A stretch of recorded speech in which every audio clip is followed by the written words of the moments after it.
What's up, everybody? What's good? Chaykin Dude in the house, everyone. Chaykin Dude. What's good, Andrew? How you doing, buddy? I'm doing well. How are you? I'm doing good. Good. Hotter than. I wish I was from the South because I feel like I wish I could naturally come up with one of those funny sayings that you hear people do in like movies and stuff. Hotter than a monkey's armpit in here, you know, whatever. One of those weird things that don't make any sense, you know. But I'm doing well, man. I'm doing well. I'm very excited to have you. Thank you for the invitation. Well, sorry, I didn't hear that. Sorry, say it again. Thank you for the invitation. Oh, yeah, absolutely. No. My pleasure. You know, it's funny. I actually, for all of you who don't know Chaykin Dude, Andrew is a fellow Canadian like myself. And I actually haven't invited a lot of Canadians. Exactly. Elbows up. Haven't invited a lot, but the reason is it's not because I don't want to. It's mainly because I tend to invite people who are more active online, on like socially online, you know, because that kind of makes me feel like it tells me that okay, these are the collectors that kind of want to be social, and so I figure it's more likely that they'd be willing to like do something like this. So for all of those who sort of I never see attending these shows and never see them on Facebook or whatever, I feel like okay, they just don't want to socialize. So I figure what's the likelihood, you know?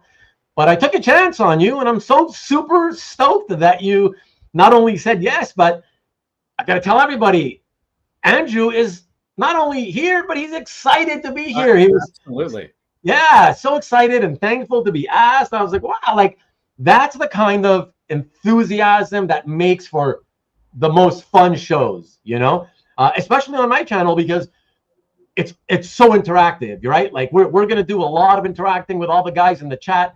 You know, so it's not just me and you and everybody listens and watches. It's like you'll see me I'm like I act as a host, but also as I guess a megaphone for all the live viewers who are commenting and whose voices we can't hear.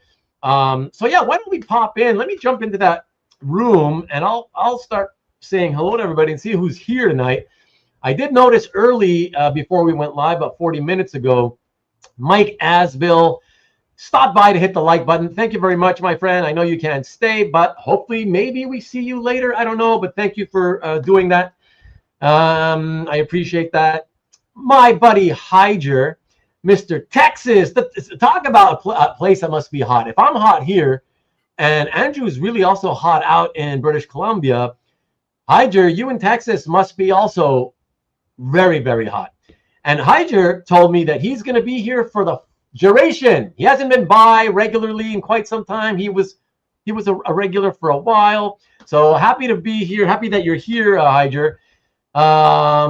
Yes, we'll be happy to have you here throughout the course of the evening and shoot the shit with everybody, including yourself. CJ, what's good? We'll be in and out. Okay. I hope you're feeling better, CJ, by the way. Another week has gone by. Please let me know if you're at least a little improved. Yo, #1 Marvel fan. What's good, Tom? What's happening? Rick Welch. Hey, Rick. Good evening to you as well. What up, what up? Damn rain every day. Boy, I wish I could get rain. Very depressing. If the rain is cooling you off, though, that's pretty good, Tom. I would say I wouldn't mind some rain, but when it's rain and it stays muggy, no, yeah, then I would rather just not rain, you know. Ready for some nice hangout time? That's fantastic because that's what we're gonna do. And you guys, if you're noticing how dark it is in here, I'll put it's because my light isn't on, my lamp is not on. It's so hot in here. You know, when it's that hot inside your home and it can't get cooler. Every little thing that generates heat, it really makes a difference. So that's why I'm keeping even that one light bulb off. I'm like, okay, anything I can do to keep it cool. But soon enough, it'll start getting a little too dark. So I'll turn the light on soon enough, guys. Mr. Red Jack, what's good? Brian, good evening to you. Are you hanging out with us tonight? Take some of that rain here. Hey, baby, and there's my wife. Happy Sunday to you. And she always comes in and hangs a little bit. Well, please take it all. If I could, again, as long as it doesn't make it muggy, Tom, I'm okay taking some of your rain. Let's say hello's back and forth. Hello. Okay, what else? Hellos, more hellos back and forth. CJ, hello. The official hello to you and me from CJ. What's good? John Brown, always a regular as well. Good evening to you. Marcus, what's happening? Ruben the Shadows. Well, at least you know why I'm in the shadows now. And my lovely wife is giving you the official welcome. Thank you so much. Yevgeny, a good guy, an artist. I had on one of my shows not too long ago, a couple months back, and does commissions for people. What's good, Yevgeny? What's up? Hey, I hope everyone is well too. Yes, thank you very much. Happy to see here. Digging all those posts on Instagram, my friend. Nice jobs you're doing lately. So again, if anybody wants to get a cool commission, you should check him out, hit him up on Instagram and see his work. Let's see. And I know a lot of you already have and are on his list or have been on his list. So that's really cool to see. Friends, making friends. What else we got? And there's, of course, I'm behind as always. So Evgeny saying hello back. What's up? Hotter than Satan's bathwater. That's a good one. What's up, Derek? Hotter than a June bride in a feather bed. What? But that's exactly what I'm talking about. That nonsense. Oh man, I love that. That's why I wish I was from the South, just so I could say them. Or if I was in the South, then I just love to hear like some older folks say that stuff, you know? That's funny. August in Kansas City is hotter than two rats fucking in a sock. Oh God, you guys, that's good. Hey, what's up, Jeff Wedding? What's good, my friend? Hellos. Hey, Jeff. Wow. Hey, number one, hotter than a cat on a tin roof. Yeah, that's kind of like the movie thing, but I like it. Let's see. Andrew came prepared, has the fan blowing. Yeah. Fantastic. Yeah. If he's hot, I'm hot. So it's like, yeah, we got to do what we can, you know. Ruben, they corrector. Ahoy. What's good, Stingray? Good to see you as well as always.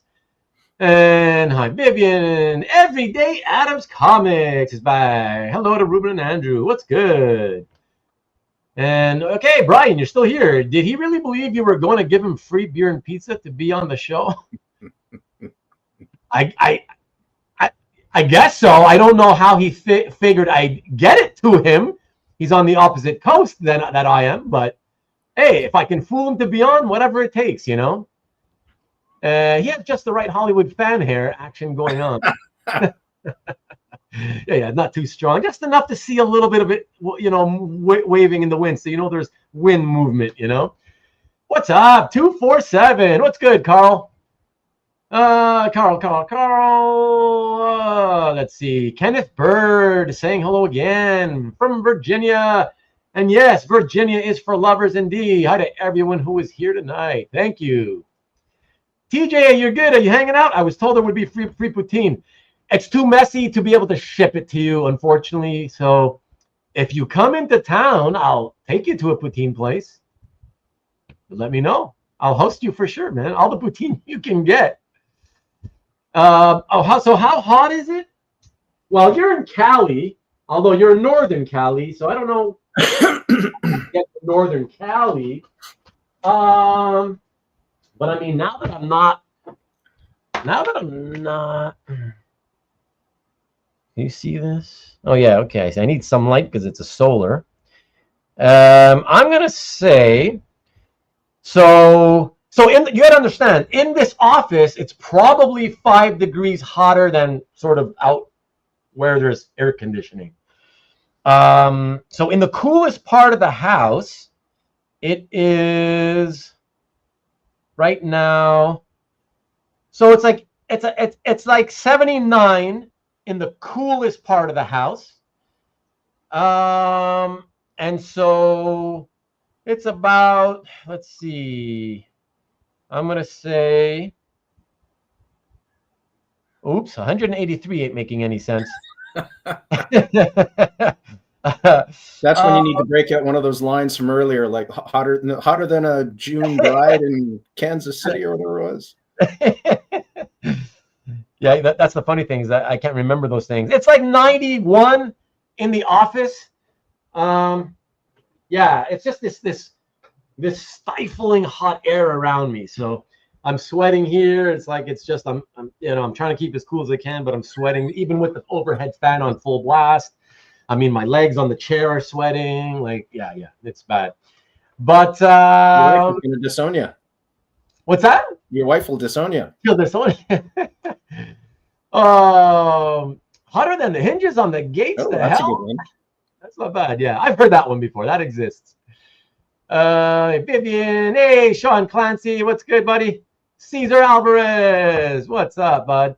Hotter than hell, says Kiss. The noir indeed, but not for long because it's getting a little too dark, and I think soon enough, once the sun completely goes down, you won't be able to see me. So, what else is happening? Highly recommend Yevgeny Commissions. Yeah, you got a beauty. It's so Derek won't stop. It's so hot that guy in orange robes burst into flames. What? Hi to everyone again from Kenneth in Virginia. Hotter than a whore on a bag of apples. What? Never got that one. Friend of my dad's phrase. Okay. That's interesting. Is the Red Sonja movie playing this week in Canada? I got to tell you, I don't know. I haven't really heard much about it other than seeing, like, I saw a few like ads for it show up in my feed on Facebook, or maybe it was Instagram, but that's it, man. I don't know. Stanley, what's up? Of course, the first guy to ask a question. He doesn't like us just being friendly and talking amongst ourselves. Does you like Chaykin as much as you like Grummet? Well, I don't know. I guess so. He's been collecting it his entire time in the hobby, and that's still his main focus. I mean, what do you say, Andrew? Well, it's also my my moniker on calf. But hey, I'll arm wrestle you for it if you want. There you go. Corey, what's good, bud? Did I get an email from a guy wanting Grummet art? Funny thing is, I did. He was asking if I ever sell Grummet art or something. He told me somebody on a live stream or something told him to reach out to me or whatever. I told him I don't really sell my Grummet. I have in the past, but generally speaking, I don't. It's kind of what I focus on. So I told him, go pound sand or whatever that saying is, Good to see you though, Corey. Hellos all around. Hellos. Hey, what's good, Ian? What's happening, man? Kenneth, not Celsius. No, I was converting for you. Into Fahrenheit. Free sauna, good for your skin. Thanks, honey. I appreciate that. Are you saying I have bad skin? Hotter than a cousin winning wet t-shirt contest at an Alabama family reunion. What? a cousin win. You have to add the cousin. Have your cousin who wins it. And then it gets hot. Things get really hot there. Oh boy. Turn on a lot of hot lights. I'm telling you, I'm gonna have to, and it's gonna get hotter. That's what sucks about it. TJ, ice cream floats. I do have, I have freezies. Andrew, do you know what like when I say I just had a freezy? Do you know what I mean? Absolutely. Okay. 100%. Do you Americans know what a freezy is? When I say, I had a freezy, do you know what that means? Or maybe you guys call it something different. Or we sometimes call it by the brand name. We say, I can go for a Mr. Freeze. That's kind of like a popular brand here. But anyway, it's one of these long, tubes of, sugar water, colored sugar water flavored. It's a frozen slushy. Yeah, exactly. So I got some in the freezer, so I might have to run there and get one later. Or I have popsicles, and I even still have a little bit of sherbet left.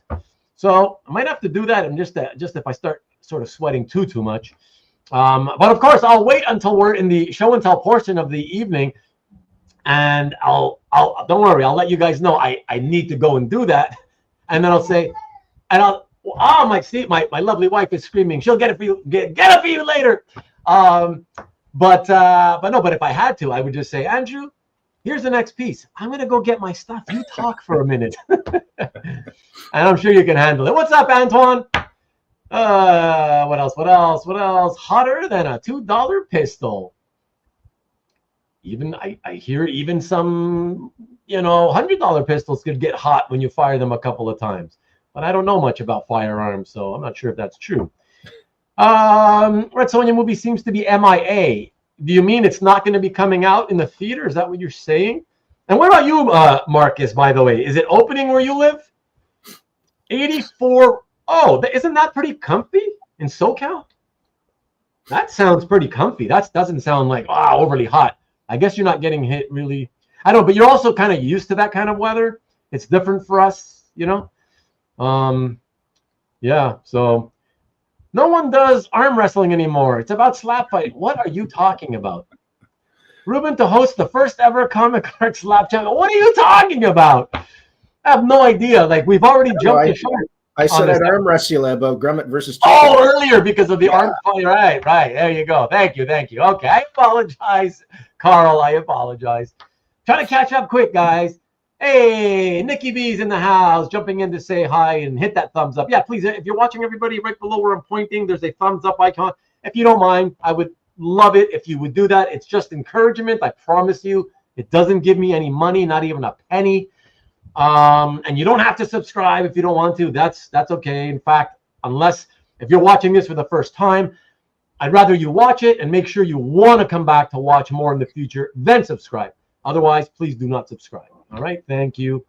Arm wrestling is very big in Canada. I don't know. I don't know. You must be bullshitting, or maybe you looked it up online. I've never seen it in Canada, so I'm gonna go that you're a liar, Tom.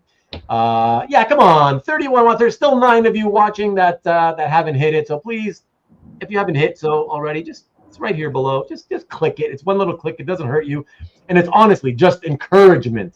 It's literally, that's what it is. Encouragement. The more you see, the more you feel like, people were engaged, and it makes you more encouraged to do more, keep doing more shows. That's basically it. So hey, Nikki, 9 more likes. Yes, please. Exactly. Thank you. So slushy, but it's not a slushy. A popsicle, nah, freezy like a real cold blowy. What? Okay, I don't even want to touch that. Icy or slush? Yeah, no, I know what slush is. We have that too, but no, freezies. Yeah, I already described it. It's like, maybe I'll get one later. I'll take a freezy then. Ruben, thanks for asking about the progress. Almost there. Okay, great. Thank you, CJ. Appreciate that, man. No worries. Yeah, no, it's my pleasure. We're all getting older, of course. We all have our issues physically and whatnot. So I'm glad to hear that you're doing better. Pedialyte makes some that are better than the sugar. For so you're buying those kid ones, those with the Pedialyte in them. That's hilarious. What's up, Mike? By the way, good to see you, man. And I said Sonja movie on. It's on. Oh, on Wednesday. Oh, okay. It's this Wednesday. Okay. Okay. You're gonna go check it out then, Marcus? Red Sonja in theaters Wednesday. One night only? What's happening with that? What's going on? It's that I haven't seen any mention in the Red Sonja movie anywhere. Oh, and it's not playing there. Maybe they pushed it back or something. The date? I don't know. Maki Poo, what's good, Michael? How you doing? And hey, Tom. All right. So I've caught up, everybody. I've caught up. So you know what we're gonna do now, everyone? My God, it's getting dark here. It's funny that you can still see my face, but you know what? I'm gonna keep it like this just a little bit longer, until the shadows start covering the front of my face. So yeah, guys, I guess now that we've said our hellos, we know who's here. Hopefully, more people will stream in as the night goes on. You know how this works, everybody. This is that time in the show where I'm going to do a couple of shout outs for new subscribers and then do a couple of promos. And then we'll get into having Andrew talk to us a little bit. We'll get to know him a little bit better as a collector. And then once we get through that, we'll start doing the show and tell. And I do want to mention, I'll mention right now for those of you who kind of pop in and out, that tonight, Andrew, we're doing something a little bit different. I mean, everything the same as usual, but Andrew acquired a while back, not too recently, he acquired his personal holy grail of Howard Chaykin art. And so he has been kind enough that he said, hey, if you want, we can kind of like unveil it on the show, you know, and then at the same time, he's going to post it to his gallery. I said, yeah, of course. You know, people have done a couple of times. People have done that on the show. Why not? It's always fun to do something like that. And so we've decided that we'll do that. It'll be the first thing we show before my selections of the show and tell. We get into that, you know. So we'll start off with his holy grail of Chaykin art, and then we'll get into that. So that'll come after he tells us all about himself and how he got into collecting and all that. So please stick around for that if you can.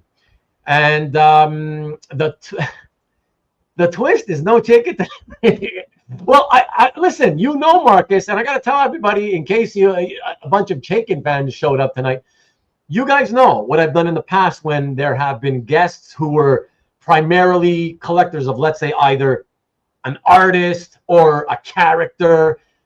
I still try to avoid making it heavily about that. So I still do, of course, show examples of those artists or characters, but I keep it to a minimum because I know that, you know, we're doing a show for an audience, and, you know, it's just better if we try to show the rest of what that person collects and try to have a broader selection just to try to get hit upon as many different tastes as possible. So although I could try singing a couple show tunes for you, Marcus, if you want.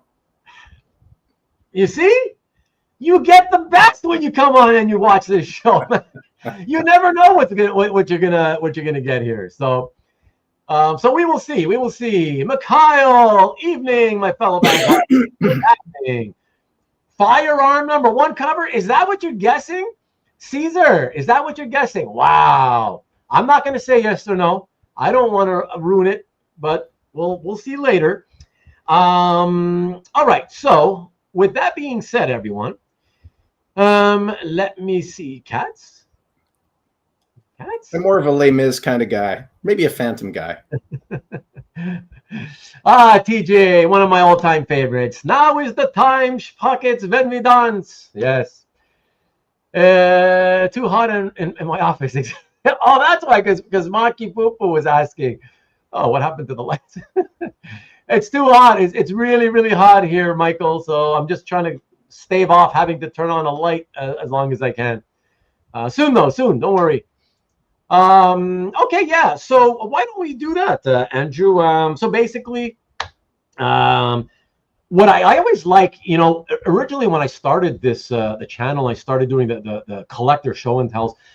I started off by just asking, you know, tell us about how you discovered original art and you know, started collecting it. But you know, we all originated from comic books, you know, and I find like it's always nice to know a little bit. You know, you don't have to get into it too deeply, but it's always fun to see how people got in and discovered comics and at what age. I always find it fascinating because there's a lot of different stories, and a lot of us have similar stories. But every now and then, there's a guest who'll have a quite a different story, and it's like, oh, that's cool. You know, I mean, Michael, NSN Art, Mike. You know, I mean, he is one of those guys. So he's been a guest, and you know, he revealed that he wasn't like most of us, and he only kind of started reading comics in his late teens.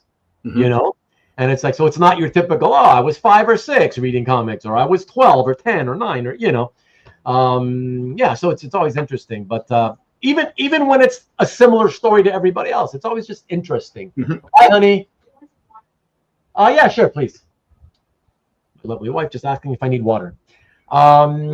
So that's it. So yeah, if you don't mind starting with that, with the comic portion of it, don't spend too much on that. But and then just kind of fast forward over to how you discovered art and yeah. So I grew up in a small town in eastern Canada in the province of New Brunswick, and there were no comic stores where I was.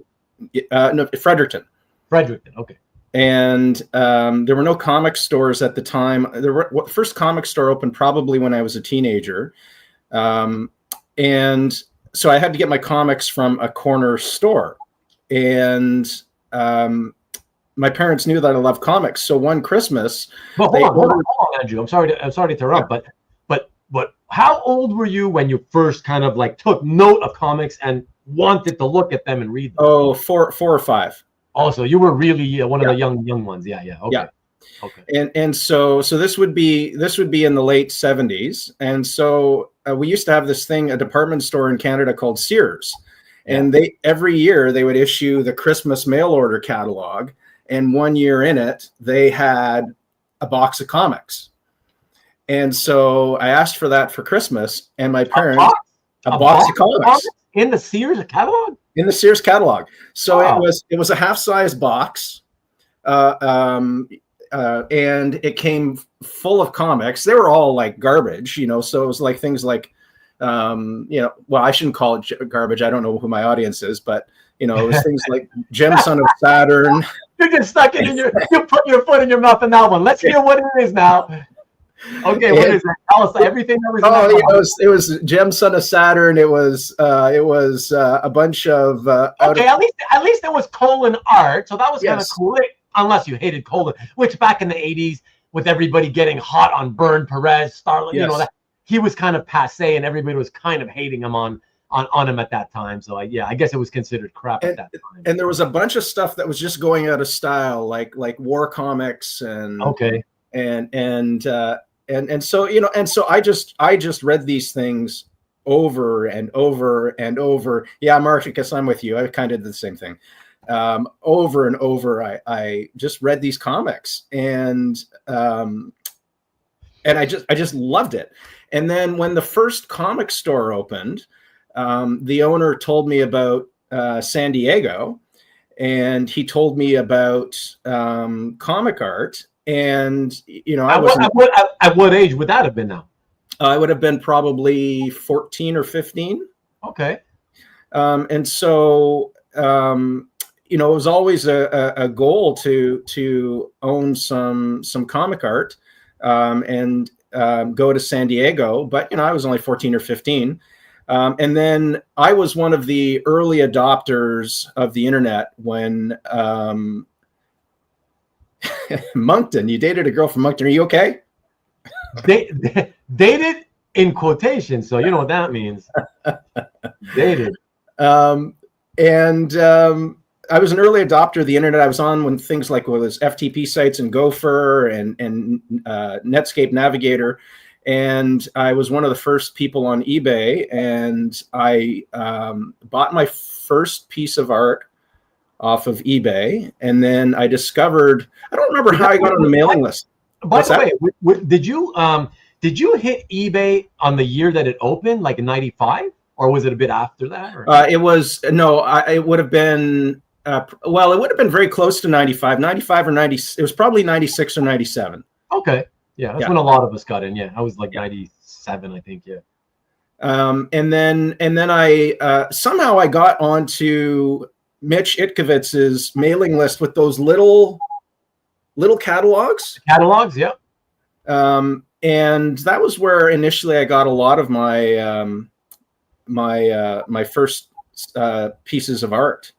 Hold on, but you did bid and win on eBay first?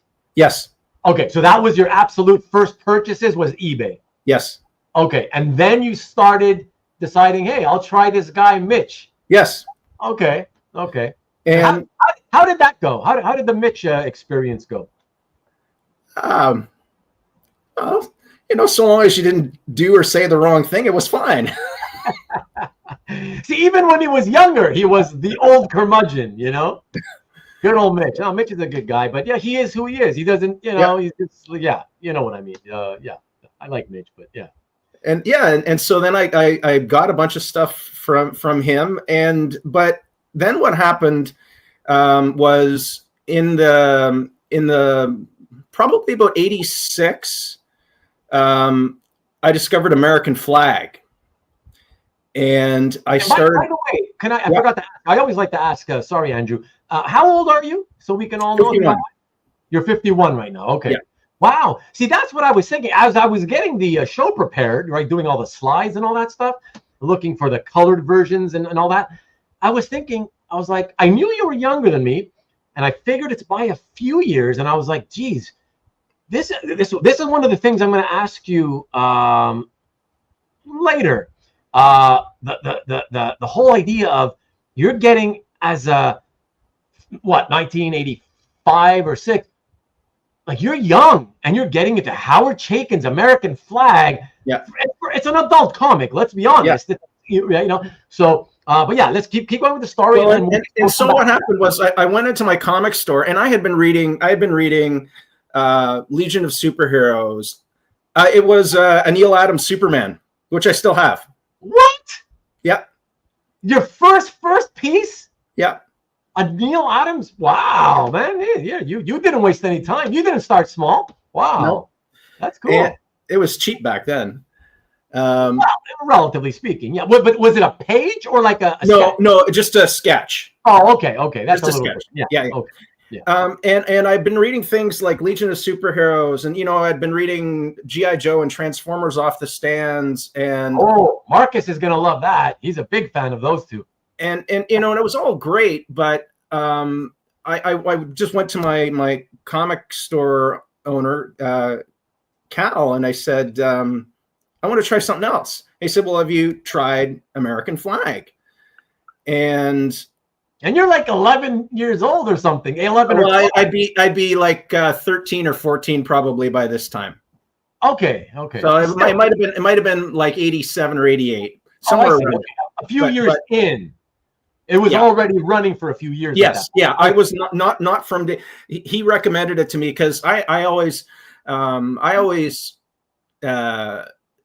just sort of gravitated towards more mature subject matter my whole childhood life, and I just said, listen, I want something that's more serious, and so he said, well, try this, which was probably my parents probably wouldn't have approved if they'd seen it, I would think not either, yeah. But it just absolutely floored me compared to things like Legion of Superheroes or Superman or Batman. I wasn't really a Marvel guy so much. I was more a DC guy.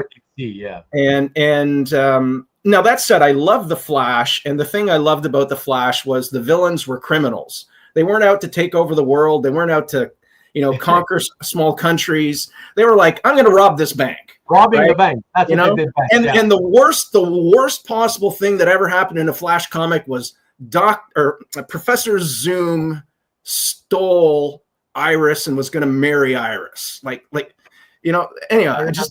I loved that stuff. Yeah. But I wanted something more mature, and I just started reading American Flag, and I'm like, this is serious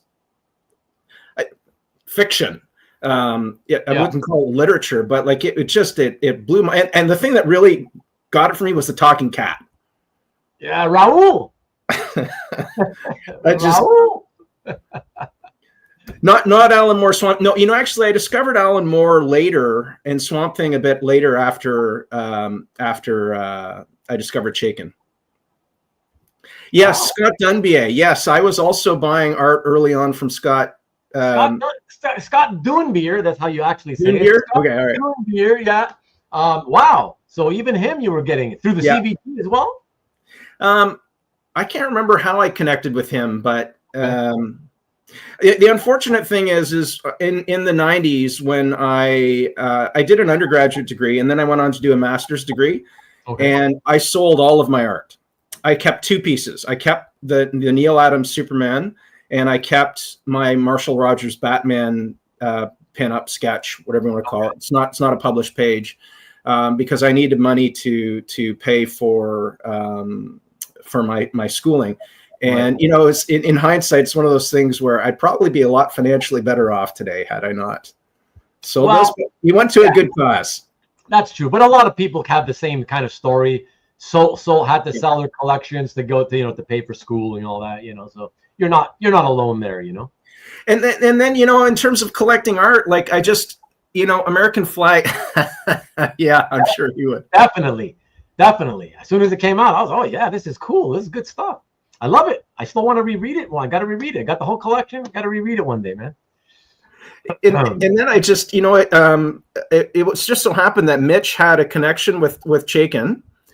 And yeah, they were friends for a long time. Yeah, they were. And then, you know, funny story. So Chaykin, I'm not sure which marriage he's on, but he's on whatever marriage. But when he left New York, his ex-wife had a lot of his old art. And so a lot of the early stuff in my collection came from Chaykin's ex-wife, who just gave all the stuff to Mitch and said, get rid of this. Oh, okay. But you know, you can only own so much of one artist, and you can only, you know, have so much Chaykin. True. And you know, and Chaykin's style definitely has changed over the years, and it's not what got me into collecting his art to begin with. So, you know, I just sort of naturally moved on to other things, but I still love Chaykin. Okay. Absolutely still love Chaykin.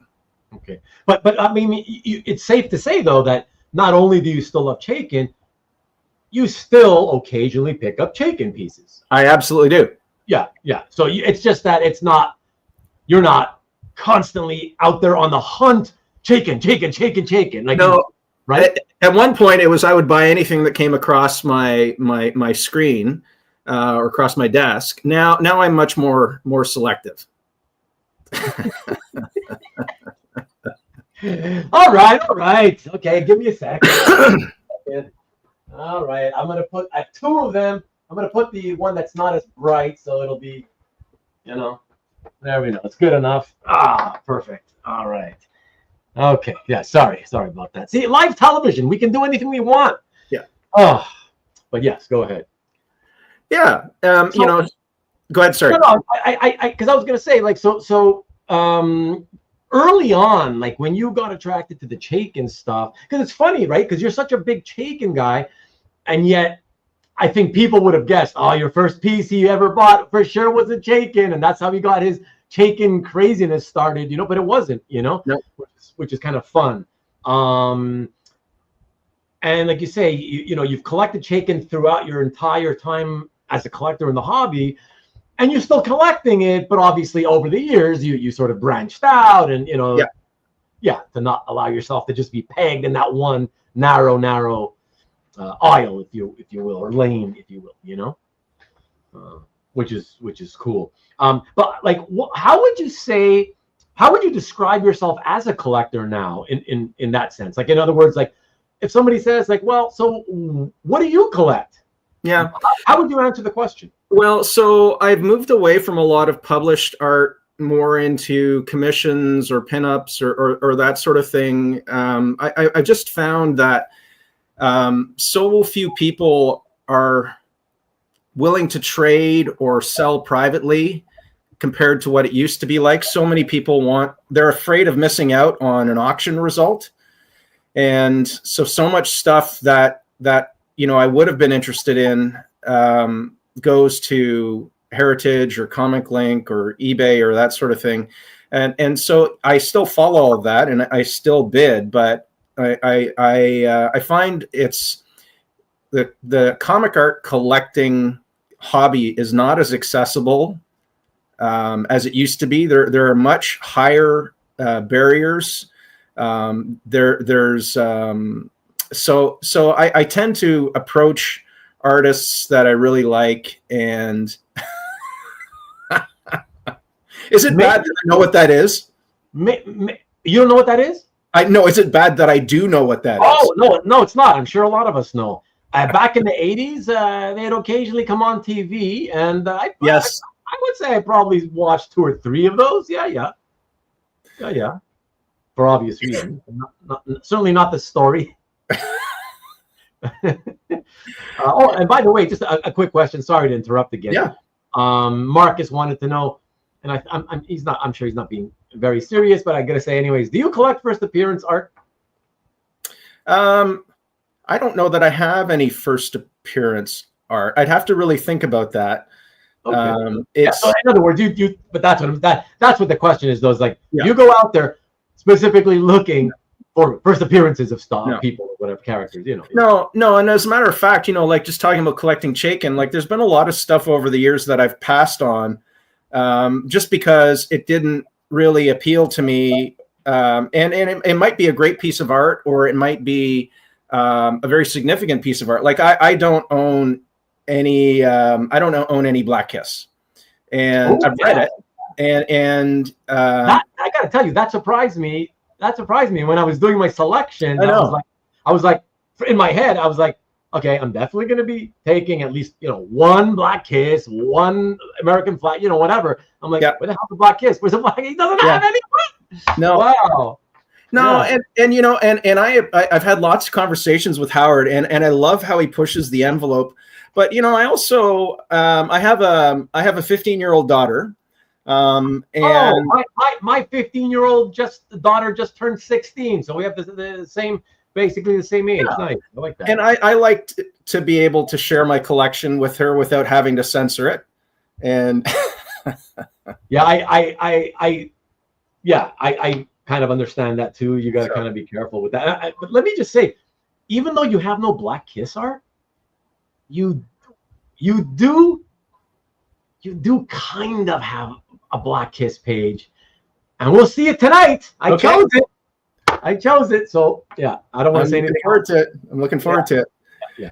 But, and then so there's a question in the chat. Does Andrew own any Satellite Sam or Shadow from Howard? So I do have 2 pages of Shadow art, which if you go on to, and they're 2 consecutive pages. They're actually some of my favorite pages. And it's classic Chaykin. It's got a woman in lingerie strapped to a missile.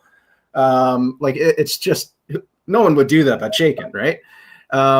Satellite Sam, I used to have some Satellite Sam art, but I'm not a fan of the work that Chaykin does now, because what he does is he draws these little panels that are about yay big, and he scans them all and he patches them all together in Photoshop.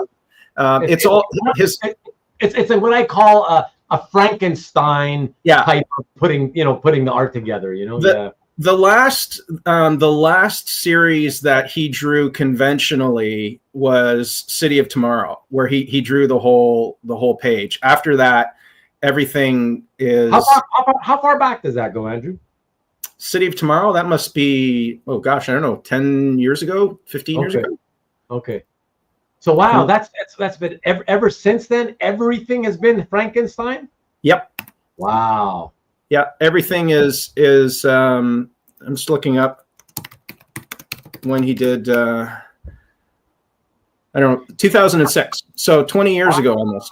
Oh, almost 20 years. Holy shit! Look at that. And Corey says so. That's why his newer art on eBay is so small. Yeah, so everything is patches, and he scans it, and he does a bunch of work in Photoshop, a bunch of post-processing. So when you see his original art now, it's very sort of schematic, sketchy, diagrammatic. It's not as fleshed out as it used to be, and and also as much as I love Chaykin's art, it becomes the longer his career goes, the more repetitive. Here I am dissing the guy whose moniker I selected for my. I'm not dissing him, but it's just the reality of his. Yeah, for sure. Like Philip is talking about Hey Kids comics, but yeah, exactly. You cannot get a full page. The only way to get something really from Chaykin is to commission him to do something, which I've got a couple of commissions from him, which are pretty good. That sounds familiar. Hey Kids Comics. What was that about? So that's a series that Chaykin put out. Someone's going to have to correct me. Maybe about 2 or 3 years ago, and it's like an inside story on the comics industry. Ah, that's it. Yeah. I remember reading an article about it a while back. Yeah. Did you get that? Like, did you read it at all? Or? You know what? I never finished reading it, actually. Oh, you have it though? I have the trade paperback. I've got such a backlog of stuff I haven't read. Probably like most other people, I just haven't finished reading it. Yeah. And a lot of us are like that, you know. But cool. And so in recent times, like especially post-COVID and stuff. Yeah. Would you say that, like, when because you said you kind of started getting more into commissioning artwork, would you say, like, what would you say your breakdown is, the percentage breakdown between, let's say, in the last few years, between published and commissions? It's probably about 50-50. Oh, nice. Yeah. Okay, that's a lot of commissions then. Yeah, and I especially like getting artwork that's colored, because one of the things I really miss the coloring process from comics back in the 50s, 60s, and 70s, where you could see all the I don't know, it looked like it looked like a whole bunch of dots or whatever. The dot patterns that they created, the colors. Yeah. And I seeing stuff in color always fascinated me, and so I've gravitated whenever I can. A lot of artists won't do color, or they do it digitally, but I like getting stuff that is colored. I was really excited when I got my Flaviano Armentiero Silver Surfer. Like, that just blew me away. Like, that's one of my favorite pieces in my gallery, and the color just is. We'll be showing it tonight. Okay, all right.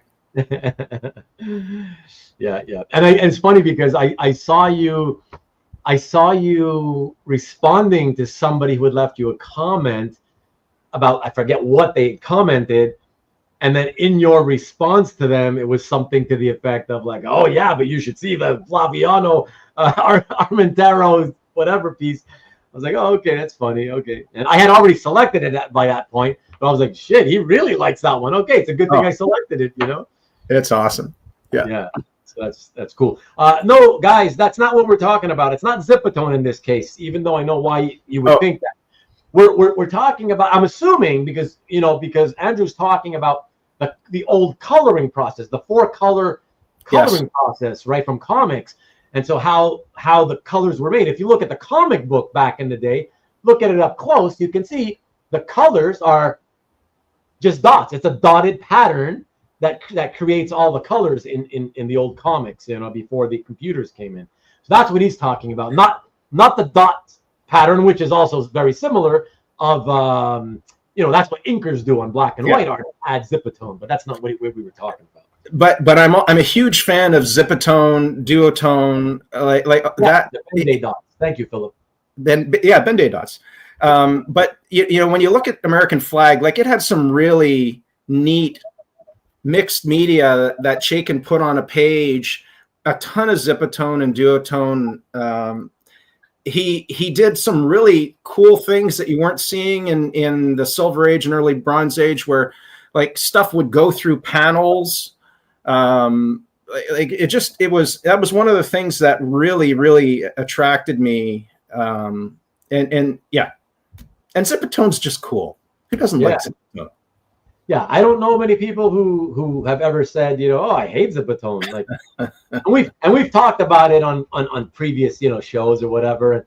But the majority of people tend to be in the same opinion that they love Zipatone and the look that it produces. It always produced such a great look, man. Like, even long before I discovered that you could buy the original art, whatever, and I just looking through comics as a kid, I was like, shit, those issues that had, especially if it was like outer space scenes and Zipatone. Yeah. Like, what? Like, wow, double whammy of cool special effects, Yeah, it was just, great effect. So, but so on Chaykin art with Zipatone, would you say that for the most part, the zip has stayed in good shape? And I don't mean like that, whether the glue underneath has yellowed. That's, if it yellows, it yellows. If it doesn't, obviously that's understandable if it does, if they used crappy glue, Yeah. But I mean, like, for the most part, has it stayed really flat? Yeah. As opposed to like lifting on the corners, you know what I mean? Yeah. And I actually have way more problems with art that I've purchased that was drawn right towards the end when they were just at the very end of doing word bubbles before everybody switched to digital. Okay, I have way more problems with my art from that era than I do with old art, because whatever cement they used, it's constantly falling off. And it's driving me insane. Every time I pull it out of a portfolio or whatever, it comes off. Yeah, whereas I mean, the stuff from Chaykin, he used a lot of marker, and so there's a lot of bleed, and you do get quite a lot of discoloration, and that's pretty inevitable with any of his early American flag. But the pages have held up really, really well. Oh, that's good. That's good to hear. Well, I mean, thank God, because like you said, that's one of the things I didn't like about a lot of his work in terms of on the originals, is that, like you said, he always used, he's a type of guy, look, anybody who's talked to him or even heard him speak in interviews and whatever, if you know his character, even just a little bit, you could see him as that type of guy who, he doesn't give a shit. He's going to use whatever he wants to use. Yeah. Whatever is the coolest thing that makes it easiest to create his art and give him the effect he wants it to have. Yeah. Bottom line, he doesn't give two craps about how it might affect the resale value of the original art in the future, blah, blah, blah, blah, which is why he doesn't give a crap about what people say about the fact that for 20 years or almost 20 years, he's been, Frankensteining the original art. Yeah. You know what I mean? Yeah, he's just whatever. He does it however he wants to do it, is from the artist's point of view. Yeah. Hang the collectors. I don't care, But yeah, from our point of view, I hate seeing bleeding inks. It's so like, you can't do anything about it. It's like, yeah, it's tough. It's tough. So that's why I'm saying it's a good thing that there's no problem with the Zipatone, because like you already have enough issues with, just the fact that the marker bled and he used a lot of marker, So, hey, Lee, what's good? Ruben, Andrew, and all you chatters, just checking in and leaving my like. Oh, you catch out on the rewind. All right. No problem, man. Thanks for dropping by and saying hi. And Jeff, glue stick of the past, glue stick for the future. What's good, Antoine? What's happening, man? I wonder if they were using spray fixative to adhere those word bubbles to the page. Why do you ask that, Antoine? Because I gotta say, it's a rare thing, but there have been pages in my collection where I noticed I was like, they had pasted on, glued on word balloons, and when I touch the word balloons, it felt like there was this coating of some spray or something, I don't know why they would do that. That's kind of weird. You can apply a fixative to your art after the art is done, and that sets the marker and prevents it from bleeding. Oh, that's true. I forgot about that. Yeah. That's why, actually, up until a few years ago, when I was representing the inker Andrew Hennessy, he had started to spray fixative on his pages, because I remember getting some of his ink pages, and I'd be like, "Ooh, the ink is so slick and shiny looking." I'm like, "How do you get that effect?" And I'd be touching, and I'd be like, "Wait a second, that's not the ink. It feels like there's something on the ink." Yeah. And then I realized, oh shit! I would touch the board on the borders, and the paper on the borders also felt kind of slick. I was like, oh, he sprayed something onto this. That's so interesting. Because previous to that, a few years ago, the only time that I would ever see, going back to my childhood, people spraying fixative was on pencil, charcoal, and Conte type of, artwork that where it's unstable, so I'd never heard that there was that you could do it for ink. You figure ink is permanent. Like what's the point, And by the way, Andrew Hennessy doesn't use markers, so that's what made it weird. is that he You know? used a variety of pens. Yeah, so interesting. Yeah, I never asked him why, but yeah, but interesting. Hey, what's good in Singapore, Mark? Just joined and probably stay for a while, as you are a huge Chaykin fan. I know that. Awesome. Okay, sounds good. I believe the word balloons were stuck with cow gum, so it could be removed with lighter fluid. I have no clue what cow gum is. That I don't know. I think it was cheap rubber cement. Yeah, like most of the time, judging from what I could see on my pages, it's cheap rubber cement. It's like that thick, pasty, really thick, yellow, ugly glue. And it gets really brittle. Yeah. So that's it. Lee, I thought you said you were leaving. He also uses clear tape in areas to stop smudging, I guess. Do you mean Chaykin? Well, Chaykin does a lot of really interesting things. Like even on his old artwork, if he would paste over top of his artwork, he would use whiteout. He was really doing quite a lot of different things at the time that I don't know if it was part of his technique or if he was unhappy in some cases, but he did a lot of really interesting mixed media stuff at the time. I loved Valiant. Valiant reignited my love of comic books. I've sold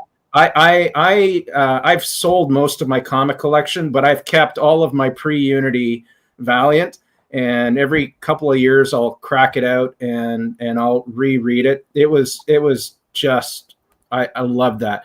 I loved Archer and Armstrong. It was so awesome. I'm sorry, Andrew. It's just these guys, those 247 comics, that's Carl Choi. And Stingray is Newell. And they're like hardcore. They're two of the very few, which is weird to me, and I've mentioned this before on my show, very few guys in our hobby today who love and still love the Valiant, comics from back in the day. It's fantastic. And who enjoy the Valiant art. So every time anybody mentions Valiant, they're like, Archer and Armstrong was absolutely my favorite. I loved Magnus Robot Fighter. Did you select any of the Valiant art from my? I did. Okay. I did. I just remembered. Yes, I did. So I always try to take a little bit of everything, so it's not like you're going to get a ton of it. But even with Chaykin, like I said, I've got more than one, but it's not like there's a bunch of Chaykin. So I'm just warning everybody, okay? Yeah. But yes. And someone said the V word. He uses tape now instead of whiteout. You mean for corrections? I don't know what you guys mean. Carl's going crazy. Archer and Armstrong wins. Go, Archer and Armstrong, bro. Holy shit, man. You guys are nuts. I'll join you. Absolutely. Oh, and that's another thing. On Carl's channel, that's the name of his channel, 247 Comics, they do, along with Southern Comic Geek, who was here earlier, but he's not here now, the three of them do a regular, ongoing show on Carl's channel about Valiant. Yeah. So, hey, John, what's good, buddy? It's just, and it's unfortunate that Jim Shooter passed away, but like there was just so much brilliance in everything that was done. There you go. I'd love to. He's extending the invitation. There you go. There was just so much brilliance that Jim Shooter did, and Barry Windsor-Smith, and there was even some great Steve Ditko art in yeah, exactly. Don't you see it beneath the description of the video? It should be there. Direct link to Andrew's gallery. Check right below the description of this video. If you Google Comic Art Fans Chaykin Dude, it should take you right to it as well. Yeah. Clicking the link right beneath this video. There's a reason I put it there for, guys. It's for you. to make it easy on you guys. Should be there. 247. So it's a co-stream like we did on the Heroes Con bathrooms. Proof of Triple X brotherhood. You are a nut job. Got it. There you go. Okay. There you go. You find it. Good. Hey, I don't put it there for nothing. Carl is too excited to read. Apparently. Well, it's cool. It's cool to know that people still love Valiant because that's sort of my generation. And I don't run into many people these days who talk about Valiant still, and so that's cool. Yeah, for sure. Like I said, I do find it odd, given how absolutely on fire hot it was back in the early 90s, even for 2-3 years. It's shocking to me that, it's already been more than a full generation that has passed since that time.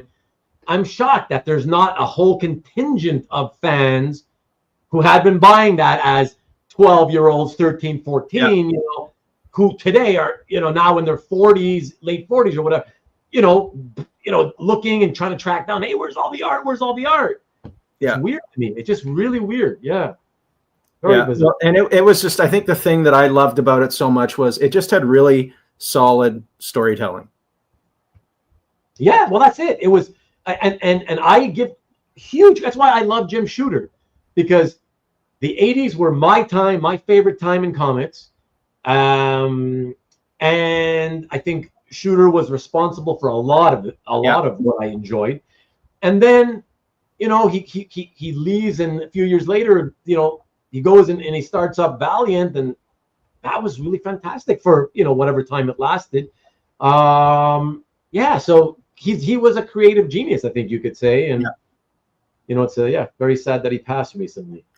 That's the way I feel about first comics. It's so unfortunate the first comics didn't make it. I mean, American Flag was their premier title, and it's just so unfortunate that it wasn't. It took so much longer for independence to actually make it to the mainstream. By the way, so Caesar says that he was answering my question about whether you're using tape for corrections. He's saying, that he covers the mistake with tape and redraws directly on the tape. But Caesar, are you talking about whiteout tape? In other words, this? It's from Bic. It's whiteout, and it's tape. It comes off the roll. You just kind of drag it along whatever you're trying to cover up, and it's like but it's permanent. It's not like you can peel it off after. You can scratch it off a bit with your nail, but I don't know. Tell me if that's what you're talking about. First comics, Eclipse comics, all those bigger ones that existed back in the 80s. I miss all those, Kamiko. And I'll take my Louis LaRosa Exo Manowar cover to the grave, but he is a newer artist. Yeah, but he's done some nice stuff, Corey, so that's no problem with that. That's okay. And hey, Chuck's here. What's good, man? It's not whiteout tape Chaykin uses. It's just tape. Okay, thank you. Thank you for filling in for Caesar, since he's too busy to reply to me. So it's not this. Okay. So it's just regular tape. That's okay. So does it look, that must look really weird? Like seeing, like, is it clear tape? Like what kind of... I probably have an example, actually. I'd have to go grab one of my portfolios, but it doesn't. You can't notice it on the printed page when it's published.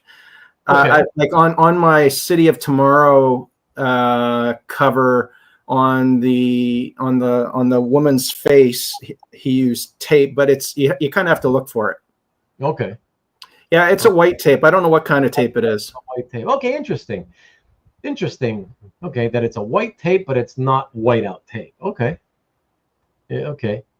And Philip's asking, is it like masking? No, it's different than masking tape.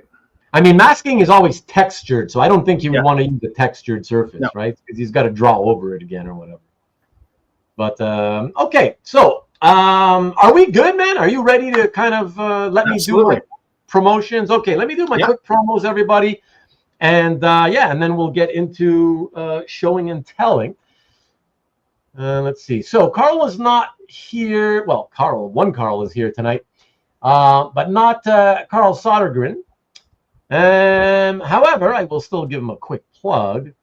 And Carl did his latest unboxing, everyone, for a couple of pieces of art here. So I'm going to just pop this in for those of you who may not be subscribed and just want to check out what he unboxed. Please do give that a shot. All right. And I got a little promo here for Nikki B from the EXP, who I do have a direct link as well for this coming Friday show. And here we go. All right. And I got a couple of things to show you guys, actually. Here we go. So this is the direct link to Nick's show 5 days from tonight. All right. So please be there for that. And just in case, for those of you who do not know who I'm talking about, Nikki B, Nick Barucci here, the publisher of Dynamite Entertainment, Friday, 7 p.m. Eastern, every Friday. And that is 4 o'clock Pacific. Typically, it is a claim show, an art claim show / talk show. Everybody hangs out, much like we do here, shooting the shit, having a good time, but you claim art. He always has art for sale. And for this coming Friday, I'm going to show you guys a few things that he's got available. All right, so check this out. I'm going to put it in the middle of the screen, and I'm going to move over to my side here so it doesn't cover my face. And here we go. So he's going to have for sale the cover to Amazing Spider-Man number 47. That's by John Romita Jr. and Scott Hanna. Love, love, love that rain effect. That is so, so cool. Beautiful. Really, really beautiful. And he will also have for sale this Green Lantern page, very early, by Gil Kane and Joe Giella.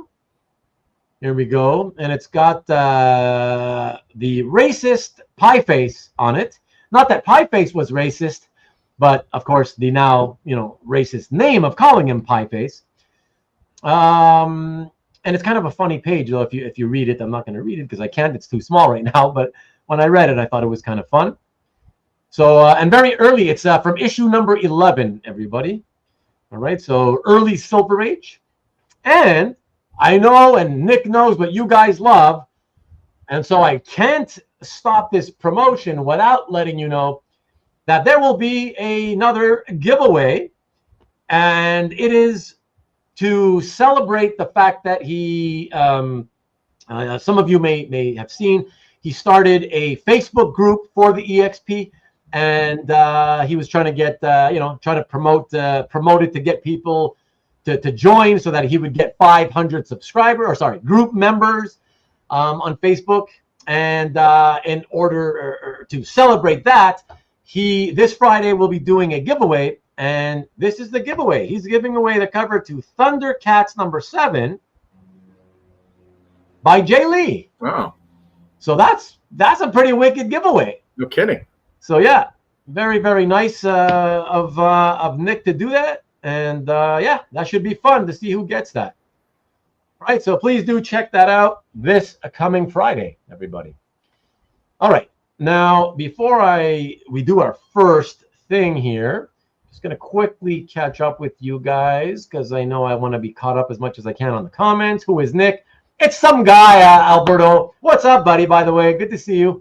Nicky DeRoach, that's who it is. Yeah, never seen that guy in my life. I know. I always like to introduce you to nobodies, The Booch looks like a guy you'd see on QVC. Exactly. He's got that kind of slickster style, salesman. After tonight's show, just stick around here all week for next Sunday's show. I'd like you to get some sleep if you can. Ooh, Chasm. It'll be for sale if you like it, Stingray. All Hallows Eve. Indeed. Show us the giveaway. I did. I just wanted to build it up a little, Nice, says Michael. Racism is back in fashion. In your country, it sure is. Uh, and Andrew and ours, not quite. You know, we're good. I mean, there's always racists everywhere, but yeah, it's nothing here like it is for you. But anyways, yeah, man. So let's do this. Hey, Andrew, I guess I should have asked you before we went live. I do obviously have a slide for what we're gonna do for what we talked about earlier. We're gonna show the first thing we're gonna show everybody is the Howard Chaykin Holy Grail. And I got a slide for that, but I just wanted to know, I should have asked you, do you have it available so that you could show it to the camera? I do. Okay, excellent, excellent. Would you like to do that and then we show the slide, or would you like to show the slide and then have you show the artwork? No, I'm quite happy to show it, and then you can show the slide. Excellent. So let me do that. I'll put you on a bigger screen here. Let me do a different... I'll give you the whole screen. Yeah. All right. So I have for a long time been after an American flag painted cover. Wow. And I last year was able to get the painted cover to American flag Southern Comfort, and Chaykin only did 3 American flag painted covers, Hard Times, Southern Comfort, and State of the Union. All of them were done for the collected editions for the first 18 issues, the first 3 story arcs of American Flag. There is one other on CAF. I don't know whatever happened to Hard Times, but in the 80s, Chaykin decided to move away from painting, and especially with the advent of digital and a whole bunch of things. And so I have lusted after one of these. I can't tell you for how long. And so this is the first time where something came up at an auction. It was on Heritage, and I just basically said, I don't care what this goes for. You're going all out, and this is going to be yours, right? Yeah. Yeah. And so, you know, my love of Chaykin started with American Flag. You know, everything else after this guy is pretty much downhill. Yeah. So, you know, and it's beautiful. And so this is what Chaykin did is he took 3 covers from the regular series and he redid them. He redid the cover for issue 2 for Hard Times. He redid the cover. I think this is issue 6, and for Southern Comfort, and then State of the Union was another issue. It might have been issue 7. So anyhow. Oh, so they were the same layouts, but he just redrew and repainted them? Yes. Oh, okay. Interesting. Yeah, it's phenomenal, and it looks to be it looks like the paint is in still perfect, beautiful shape, the same from the same day that he painted it. It's you know, it's. Do you want to share the scan? Yeah, absolutely. Yeah, hold on. Let me I'm putting a question here for Rick because he said it looked familiar, so I gotta ask Rick. You know, I gotta ask. You said it looked familiar. And then he's putting like blue hearts and all kinds of stuff. And yeah. It went to a good home, Rick. Oh, look at that, Rick. Yeah. Awesome. And you know what? I forgive you for rejecting me for all those times I asked you to sell me one of those. Oh, so you already were trying to get it from him. Oh, I'd reached out to Rick a couple of times over the years. He probably doesn't remember, but I'd asked a number of times. So the other thing I'm going to do is I have just posted the art to my my CAF gallery. So I would love it if folks could take a minute to have a look on my CAF gallery and just give it a like, leave a comment, because for a guy who took the moniker of Chaykin Dude, this is a significant acquisition for me, and it is my Howard Chaykin American flag holy grail. And so I thought when Ruben asked me on tonight, I'll save it for this, and it's now live in my gallery. I would just love it if you guys could take a moment and use the link in the chat, everybody. Use the link. Sorry, not the chat. The link right in the below my description for this video. The link to his gallery is there. It'll take you right to his homepage of his gallery. You just scroll down and you'll see it's the most recent thing that he's posted. So. Yeah, man, show Andrew some love and leave him a quick comment if you don't mind. That'd be awesome, especially if nothing else, as a thank you to him for being here. Been hard. You guys know how hard it's been to sort of get more collectors who want to do this in the last few months, and so he's never done anything like this, and I'm just super stoked that he agreed to do this. And as you guys can see, he looks like he's been on camera like his whole life. He's so comfy and yeah, man.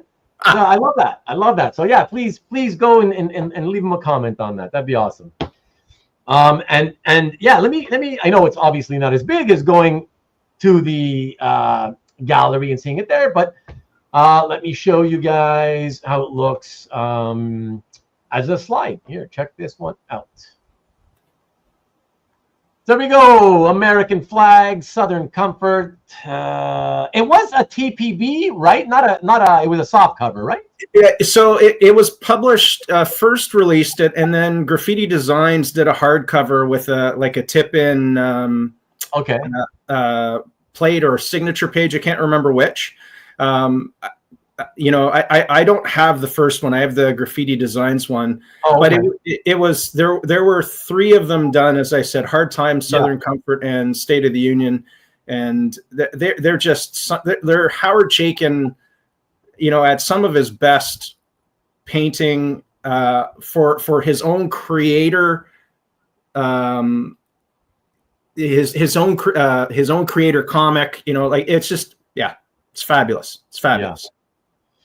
Yeah, no, it's a beauty, man. I love it. And so the colors are so much more vibrant, which often happens, compared to the published one, right?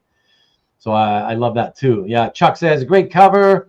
Caesar says, great cover. Comment left. Awesome. Thank you, Caesar. And it's just got some great elements to it. So first of all, the storyline in Southern Comfort involves a guy named Jules. And involves basketball. You've got a woman hanging off of Ruben. By the way, have you ever considered going as Ruben for Halloween? You should do that sometime. You could pull it off. The answer is no. Okay, but it's got this woman hanging off him who's half dressed. Got a little heart on her butt. It's awesome. I love it. And tell everybody how long, because you're unveiling it tonight, but let everybody know that it's not like you just acquired it. No, I got this in April a year ago, and I don't post everything that I get right away. I sort of piecemeal it out over a period of months or whatever. And this one I've just been enjoying to myself, by myself, for myself. Yeah. But I've actually been thinking about posting it. There you go. Philip Bladden says Ruben the Flag. There you go. You should do it. I know. And so I just thought, hey, you asked me on the show. This would be a great opportunity to talk about American flag and show this off with the people who watch your channel. It's very cool, man. Yeah, no, I appreciate it. So yeah, thank you. That was a lot of fun. Yeah, it's fun and get to share in the fun that you've already been kind of privately, secretly enjoying for the last year or so. So it's and Rick, thank you for parting with it. So let me know when you're going to sell me State of the Union. I think you've got State of the Union, don't you? Does he have State of the Union? I can't remember. No, it might have been Kelvin Mao actually who has State of the Union. Now that I think about it. Okay. Oh, that's funny. TJ says that I'm too busy dressing as Raoul the cat. Oh, so good. Perplexing. So for those of you who don't get it, Reuben flag works for the plex in American flag. There you go. That's a good one, Marcus. This cover demonstrates Chaykin's incredible sense of art direction and placement of graphics. Indeed. Indeed. Thank you, Mark. There you go. Oh, I have it, and it's not for sale. So he's got it. Wow. Well, that would be an interesting story to hear sometime, how he got 2 of the 3. I'd love to know that. Yeah. So, yeah, I would love to hear that story too. Everybody would love to hear stories from Rick, but he's been too shy to come on camera, even though his daughter has pushed him in the past, like telling him, do it, Dad, just do it. And he's still too scared. So I keep razzing him about it every now and then, hopefully. And one time, like a year ago, I think it's probably been a year now. It's time flies, but he said, oh, I'm thinking about it. It was actually at the time that he said, my daughter's been pushing me to do it. I'm thinking about it. I think it's already been a year though since he said that though. So I don't know if we're going to see him, but come on, Rick. well, Rick, it went to a good home. I can tell you that. Yeah, exactly, Rick. And Rick is happy that it's with you. So it's a great collection. So, it's a pretty, if for those of you who don't get bothered by the terminology of, it's in the right collection. It kind of is, a guy who focuses on Chaykin, who has focused a lot on Chaykin's art. That's what, kind of a better place to go, right? So Ruben is too busy stopping the insanity. At least trying to stop the insanity, CJ, And yeah, there you go. You see, Rick's happy to see it in your fabulous Chaykin collection, for sure. You see, Sean's trying to get him to do it. Come on, you see? Do it! Come on, Rick. You got to come on at some point. And if you want, you don't even have to make your debut on a show and tell, which is what I prefer. If you want, if it makes you feel more at ease, you could come on another type of show where it's like with guests, 2 other guests, so the spotlight's not only on you. But anyways, I don't want to feel like you're pressured or anything, But yeah, man, Andrew, again, thank you. That was fun to do. Thank you. Yeah, man. It was so awesome to be able to share that with this group of people. That's cool. All right, everybody. So that means we are ready for continuing, I guess you could say, the show and tell. The next 21, they're usually 20, but I went with 21 this time. 21 pieces. Exactly. And that's when I did that, that's what I said. I was like, you know what? I could cut out one. I guess I could cut one of these out. Then I'm like, you know what? Blackjack. That's exactly what I said. So yeah, it's 21 tonight, everybody, and yeah, it's gonna be fun. Let's see. Oh yes, Marcus did it, and it changed his life. Exactly. Yeah, that was like the best show ever. All right, so let me cue these images up, everybody, and see what we're gonna start off with here. Yes, it's the one that, interestingly enough, I had mentioned about Black Kiss, that you kind of have a Black Kiss page. And then, as luck would have it, you then said something about the same page. I mean, unless you have another one, I'm assuming this is the one you're referring to. And I love this. Oh, my God. It's hot. It's hot, everybody. Check it out. Yes. So this you referred to earlier? Yes. Yeah. So this is from Howard Chaykin's run on The Shadow, and it's got a buxom lady in lingerie strapped to a nuclear warhead. I mean, can you get any more Chaykin than that? I just absolutely love it. Yeah, So there was a fellow Silver City Comics, Brandon Edwards, and he had a really large collection of Chaykin artwork. And over the years, I slowly bought a bunch of stuff off him. And this was one of them. But this is actually there's page. I have page. Can't remember if it'd be page 27, which is the facing page that goes with this. So you can see the whole thing together. Oh yeah. Yeah, well, this is just man, wow. I mean, four 4 panels in particular, I just like, okay, yeah. If I had this, I wouldn't need to have a Black Kiss page. Yeah. Yeah, well, and and one of the things that's amazing about American Flag was, it predates the Dark Knight, it predates the Watchmen. It kind of leveraged Chaykin into the Shadow, and it sort of, in some ways, sort of set the stage for some of these later, more gritty and darker, more mature comics, and the Shadow is probably the first sort of mainstream comic that Chaykin goes back to. That Chaykin goes back to after he's done American Flag, and it had lots of this sort of imagery in it. Look what Corey says. I like this more than the cover we just saw. It's a beautiful page, and you know what? I'm for me, American Flag was what really drew me to Chaykin artwork, and I love Chaykin's painted work. But as I said, he abandoned all of his paints and just moved straight to pen and ink. And so there's some rarity associated with those Chaykin painted covers, but Chaykin has just done some absolutely magnificent pen and ink work. Absolutely. Yeah, this is phenomenal page.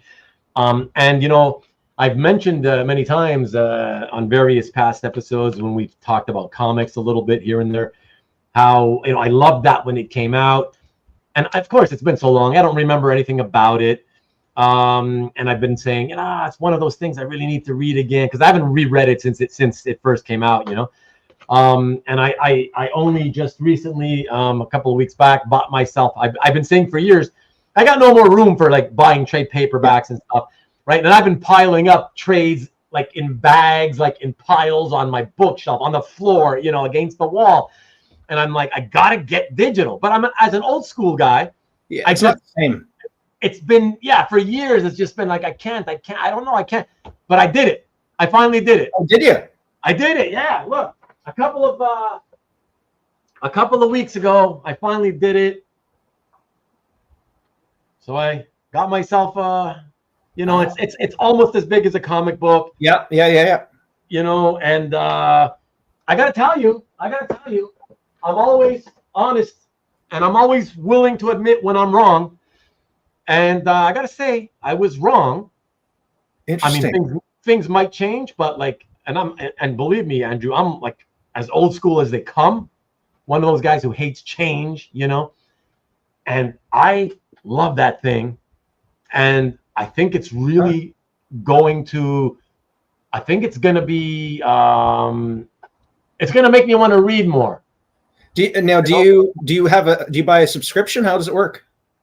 Yeah, so you have a choice. You can get what's it called, DC Universe. I don't know the names of these things. But many years ago, I also have PDFs because many years ago, I don't even know why, because I didn't like to read electronically. I downloaded online. I don't even remember where, but I had access to a bunch of PDFs, comics on PDF, and I left them on my computer for the longest time, and so I'm just kind of taking things from there as well. But soon I haven't had time in the last 2 weeks since I bought it. There's various places. There's the main DC place, the main Marvel, digital place. And they always have like specials, like you certain things like, oh, look at these comics for 99 cents. If it's one thing that you've been thinking of, oh, you could get the issue for 99 cents or whatever, Anyways, the point being that it's like I've enjoyed the experience. And what I realized is that what I hated, it's not that I hated a lit up screen with a comic on it. Mm-hmm. It's that I, as an old school guy, I've never used anything other than a PC, right? Mm-hmm. So what I hated is I hate looking straight ahead and reading what's on my screen, which I know sounds weird because I'll be on my computer all day reading documents, reading, articles, websites, whatever, I can do that without a problem. But with comics, reading a story, looking forward is just, I don't like it. But as soon as I tried this, I was like, oh, I can look down again, right? Hold it in my hands, look down like I'm reading a comic, and it feels the same thing. And it's so convenient. Oh my God, I'm telling you, I love it. So far, I love it. Things may change, but yeah, so far I love it. And yeah, so the point being is that what I wanted to say is that's one of the things. I have the Chaykin Shadow 4-issue series, and yeah, I look forward to finally getting around to reading that as well. So okay, so let me while I was blabbing about my my computer reader, comic book reader, 11 comments came in. Oh, what's up? Carl's collection in the house. Late to the party as always, indeed. Good to see you, though. Thanks for dropping by.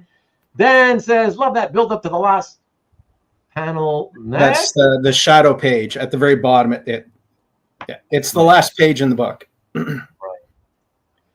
And Chuck says, the Shadow is part of that 86 group of groundbreaking comics. Yeah, that changed comics. Yeah, it gets looked over a lot. Right, that's right. It gets overshadowed.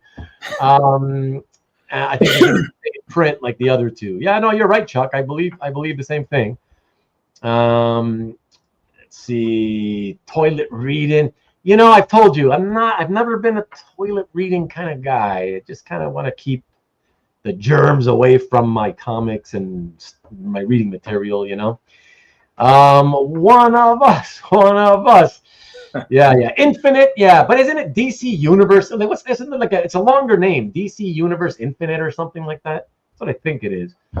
Dynamite, Humble Bundles, if you want to get that. Old man yells at cloud. What was the time between Howard's American Flag? Well, that was 84 for Flag, and Black Aqua, I think, was 88. Yeah. 88. Yeah, so 4 years, TJ. Yeah, and then yeah, thanks, Chuck. And yeah, Shadow was right in between. So, man, he was on fire in the 80s. You think about it, right? Yeah. It was just one thing after another. Boom, boom, boom, boom, man. Just a string of hits. Really great. The cover for Blackhawk #1, I think it was, just sold on Heritage for way more than I thought it was going to sell for. Oh, wasn't that a while back? No, it was just in there just within the last couple months. The recent auction? No, I think it was their spring or summer feature auction or whatever it was. Okay, but that's just a few months. Yeah. But not the #1 cover, was it? Well, it was it was a series of prestige graphic novels. It was I thought it was the cover for the prestige graphic novel #1. Okay. What did it go for? Well, Chuck says it was the frontispiece. I think it was over $6,000. Oh, okay. So that would make sense. It would be a frontispiece, not a cover. Yeah. Oh, Chuck got it. Nice. Wow. Congrats, Chuck. Oh, fantastic. Wow, so cool. That's awesome. Yeah, that's really cool. Yep, Caesar coming in with frontispiece confirming. Absolutely. And thank you, Carl, for confirming. Yeah, DC Universe Infinite. Thank you. Yes, the digital for DC. And Andrew, have you ever seen Chaykin Phoenix Atlas art? I have. The only Atlas art of Chaykin's that I've ever seen is the Scorpion, and yeah, me too. Seen quite a few of them, and I love those. By the way, it's so early. It's so early in his career, but it was already.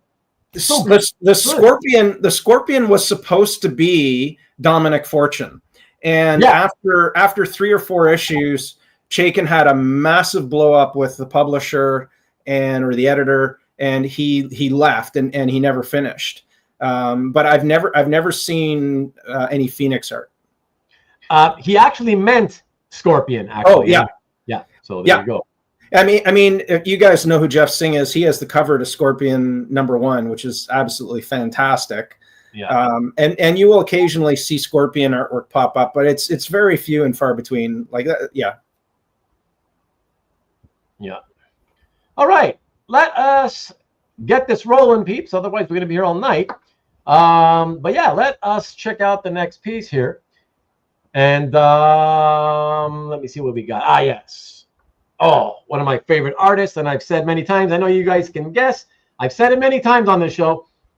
One of the best, potentially the best cover artist of the 80s, in my estimation. At least one of my favorites. Absolutely. And yeah, check this out. Ah, you chose this Lightle. That's interesting.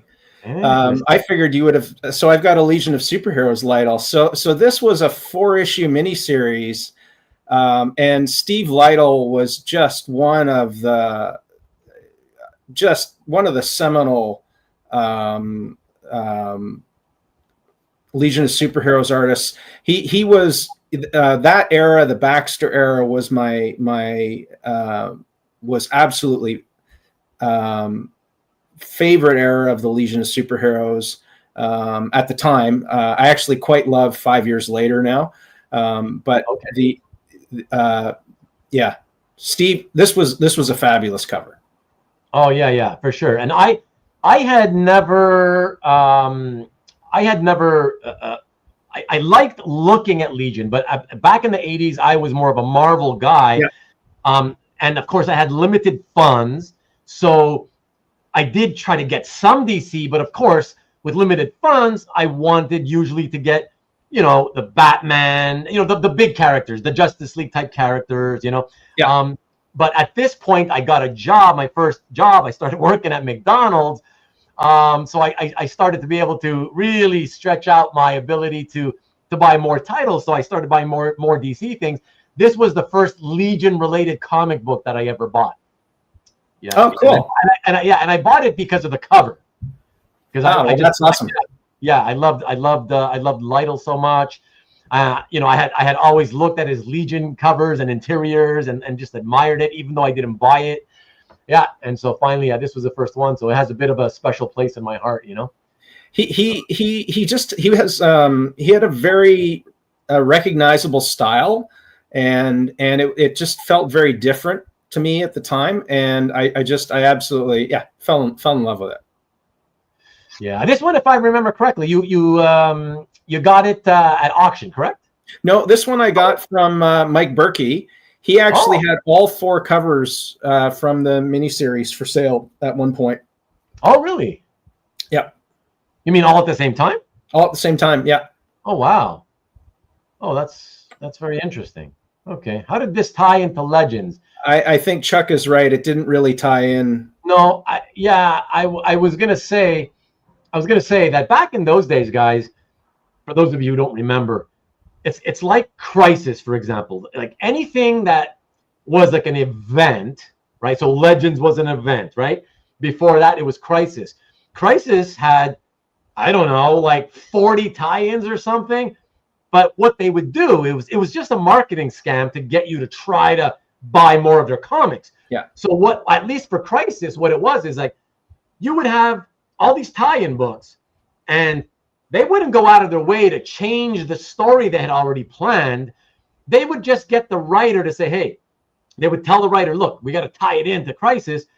Can you put 2 pages in? Write 2 pages that ties into what's happening in Crisis. And that's what it would be. It'd be a couple of pages where you suddenly see, oh, I don't know, the world's coming apart. Look up in the sky. You see this antimatter cloud coming or whatever, And that's it. Two pages later, it's back to the regular story or whatever, That was it. It was really not worth buying the tie-ins, So same thing with Legends. It seemed to be, what I remember, barely a tie-in. They put a page or 2 that kind of touched on it, and yeah, it was not something that, like I said, even at that, I was 16 years old. I was like, what a scam. These guys are scammers, man, Yeah, so Sean says, nice Cosmic Boy cover, and I remember buying it as a teen. Yeah, exactly. Me too. Yeah, fantastic cover. The intention was to kind of tie the Legion into its own origin post-Crisis without Superboy. Yeah. Okay. And no, Marcus, I was not in the McDonald's junior executive program. Thank you. Just a regular guy who's starting off for the first 3 months, sweeping, mopping floors, taking out garbage. Yeah. And then went into the kitchen. Derek, Mr. Knowledge himself, but Cosmic Boy was in the past fighting Brimstone with the Detroit League, so it wasn't completely irrelevant. He would know. I don't remember anything about it, but you know, Derek, and I appreciate you dropping that knowledge as always, man. Thank you so much. And Caesar now knows, because he's the one who was curious. So tie-in versus crossover, there's a difference. Well, honestly, I always found they were kind of scammy no matter what they called them, Mark, in my opinion. Ruben the Burger Flipper. Exactly. The infamous Red Sky issues. Yeah, I don't remember. I'll take your word for it. Just added the original cover to Cosmic Boy to my want list. And now Sean's going to bother you till the end of your days. Hey, it's all good. It's all good. One of the unfortunate things about this hobby for me is that my daughter is not really interested in my collection. So at some point, this is, I'm not going to take it to my grave. Right. So yeah, at some point, you never know. That's it. No, I never broke it was the cashiers that had to handle the soft serve machine. It wasn't the people back behind the cashiers in the kitchen. And just in case you don't know, CJ, I think you know, because you're just probably fooling around. In case you don't know, and for those of you who are wondering why when you go to McDonald's, it's so often they tell you want an ice cream, they tell you the other machine's broken. It's not that it's broken. It's that the way it's built, it's such a massive pain in the ass to clean it. Yeah. That they need to clean it when the restaurant's basically empty, and so there's never, that's why they can't do it while there's customers or whatever. And so that's why, it's okay. When it needs servicing, they just tell you it's broken. So did they teach you how to say, would you like fries with that in Quebecois? No, because I never did cash. I was never the cashier. Yeah. But if you did cash, you absolutely have to know how to say that in Quebecois. Absolutely. You're too much. Mickey, what's happening, man? The biggest Legion fan of all that I know for sure. Nice cover. There you go. You came in late though, since we took it off the screen. But let me quickly show it to you again real quick. There you go. Look at that. Awesome. Not a nice cover, an awesome cover. So there you go. It's a beauty. And Sean, they had just introduced the breakfast menu when I was there. Oh, you worked there, Sean?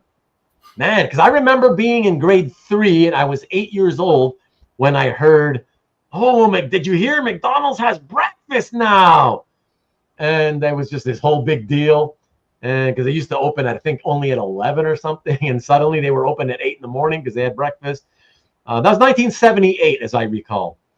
At least in Canada, John Cogan! There's another Canadian-American, actually, not another, I should say, a Canadian-American, former Montrealer. What's up, Johnny Cogan in the house? Good to see you. And Lou?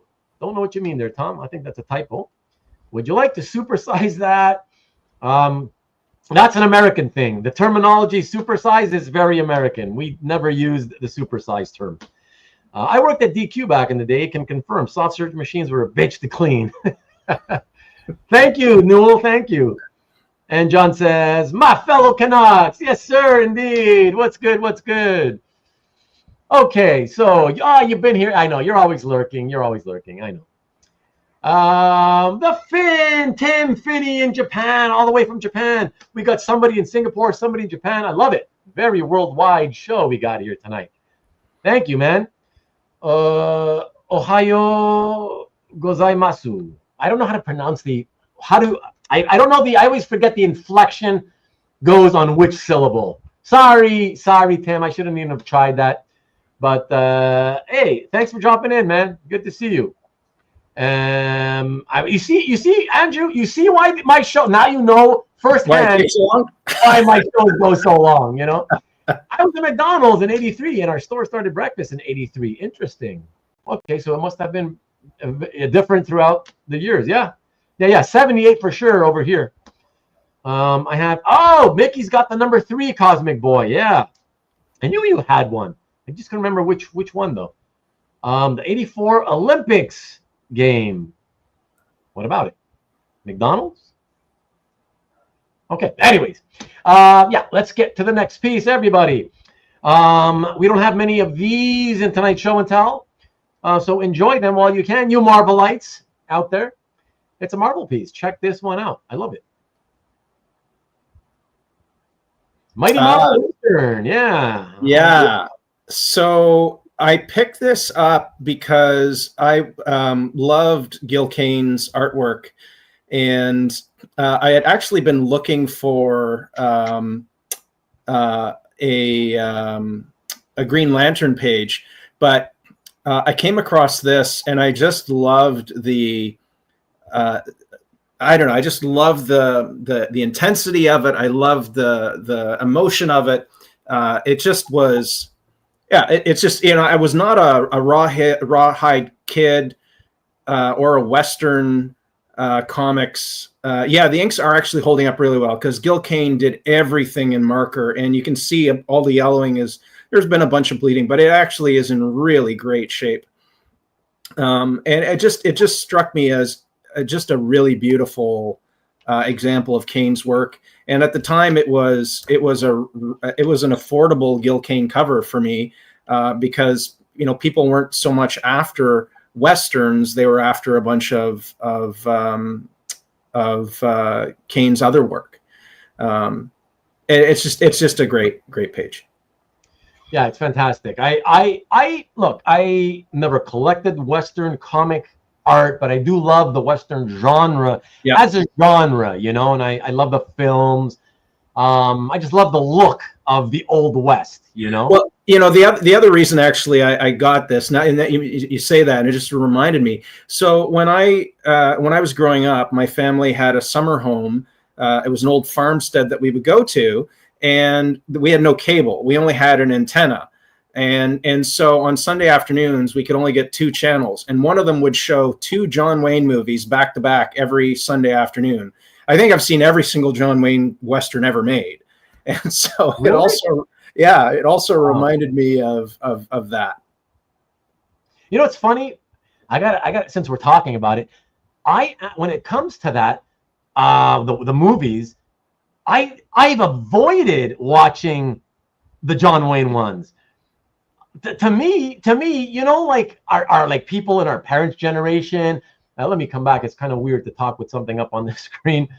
Our parents' generation would talk about like, John Wayne, the man's a man, manly man. But I don't know if it's like a generational thing. But like when I go back to check it out, I'd be like, man's a man. This guy. I'm like, I don't buy him as this big tough cowboy. I find he's kind of like putting on an act, and I don't think he's like a tough guy at all.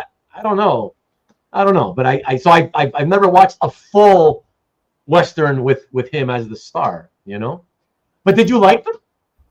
You know what? I love them. I've not gone back to watch them, but I was a kid at the time, and they were just great because John Wayne only ever died in 3 films. Apache, the Fighting Seabees, and She Wore a Yellow Ribbon, and he was just always the hero. He always won. Maybe that's why they loved him, right? The hero always wins. And did he always get the girl? Was it those types of movies where he got the girl? Sometimes, yeah. Okay. Sometimes. John, I didn't get it from you. I actually got it, I think, off of Mitch Itkevitz at the time. I'm not sure how he ended up with it, but I'm pretty sure I got it from him. Ruben's a Sergeant Preston of a Yukon fan. I am not. And you know what, Sean? I actually don't even know what that is. Oh, I know what it is now, but I never even heard of that until I want to say, 15 years ago. I had begun collecting vintage non-comics illustration, American illustration from like the 40s, 50s, 60s.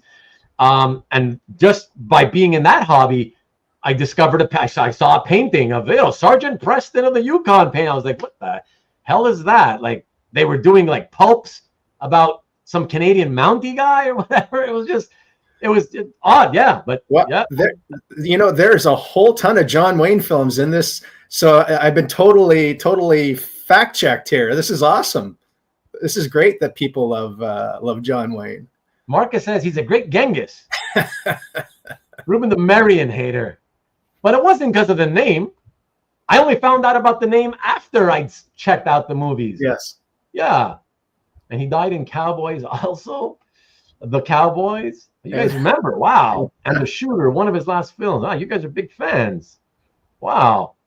Wow. Mickey also liked the John Waynes. I might have to, you know what? I might have to give it a, might have to give one. What would you say is like if I had to only do one and you're going to make me or break me? Oh, you know what? I think you should be asking these guys here. It's been so long since I watched them. I mean, okay. I really liked the Fighting Seabees that I remember. Okay. Which that was a World War II film, though, not a. Oh yeah. No, we're talking about westerns, guys. Tell me which one. If I had to watch only one, which one would you recommend? Loved them growing up. My dad and granddad loved westerns. Yeah, that makes sense. That's the thing. That's what I'm saying, right? Earlier about our parents' generation and then their parents. John Wayne died in The Shooter. Died of cancer. Oh, he died of cancer in the movie? Like that's what happened to his character? That's interesting. Sands of Iwo Jima. I work gyms. I think it means Sands of Iwo Jima. That's the Sands of Iwo Jima, I think it's supposed to be, yeah. Yeah, the Fighting Seabees, Wicca. Aren't those all war movies? Yeah, the Iwo Jima Fighting Seabees are war movies. I don't remember the Red Witch. Yeah, The Man Who Shot Liberty Vance, Jeff says. I might, I'm aware of that one, so maybe I'll do that one. I'm jumping ahead in the comments. I'm with Sean. I really liked She Wore a Yellow Ribbon. Okay. True Grit? What about True Grit? I never even saw the remake. So what about True Grit? That's a classic. It's considered a classic. I never really True Grit came quite a bit later than the stuff that I was watching on Sunday and Saturday afternoons. So yeah, and Chuck and Dwayne also putting out some famous ones. I remember The Searchers and Rio Bravo. Yep. Yeah. Okay. So maybe I'll look at the synopsis for like those three, and read them and just see the one that sounds the most interesting, and give that a try. Yeah. I like She Wore a Yellow Ribbon. Right. Try Stagecoach. Says John Brown. Yeah. Stagecoach. Okay. Might have to look at them. Okay. I'll take a look and I'll let you guys know in the future once it's done. Always play John Wayne in every movie. The Quiet Man. You guys are naming it. And Dwayne is a youngster, man. Dwayne's like still in his 40s. Dwayne, remind us of your age. He's a 40-something. So, Dwayne, your family must have been big time into like John Wayne movies, and you watched along as a kid. That's what I'm guessing. And hey, by the way, Dwayne, how's the health, man? Are you feeling better? Let me know. Watch Deadwood. No. Thanks, Dan. I had a chance when that was out, and yeah, I'm not in the mood. I don't want to do something long and involved. I'm just thinking of one movie that's good enough. Rio Bravo says Mickey is favorite. True Grit is what he got the Oscar for. Mm-hmm. Okay, Dwayne, congrats, man. You're out of your 40s and you broke into the 50s now. Wow, on the wrong side of 40 for sure. Congrats, man. Happy birthday. When was your 50th? Wow, 50. You must be using an old picture because your picture, you look really young in your picture, man. If the movie doesn't have Harrison Ford, Ruben isn't interested. Oh, gosh. Getting better. Okay, found a few supplements helping the blood pressure. Okay, good to hear, man. So good to hear. Thank you. Thanks for letting me know. Ruben's Wayne night next week. Yeah, so you're going to have to report back next week. You realize this, eh? I don't know if I'll have time by next week because I'm busy. I got a lot of comic art shit that I need to get done. So I don't know if it'll be for next week. But I will report back. I never thought I wanted to be 50 until I turned 58. Exactly. Wayne's World party time. All right. Let's continue, everybody. And let's see. So from this beauty here and then to Marvel, we now go to, this fun stuff. And this surprised me. This surprised me because of Andrew's age. This comes from an era that Andrew claims is his favorite. So that surprised me, given his age. So hopefully he'll talk to us a little bit about that once he talks about the artwork. All right, check this one out. Oh, okay. So this is an Al Plastino Action Comics page, and there was so much kitsch and camp in Silver Age DC, and so there's no Superman on this. It's Clark Kent and it's Lois Lane, but it just has some classic tropes, like that bottom left-hand corner. It's a bit hard to see here. It says, because these mobsters have threatened me, I've put on a bulletproof vest and this light steel helmet disguised as an exact replica of my own combed hair to protect me. and Lois is like, then that's why Dexter Clippers I can't quite see what it says. That's why his Clipper shattered on your hair. His silly joke had me thinking, oh, drat it. Like, can you get, and he's wearing his hypno glasses too. Yeah.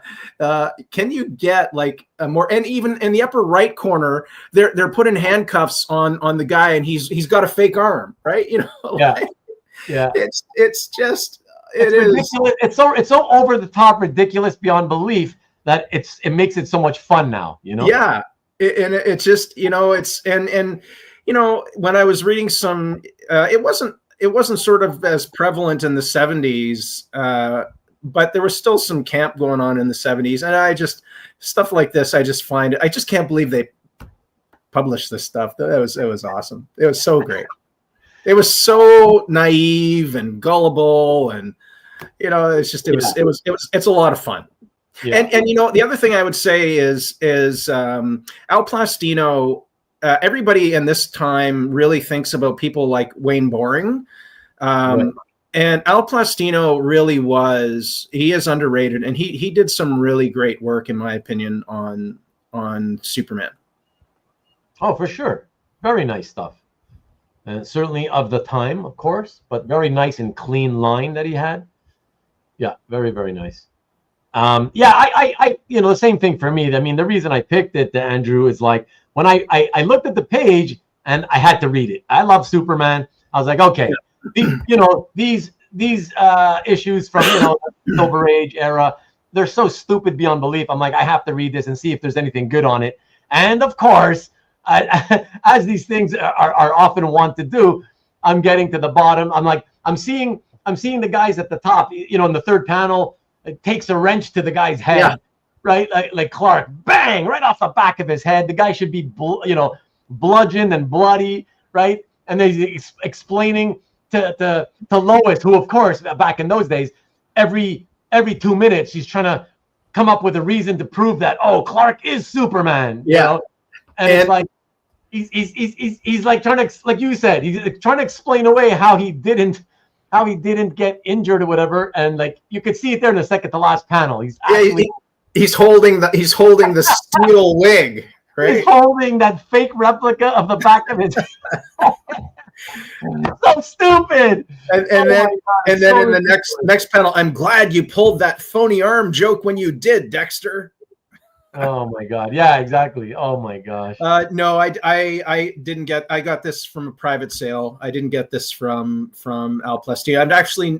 I've met a bunch of Silver Age comic artists. Al Plastino was not one of them. It would have been great to have met him.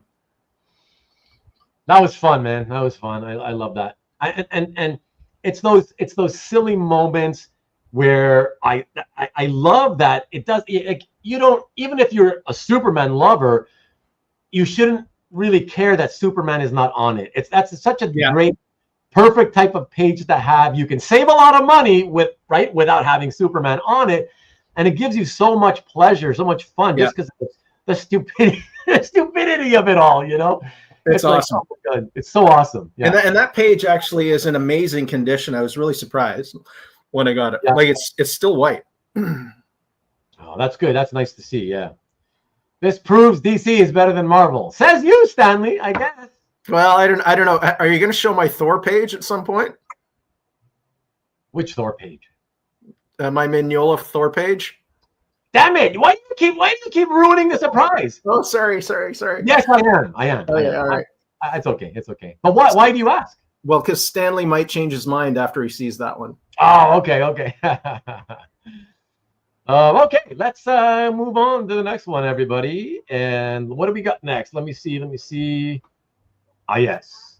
Oh, yes. Oh, interesting. Okay, yeah. Like, talk to us about this. We're jumping from early Silver Age up into the very contemporary era by a very, very niche but very, very popular artist. And I know you're going to be surprised at the one I selected. I'm assuming. Okay. Let me know. Check it out. No. Yes. You sound very surprised. Okay. I am because I do have a Silver Surfer Black page. Right. I got this from Felix. Right. It was like the last Tradmore page or one of the last Luthor Strode pages that he had in his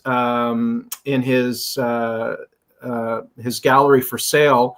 And you know, there's nothing really special about this page, but what drew me to this? So this is the first trad page I ever purchased. Was the composition, the 6 panels, the conversation that's clearly happening between the two folks. But what really got me was the lines on the guy's face in the upper right corner, right. and there's just so much detailed line work on this page. I just liked it because I liked it. I've never really been a Luthor Strode fan, Right. but it has so much ambience, feel, noir. I don't know what the word is. I'm drawing a blank here, but it just feels great. Yeah, it's got a great graphic style. First of all, I've always loved the classic 6-panel grid layout, but in particular this one, the one where rather than the common three tiers with 2 panels each, which is classic sort of DC Marvel, I love the two tiers with 3 panels in each and forcing them to be equally rectangular, right? Vertical and rectangular in shape, all equally sized. I love that. It's just very, very pleasing to the eye. And I find that panel layout really works fantastically with Moore's style at this point of his career, which is he's got all these great lines. Like you were mentioning the lines on the guy's face. Yeah. But really what I love is that I noticed there's lines everywhere. Everywhere.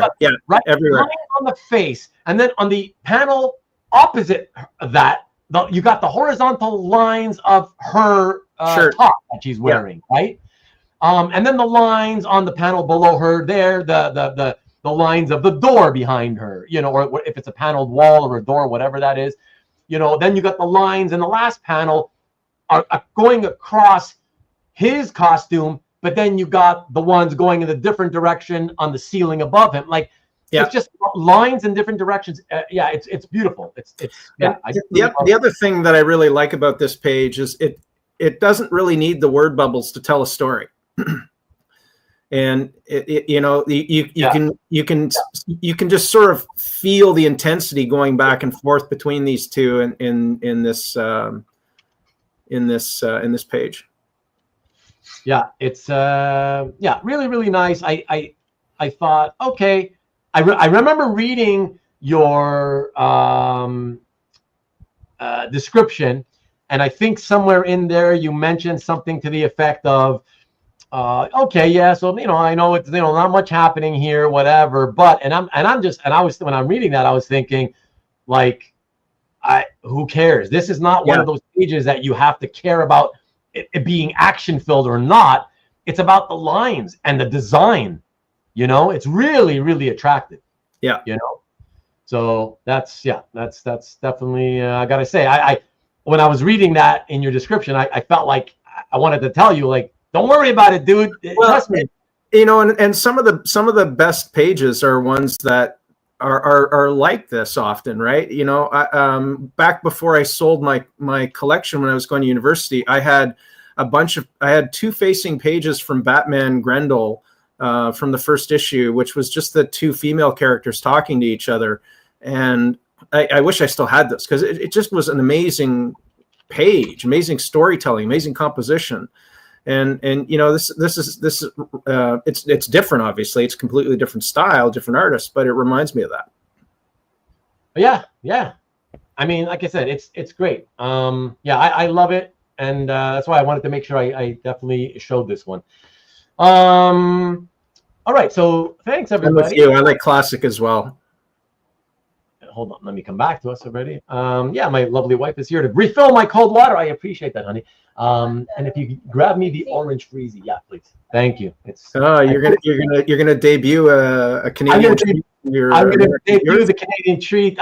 You know, it's Canadian brand, but who knows? Maybe the Americans invented it before we did, and we don't know. I don't know.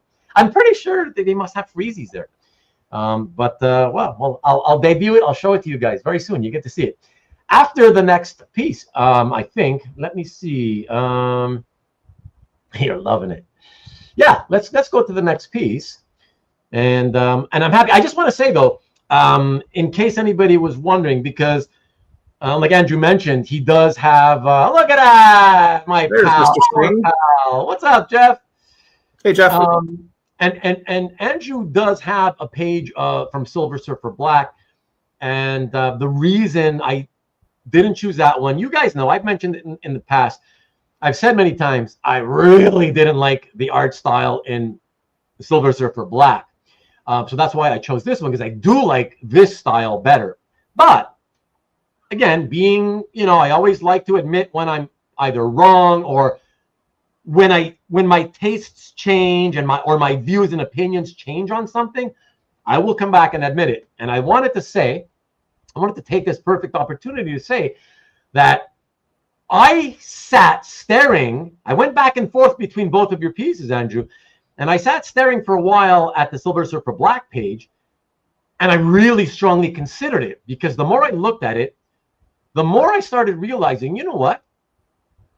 It's not that I hate the style across the board in Silver Surfer Black.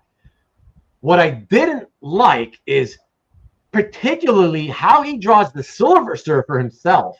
That I still definitely don't like. But I was really growing the everything else, the shapes of all the backgrounds, everything, all the other elements you had on your page was really growing on me. So they're not drawn the same way as he draws his sort of weird, elongated, rubbery, sort of broken anatomy, you know, whatever. It's hard to describe, but you know what I'm talking about. Yeah. How he draws the character himself. So, and who knows, that may grow on me one day, but that's what I don't like. But everything else was really growing me. So I came really, thank you, honey, really close to choosing it. But because I have always liked the style on Luthor Strode, I said, I'll stick to the Luthor Strode one. And also because I wanted to show you that even a quiet page can be beautiful. It doesn't matter. Yeah. It's not always about again, the action and all that, you know. So that's why I ultimately still chose it. But yeah, the other stuff is growing on me too. So you never know. You never know. I may. How was reading the Silver Surfer Black? Okay, that's not good. It was okay. Yeah. Okay. Because we've talked about you know, Tradd Moore, Silver Surfer Black. We've talked about him in general and his other projects on this show before. And people, I think, were telling me that I think it was the Doctor Strange project. Yeah, that it looked great. Right, I think it looked great, but everybody in the chat was saying that story-wise, though, was basically. I didn't enjoy Fall Sunrise very much. Okay, yeah, and that seems to be most people's opinion for the story, you know. Yeah, look at that. Carl says he also opts in for Luthor Strode. So there you go. Yeah, I mean, it's a completely different style. So it's about taste, right? And different styles catch different people's eyes for different reasons, you know. So yeah. Let me see. So hey Jeff, will Chaykin make another appearance tonight? Well, why are you asking? Why you want me to potentially spoil things? You know. Hey Jeff, they talked about your Scorpion #1 cover. That's true. And what else? My collection leans into an Way's story as much art, so Strode is where my heart is. And that's another interesting too. I might have to try Luthor Strode someday, because I only just recently was reading that it has some kind of a connection to either Jack the Ripper or the legend of Jack the Ripper. And I was like, oh, that's weird, because every piece of art I've ever seen from it, I don't remember seeing any Victorian era stuff happening on it. I don't know. That's really weird. So when I read that, I was like, oh, maybe I should check it out and read it. I don't know. Did you ever read it, Andrew? I've not, actually. No. You just liked the art and thought, hey, I want to pick that up? Yeah. I just thought it was cool. Okay, cool. Yeah, I've done that. A lot of people have done that. You know, we just like it and never read it, but who cares? It looks good. Let's buy it, you know. Tom says that Silver Surfer Black was a fun read. Okay, well, that's one pro for I am Silver Surfer fan and hate Silver Surfer Black. Okay, yeah, we know you're a huge Silver Surfer guy. Yeah, I'm not really curious to read that anyway, so I'm just curious. But all right, everybody, thank you for, as always, allowing us to shoot the shit in between, showing scans. It's great. That's the kind of my secret. My secret has always been, it's not really so secretive because I've mentioned it so many times before, that as much as I enjoy doing the show and tell portion of these episodes, I really love all the chatter amongst us about the hobby. You know, that's what I like more than anything. But yeah, let's keep it rolling, guys, and go from Luthor Strode to, oh yeah, another couple of favorite characters of mine. And I love this page. Check this one out. This is John Bogdanove and Eduardo Barreto. What an interesting combination, because Barreto for most of his career was just a penciler or penciler inker of his own stuff. It's so interesting. Occasionally, he would, in the 90s, he would ink people. That's just so interesting. Yeah, I love this page. This is one of my favorite pages in my collection.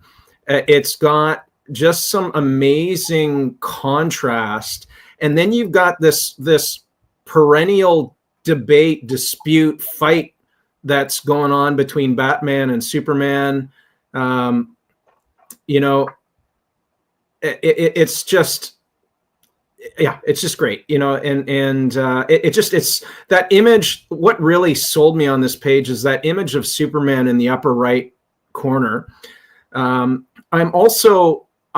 really, when Eduardo Barreto, I like Eduardo Barreto's inks on this, and he was, me too, yeah, he did a series, a Martian Manhunter series. I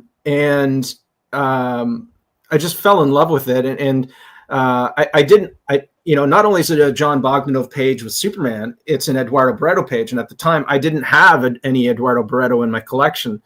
And so this was, it's just it's a great page. And I just like the fact that it's Superman and Batman having a quiet conversation with each other. Yeah, right. No, and Superman is actually saying to Batman, "You were right." Right. You know, when was the last time Superman ever apologized to Batman? Yeah. No, it's great. I love it because graphically, it's got some really nice images, especially it's with so striking. Yeah, the high contrast work, beautifully spotted blacks, right? I actually think it looks a lot better in black and white than it does in color. Oh yeah, it's one of those odd. It's one of those odd pages where normally color can add so much to a series, but this or a page. But this is just so much better in black and white. No, absolutely, yeah. Beautiful, and I do believe that it was part of the No Man's Land story there, Tim. I do believe it was part of that, yeah. Oh, and look at that. The professor himself comes in and confirms it. Yes, sir. It was indeed part of No Man's Land.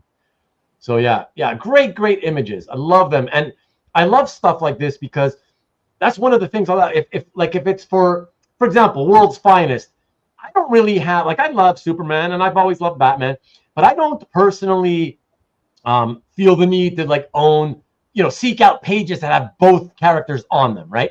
But something like this would be an exception, because what I do like when they're together is this type of stuff precisely, where they have these philosophical sort of conversations about their differences. This is what I like. It's how they sort of behave towards each other at times. And well, and the other thing that's really interesting about this is Superman is really deferring to Batman to figure it out.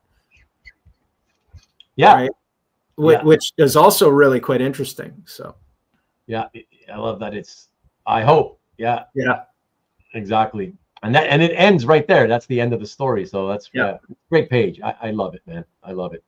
Yeah. So congrats on this. It also, it doesn't even look like John Bogdanove's artwork. Yeah.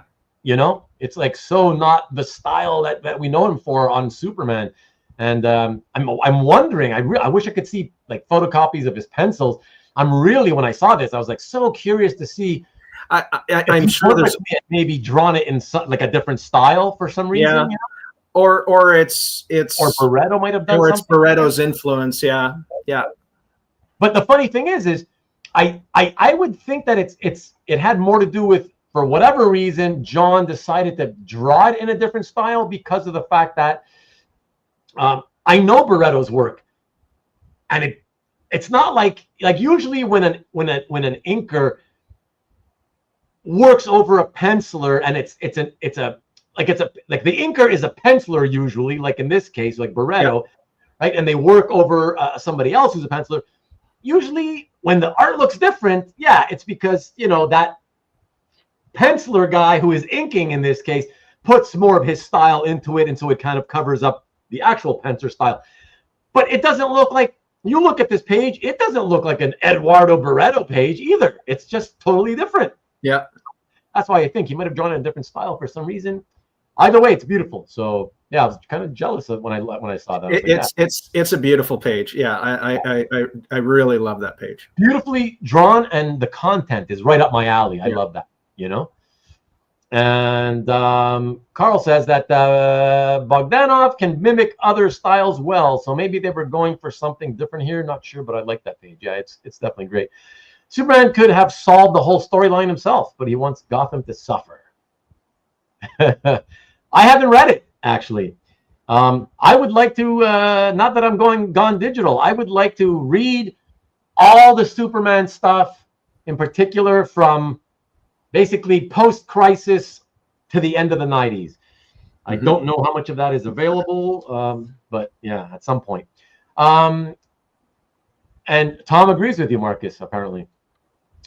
Just wanted to go, before we show you the next piece, everybody, just wanted to show you what a freezy is. And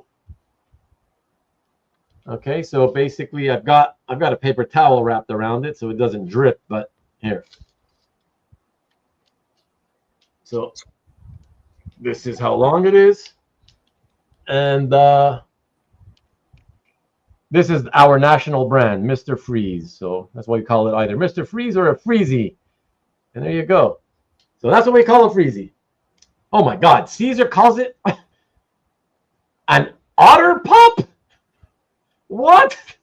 Like, that's not even remotely close. Otter pop? Oh my God, even Derek knows what that means. A Canadian otter pop. Otter pop? What the? An otter is an animal. What the hell does an otter pop have to do with a frozen treat like this? Well, everybody's agreeing it is otter pop.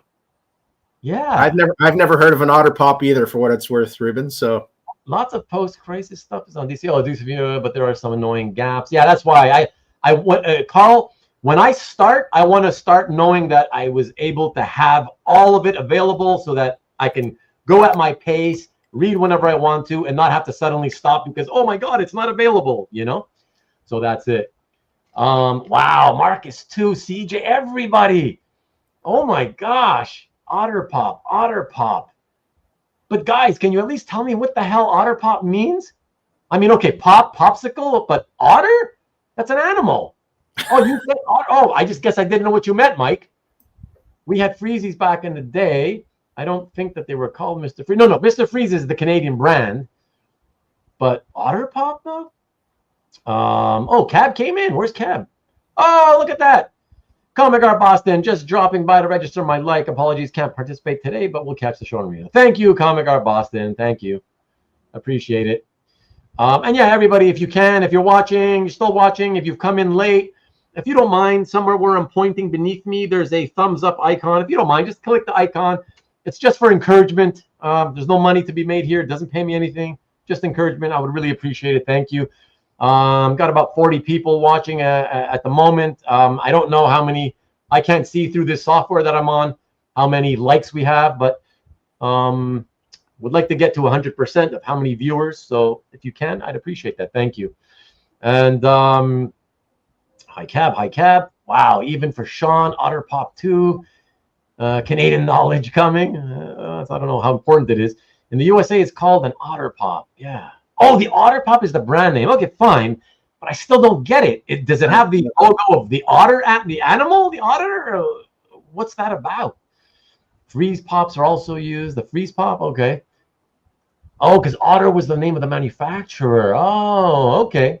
All right. Thank you, guys. Thank you. For a definition of an OverPower, check your left hand.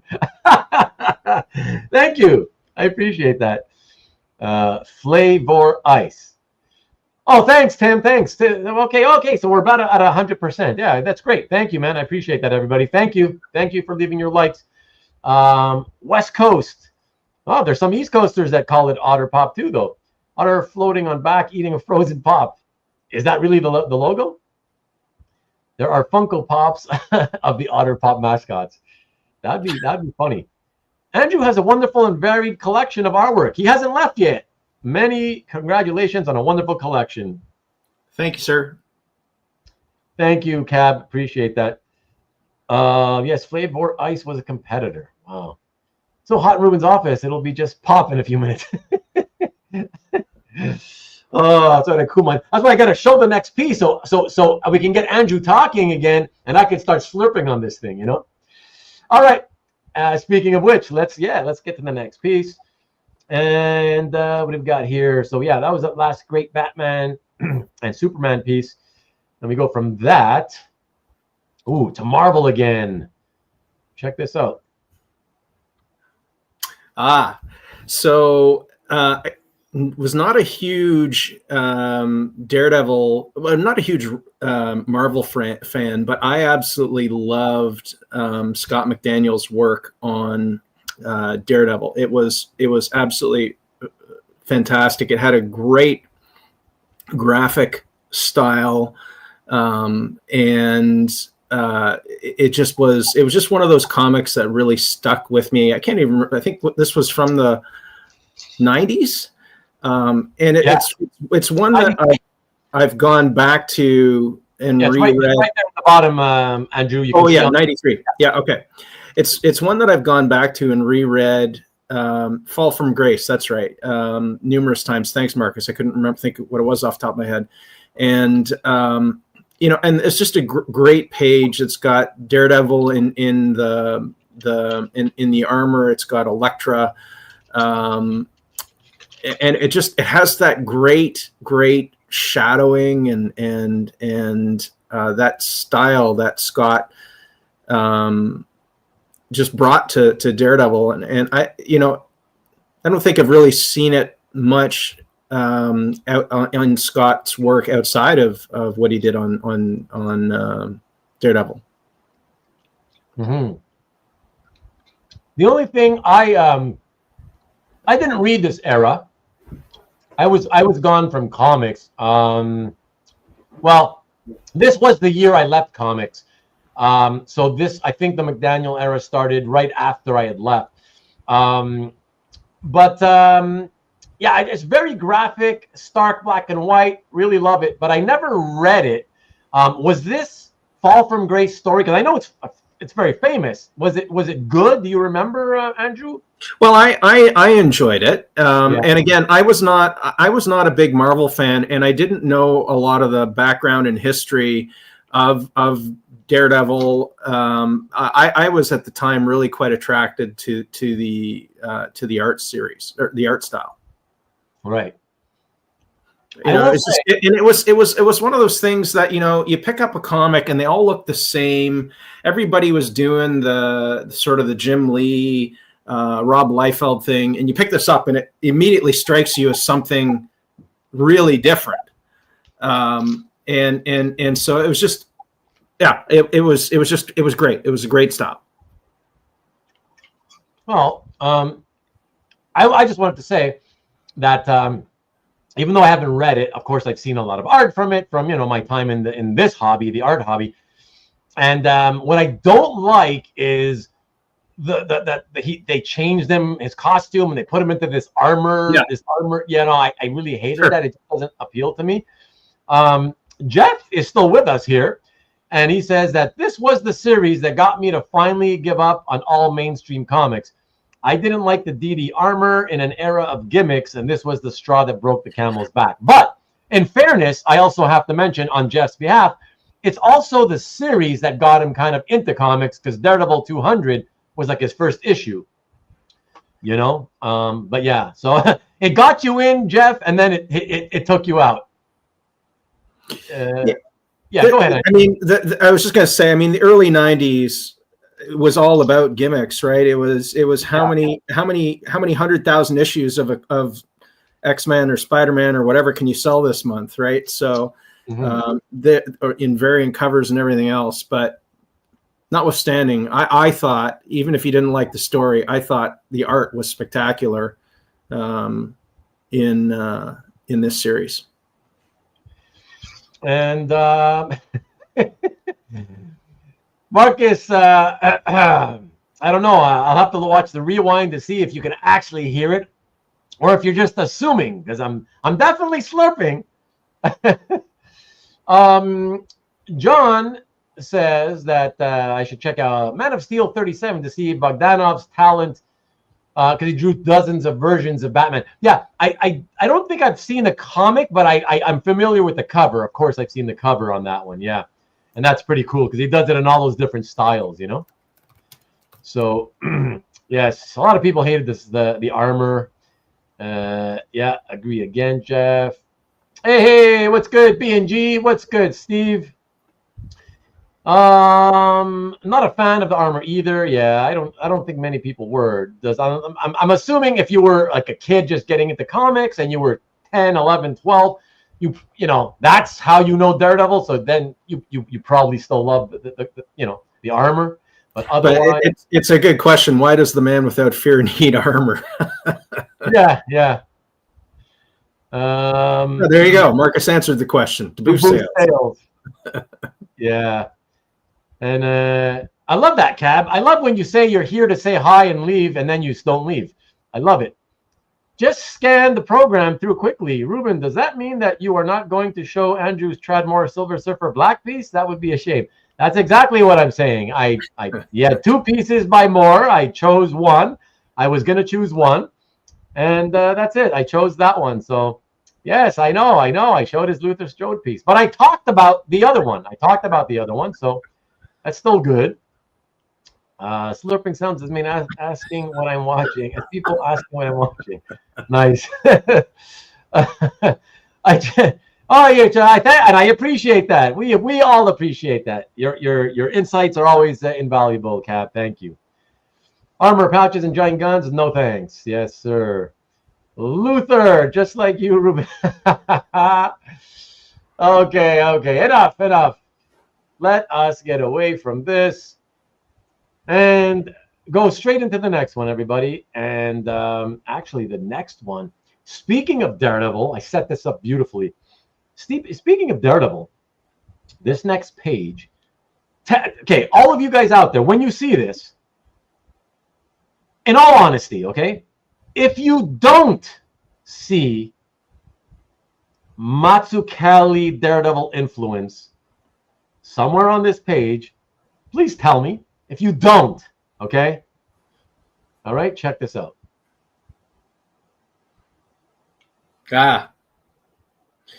So I mentioned earlier that I had a bunch of pages from Batman Grendel from the first issue, but I sold them when I went to university, and I picked this up not too long ago. And I picked this up because there's a it's again one of these comics. Obviously, it doesn't have Batman, it doesn't have Grendel, it does have Commissioner Gordon in it, but there were just some great scenes in the pages that I had with the two female characters, and this page came up, and it just reminded me of the pages that I had previously that I sold to help finance my university degree.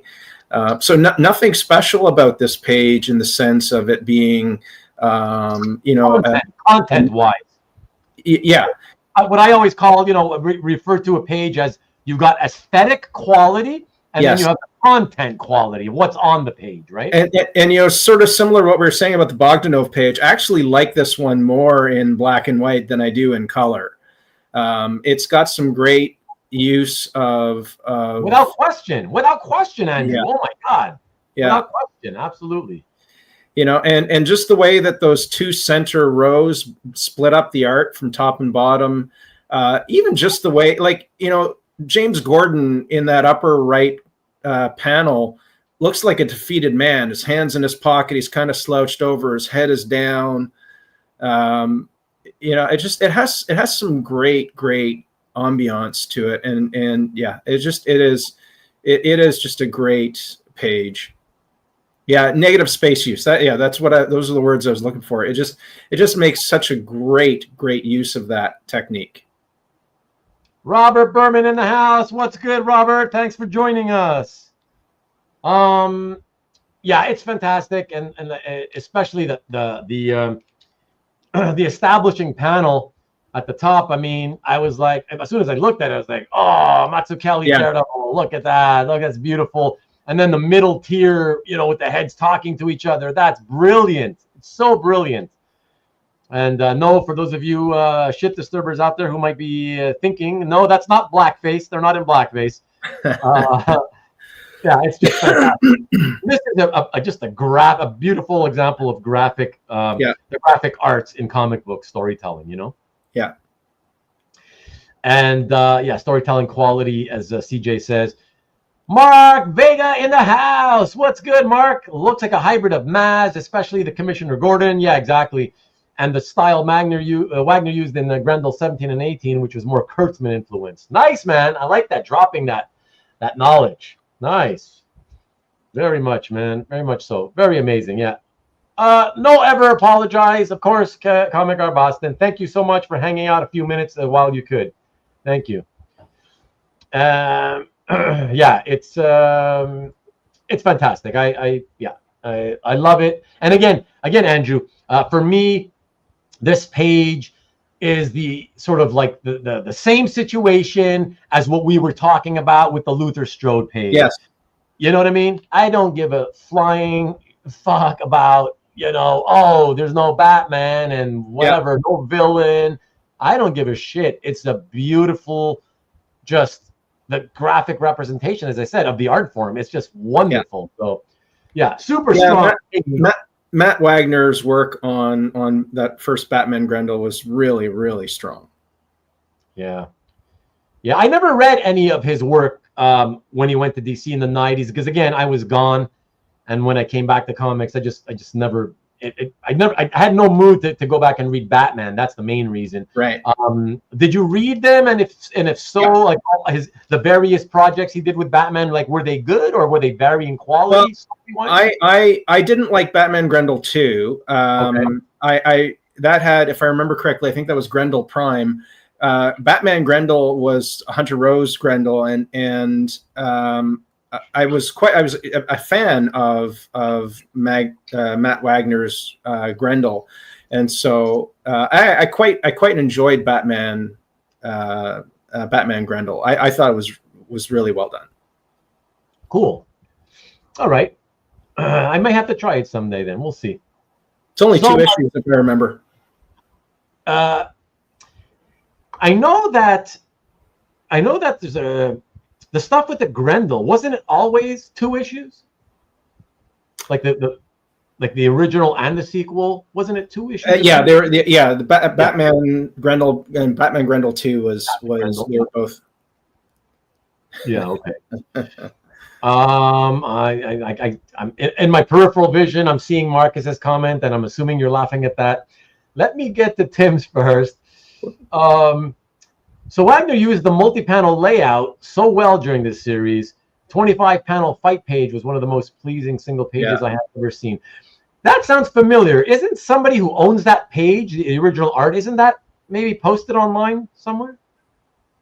Feels like it's, or maybe I'm thinking of somebody, because other artists in other books have created, pages where they just wanted to do a ton of panels.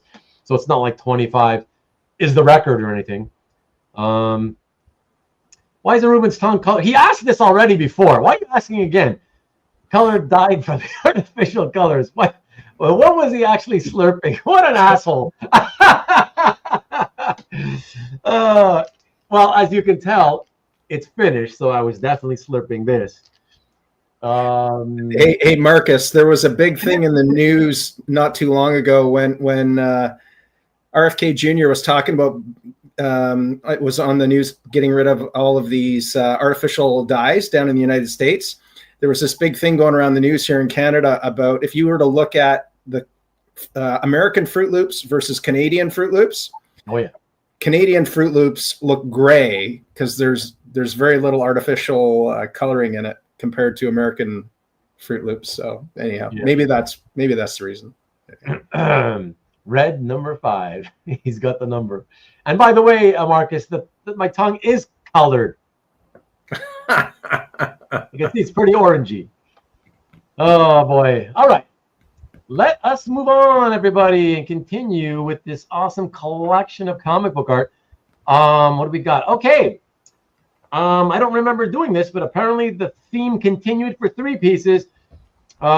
Speaking of the Batman connection, one of my favorite Batman artists of that era, certainly. And it was a great read, and artistically and a great read at the time. All the Bat books were fun, leading up to that 1989 Batman movie. So big fan of this artist. And this is not a comic book art, everyone. It is card art. Check it out. Sorry, game art. Card art for a game, if you will. Yeah. Yeah. Norm Breyfogle was just an amazing Batman artist, and his art has actually been surprisingly difficult for me to find. This was for sale for a long time on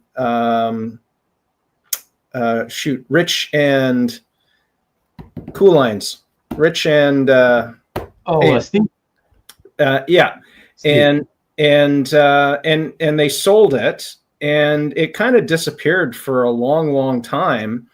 And I had literally just subscribed to Prop Store Auctions because I had just bought some stuff. I had just met Chuck Costas through the hobby, and I subscribed to Prop Store, and lo and behold, this showed up in one of their auctions, and I was able to get it. And it was done for I think it was, I can't remember if it was Upper Deck or Topps that published it, but it was called Overpower, and it was a DC card game, and it's just the most amazing Joker image that Breyfogle's done. I think all of that line work in the background is a combination of Zipatone. So the really tight stuff around the Joker's head is Zipatone, but then when you get further out, particularly in the lower half below Joker's jacket and legs, that's all hand drawn. And it's just, it's the classic Joker, whether you're going back to Marshall Rogers or, Giordano Aparo, those guys, it's fabulous. And Breyfogle was just, it was amazing. It was absolutely amazing. And so I feel this is one of the pieces in my collection that I just feel really lucky. Yeah, I'm sure it probably didn't cost as much the second time around. Rick is good with the quips, especially over the last few weeks. He's been getting better and better with the puns. You know, that's why we need you to come on as a guest, Rick.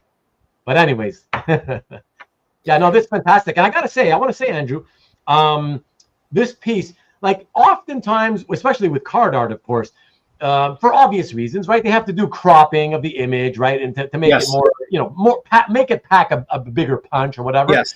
So I understand why they did that, but I'm so happy to be able to that we get to see the original art, because on the original art is where you really, I feel, get the full effect, that dazzling effect of the background. Yeah. Screwing with your head, right? Yeah. Like it's like it's okay, it's kind of cool on the card, but like wow, when you look at the black and white version, wow, it's crazy. Yeah. Yeah, so, and interestingly, and if you guys look on CAF and you look up Norm Breyfogle, there was another piece of card art that just popped up on CAF in the last, I don't know, 4-6 weeks, and it's Breyfogle's version of Superman, which is also fantastic. But yeah, I wanted this piece for a long time, and I just was never prepared to pay for it what was being asked. And it came up on Prop Store of all places. I was not expecting it to come up on Prop Store, and I managed to snag it. Yeah, it's really cool, man. Yeah, it's a great piece. I don't normally ask this, so I'm not asking for numbers. It's just for my own curiosity. With something like this, because I'm not so familiar with the values of card art, with something like this, was this 3 or 4 figures? It was 4 figures. Okay. And it was one of those things. I'd been looking for a piece of Breyfogle Batman art for a long time, and I hadn't found anything that I really liked. I probably paid more for it than I needed to, because there was someone else who was bidding for it, and I had to keep going. And Carl's asking, did you get it for less on Prop Store? What do you mean by being asked? I thought that was an auction. No, so they give you the estimate of what they think it's going to go for. And I believe it was, if I remember correctly, it was less than the upper range. But it's been a long time since I okay. I have to go back and look. All right. And I just wanted to say to John Cogan, don't be sorry, my friend. Don't be sorry. I'm only telling you so that you can be caught up with us, because it's obviously when you're behind, when you're lagging on the video, then you're suddenly commenting. By the time I see the comment, you're talking about something that we already finished talking about a few minutes ago. So we can't talk with you about it. So it's for you to, so you could be up to speed with us, right? And talk about the same things at the same time. So don't apologize, though. Obviously, when I watch other videos, streams, the same thing happens. I sometimes start falling behind. It starts lagging, and then I don't realize I'm behind. And suddenly I realize, oh shit, I'm behind. And I refresh. So, and yes, exactly. Let me see here. Yes, a couple of guys. Let me just put this in just to make it official on the so people can see it on the rewind. Okay. Here we go. Yes. So Marcus is reminding us that my good friend Paul Pappas, affectionately known as Paulie P, it's his birthday today, turned 60. So happy birthday, Paul. All the best for health, of course, number one, and in your collecting as well. I already wished him a happy birthday personally earlier in the day. But yeah, 60 with a cake. That's awesome. Thank you, Rick. Very cool. And yeah, so John, ask question about stuff he hasn't shown yet. Sean. Okay, so yeah, excellent. Yeah, so very cool piece. And you're right, Andrew. Historically speaking, I'll tell you, because I'm not sure if you're aware, but I can tell you that because I've been, I was always a fan of that run on Detective, the Breyfogle run. I can tell you, and as a guy who I spent 13, 14 years full-time dealing art, as well as collecting, in all my travels, if you will, I can tell you that Breyfogle stuff, it back then when I first started out, all the way till now, it has never been plentiful out there. I know. And for a guy who's the most prolific Batman artist in modern times, and maybe someone knows what happened to it. I don't know if the family kept it, if DC kept it, if it was destroyed. I'm at a loss to understand where all that art has gone to. And that's the thing is because when he was still living for many, many years, people would reach out to him. They track him out, track him down online or whatever, and just to ask, hey, do you got any art? And everybody that I knew that reached out to him said the same thing, that he claimed, oh no, I sold that stuff long ago. So then where the heck is it? It's crazy to me in this day and age, especially, right? With the auctions being what they are, they get everything, right? And they get everything. Everybody pulls their art out of their closets for the auction houses when they see the prices going nuts. But some stuff like that, it doesn't ever appear, like very rarely, And he's just such a prominent Batman artist. You'd think there'd be more. Marcus says that he did have a lot himself when he was at cons. But Marcus, would that have been like way back, like in the 90s? Or are you talking like in the 2000s and 2010s? Or that's weird because he seemed to tell people that he didn't have any. Why would he do that if he had stuff? Maybe he just didn't want to have to deal with mail order. That's possible. And it was easier to tell people, no, I don't have anything. I don't know. Brought a stack of art to our Bellingham, Washington show, and I never followed his art, so I didn't know it was available. Okay. Yeah, who knows? 90s, yeah. So that's it, right? So 90s. So maybe that's it. Maybe he still had a stack, and by the time the late 90s came to an end, and everybody, the hobby was starting to grow a lot at that time with eBay and all that. Maybe that's when he finally started selling most of it, whatever he had left. But yeah, it's crazy that it doesn't show up very often, even at Heritage and all these other auction houses. Yeah, it's an interesting mystery, Some fan with deep pockets might have bought like a bunch of it. That's always possible. Probably what happened, yeah. Yeah. I went to dinner with Norm the night he had his stroke. Wow. We talked about, of all things, Archie. That's fun. I bought a page off him for $75 at SDCC one year. Long time ago, I'm sure, John. I think Anthony bought up all this stuff with no Batman. Okay. And it's like Aparo Batman art. Yeah. Yeah. Wild. Yeah. Is it Aparo or Aparo? Everybody I know has always said Aparo. Aparo? Okay. And in fact, Andrew, you're the first time that I've ever heard anybody say Aparo. Oh. Yeah. Interesting. Is that just how you've always said it yourself? I've always said Aparo, but I'm happy to be wrong. Yeah. Well, I could be wrong. I don't know. I've never had a chance to ask him or his family. So yeah. But yeah, that's true too. And that's the crazy thing. There's tons of that stuff out there that, well, the thing is, John, is I believe it's with his estate. I do believe when he passed away, he still had tons of complete books, complete stories. So I think the estate still has tons of it. Why they don't go out and sell more of it, like more often? I don't know. Maybe they just want to do it slowly. Who knows? There you go.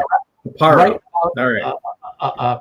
But Sean, is it Aparo or is it Aparo? That's the other question, right? Aparo. Sometimes I kind of flip back and forth between them, apropos. There you go. Could be estate had other plans. Yeah, you never know. But all right, let us keep it rolling here. And let me see what is next on tonight's docket. Oh, yeah, interesting artist. Jeff. I don't know if Jeff Singh's still with us, but I know Jeff would appreciate this if he saw this. Yeah, check this one out. Sticking with DC, everyone, check it out. Oh, Seth Fisher. Yeah. So Doom Patrol. So I just really a huge fan of Seth Fisher, but I don't really collect his art. I do have 2 pages, but I just was really struck by his work on Doom Patrol, and this one is great because it's got Robot Man, it's got Larry, it's got the professor's name is escaping me for the moment. I can't remember what his name is. But yeah, because everybody always calls him the professor, you know. But it just the line work is so clean. It's got this instantly recognizable Seth Fisher style. Yeah. It's interesting. My moniker on CAF is Chaykin Dude, and we've only really looked at. Well, you've only selected one Chaykin piece so far. And as we're going through this, I have a lot of different stuff actually, and I think the thing that has happened for me is as I've got further into my collecting, initially everything was all about Chaykin. Now I just go for stuff that I like, that appeals to me, that I know I'm not going to have to flip to Comic Link or whatever, and it's just this is just such a beautiful page. It really is just a beautiful page. Yeah, so great. Clean and the look on Larry's face in the bottom right corner is just awesome, right? Well, awesome in a bad way, I guess, but Chief, that's what they call him. That's right, Chief. Yeah, so I was gonna put well, first of all, Carl at 247 Comics says Andrew has a great collection, and he wants you to know that he loves the variety from tonight. Well, the second compliment goes to me, Carl, because I'm the selector of the variety. So I'll take that compliment. Thank you. But of course, I'll give to Andrew for collecting it all. Great varied tastes, which is really cool. And then I wanted to say again, thank you once more, Derek, for Niles Calder. Yeah, that's right. Yeah. So there you go. And exactly. See, even John says, because he's the chief. He's the chief. Yeah. Carl is waiting for more Valiant. Yeah. He's waiting for the one Valiant piece to show up. That's funny. That comment was for Ruben was a given. Oh, yeah. Nice. You admit it. Thank you. Awesome, man. Awesome. I appreciate it. But no, this is cool. Seth Fisher. Yeah. Really great style. So different. So what's that word I always use? Like an indie style, got that indie type style, and it was always quite fun to see him do the more mainstream stuff. Yeah. But it's cool that he chose things like Doom Patrol, because as we all know now, Doom Patrol used to be more of a mainstream sort of DC comic book thing, but over the years, from the 90s onward, it became kind of like a weird comic book. It was like a weird super group. If folks are looking at my gallery, I have another page by Seth Fisher, which is The Flash Time Flies. And again, it's just one of these things. It's a bit of a nondescript page from the story, but it just has just some wonderful, wonderful line work. And it just. The Time Flies one feels very sort of European inspired to me. Yeah, exactly. Yeah, well put. That's a good way to put it.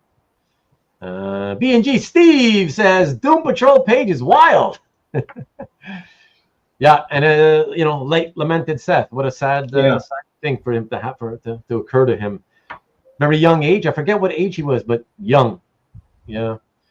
And Jeff also says Seth with magic. The details and fun little things he added makes each page special. Yeah. I think Felix still has a selection of Seth pages available for sale on his website if people are interested.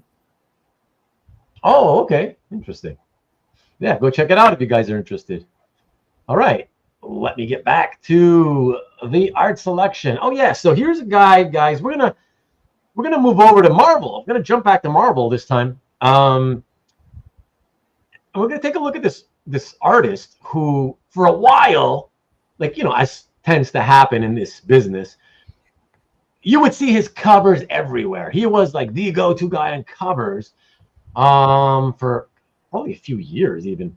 And this is interesting because he was doing a Kirby riff on this series, but for this one page, I looked at the issue. For this one page, he's doing his style at the time, but the rest of it is like a Kirby riff. It's so weird, but I love this. Check this out.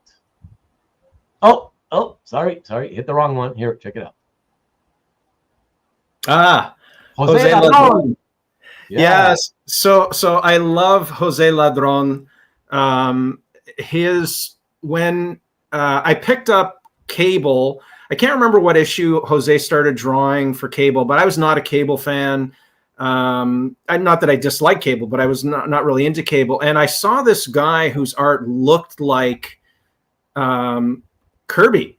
And I thought, well, this is really cool. I'm not seeing anything like this. And so I collected the whole Ladrönn run. And there's just some fabulous work. Now, I will say this. Ladrönn was inked by two different people. He was inked by Scott Hanna, and he was inked by... the other person's name will come to me. I prefer Scott Hanna's inks over Ladrönn, but he just puts this Kirby-esque detail into it, and you get that Kirby crackle and you know, all this, like that bottom panel, you get all that sense of motion and light. I absolutely fell in love with Ladrönn, and shortly after, I love how you roll the R. I love that. I'm going to give you props for that, man. Ladrönn, yes, sir. And after he finished his run on Cable, he started migrating to digital, and so Juan Velasco. Thank you, Derek. That's who the other guy who inked Jose's work. He migrated to digital, and so he has very little pen and ink work anymore. He's also the nicest guy. I have a great story about José Ladrönn. The first comic I ever saw of José Ladrönn was, if you guys remember, Amalgam. It was the crossover between DC and Marvel, and there was one called Spider-Boy and the Legion of Superheroes, and it had this guy called Ladrönn. I'm like, who the heck is this Ladrönn guy? And so I went to San Diego in '97, and I went lined up to see Mobius, and I forget the name of the Frenchman who was running Mobius's booth, but he was also repping José Ladrönn. And Jose didn't speak any English at the time, and I'm looking at his name tag, and I said, "You're José Ladrönn. You did the Amalgam comic." And some fellow came over and started to translate for me, and I had the distinct honor of being the first person to ever recognize José Ladrönn and to ask for his signature. And he drew this cool little character in my sketchbook. And then many years later, probably about 5 or 6 years later, or 5 or 6 years ago, I reconnected with him through his website, told him the story, and asked him for a commission. And I have a Miracle Man fully painted commission in my gallery by Ladrönn, in a Kirby style, which I just absolutely love. He's such a gentleman. He's such a pleasure to talk to, and he walks you through every step of his creative process. But yeah, as soon as I discovered him, then I went on a hunt to find a bunch of these Cable pages, and they're just, there's so much emotion and expression in them. But you know what, Andrew, I got to tell you, what I was saying earlier was that, to me, okay, yes, obviously, if you think in terms of, when you're thinking Kirby, if you're thinking in terms of shapes, you still see Kirby influence here, of course, right? Big, blocky kind of shapes. Yes, okay. But the line art, everything inside the outline, it's so, on this one page, it's so not like Kirby lines, but if you look at the other pages, for whatever reason, It is very emulating the Kirby lines. I don't know why, but if you look at this issue again, flip through it, you'll see. It's like the only page that looks like this, and all the other ones look a lot more Kirby-esque. I don't know why. It's interesting. But yeah, it's phenomenal. It's fantastic. And by the way, do you or does anybody else remember what I was saying earlier about for a few years, like Ladrönn was doing covers everywhere. Ladrönn covers, right? Like tons. Yeah, and then when that ended, it's like he disappeared off the face of the earth. At least for me. No, he's doing his own. He's doing his own thing. He's doing El Topo, an El Topo series. He did something called Elephant Man, which I've never read. Okay. So just create your own stuff. Yes. Yeah. Okay. A lot of his own stuff. Yeah. Okay. Yeah, man. Well, you got a cool page for sure. So. That's a nice one. That pinup is nice. It is gorgeous. It just, it was when I was talking to Ladrönn and I said, listen, I want Mr. Miracle. And he writes back to me. He says, I can see it in my head. I can see Apocalypse in the background. I can see the parademons. I can see, it was so awesome. He was so much fun. That's cool. And sorry, where was it that you had met him? I met him at San Diego at Jean Giraud's booth. Jean Giraud's American rep was also Ladrönn's rep. Okay. All right. Fantastic. Well, so let's see. We're going to go from, Ladrönn Cable at Marvel. And we're going to go back and revisit a character we mentioned earlier. Because I just love this. And it's going to be the first non-published piece of the evening. I love this. So beautiful. Check it out. So Chris Stevens, this was a commission through Felix Comic Art. Chris Stevens regularly has commission lists with Felix, and there was only busts offered at the time, or full figures, and I didn't want a bust, but I didn't really necessarily want a full figure, and so I asked if I could get a half bust, and I asked for it specifically to be modeled on the Graffiti Designs statuette from the 90s, and which was Hunter Rose on this pile of skulls, with holding one skull, kind of like, Alas per Yorick. I knew him well with his forks. I'm sure if you Google Graffiti Designs Grendel statue, you can see what I'm talking about. And so that I sent images of the statue that I have, and said, hey, can you do something based on that? And in that. I'm biased, but in that batch of bust commissions that came back from Chris that time, I thought that this was easily the standout best. It was fabulous. Wrapping the rose around there's two roses, if you pay attention, in the background, in with the reds, and then the rose coming out into the foreground, and the forced perspective with the lines. It is a lovely piece. Yeah, it's beautiful. And just FYI, Andrew, because of course, obviously, when I saw it, I was like, okay, a riff on Hamlet's, the famous quote.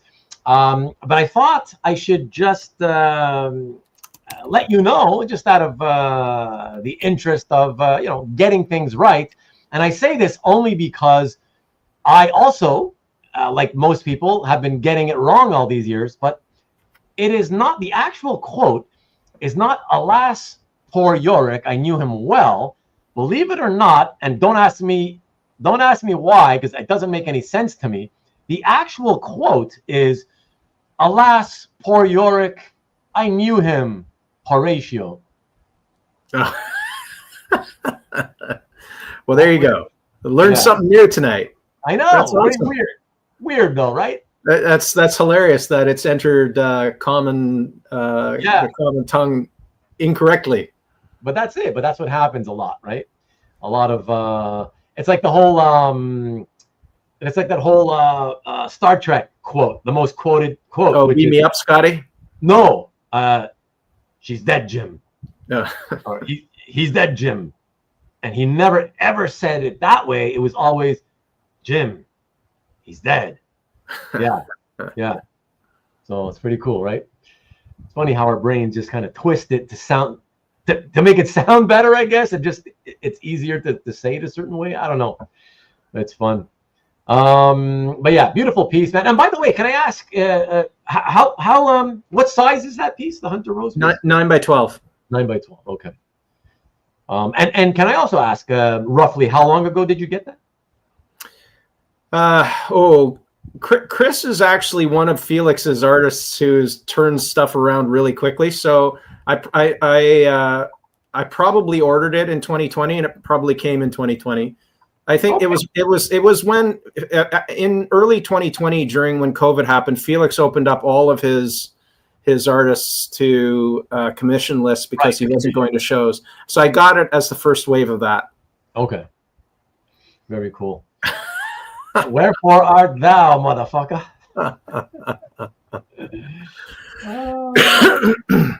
He's talking to Horatio, right?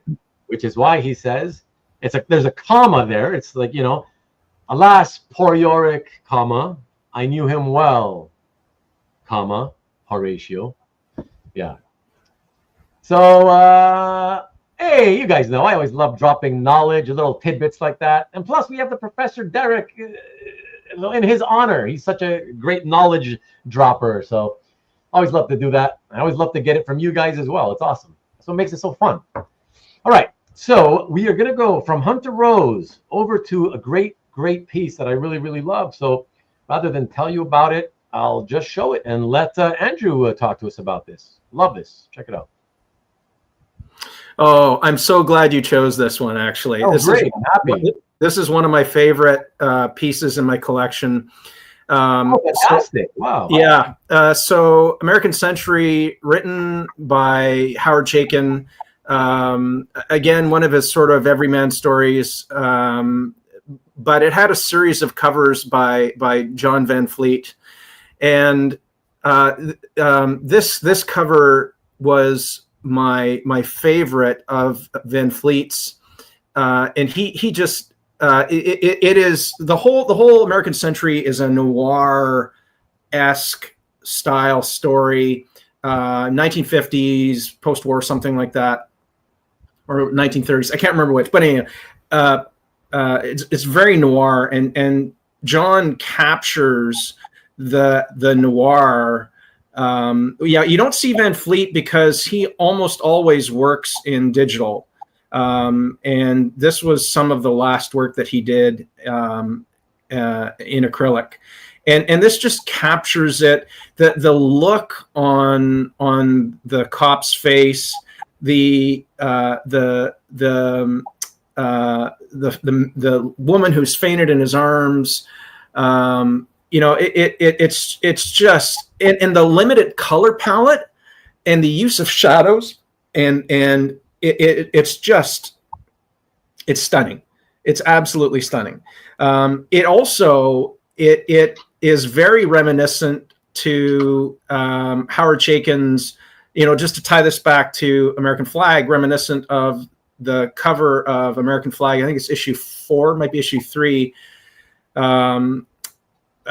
And then I had Chaykin do a commission for me where I had him recreate that cover, but using this John Van Fleet image as the inspiration for it. So that's in my Chaykin gallery as well.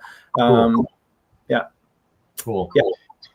And did you? Sorry, I don't know. I was busy trying to look at the comments. Did you mention by any chance whether you read the series and what you thought of it? I did. It's been a long time since I read this series, and I a number of years ago I purged my comic collection, so I don't have it anymore. But I did enjoy it. It was very good storytelling. Yeah. It was very dark, very noir. Okay, because that's what I wanted to know, because when I saw it, I was like, wow, this is right up my alley because I love old Hollywood. Yeah. Right. And so I was like, yeah, that looks like right out of the 40s, 50s, right? My prime era.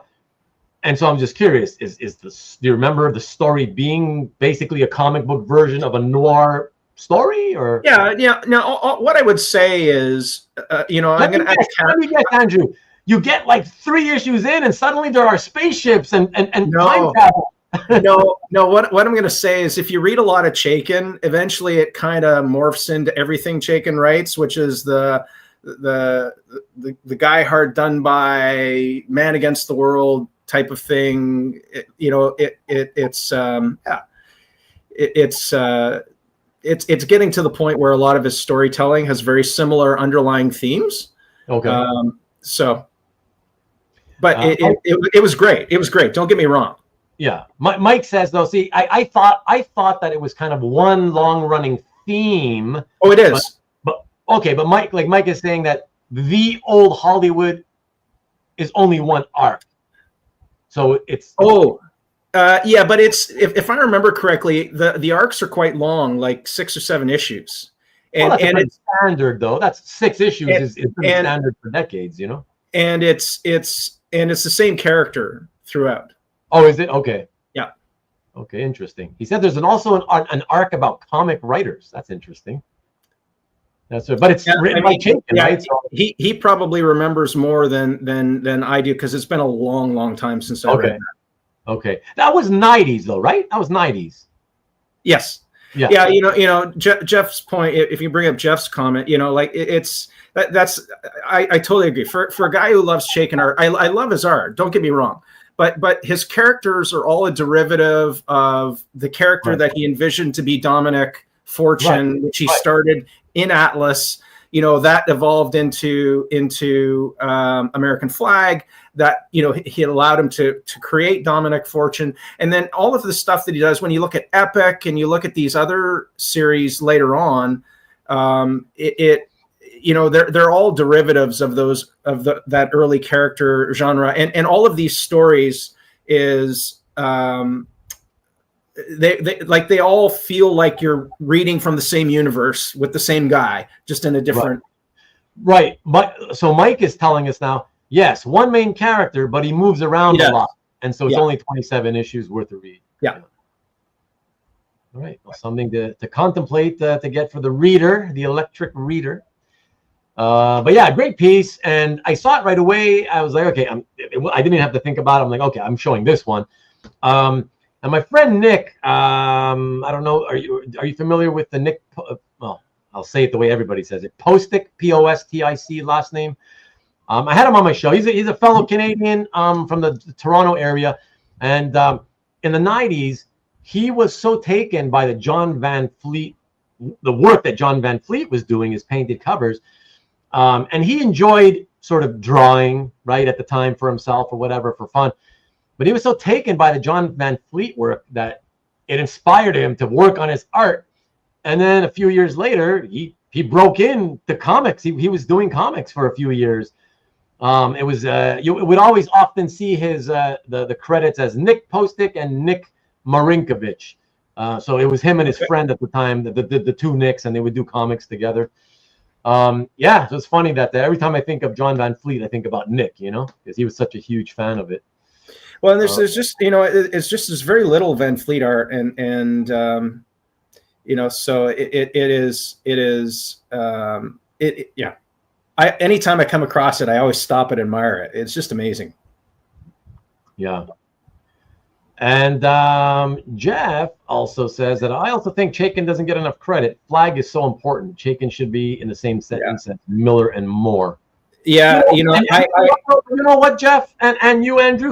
And I understand what he's saying, and I agree, but not 100%, because in many conversations and articles, he has been mentioned in the same sentence as Miller and Moore, but not always. So that's why I agree for the most part, right? But he has been. But like we were talking earlier, yes, he got, when we talked about the Shadow, remember, in 86, that whole 86 period, he got overshadowed because the other things were so great as well, and so that got so much attention, and he got overshadowed on the shadow.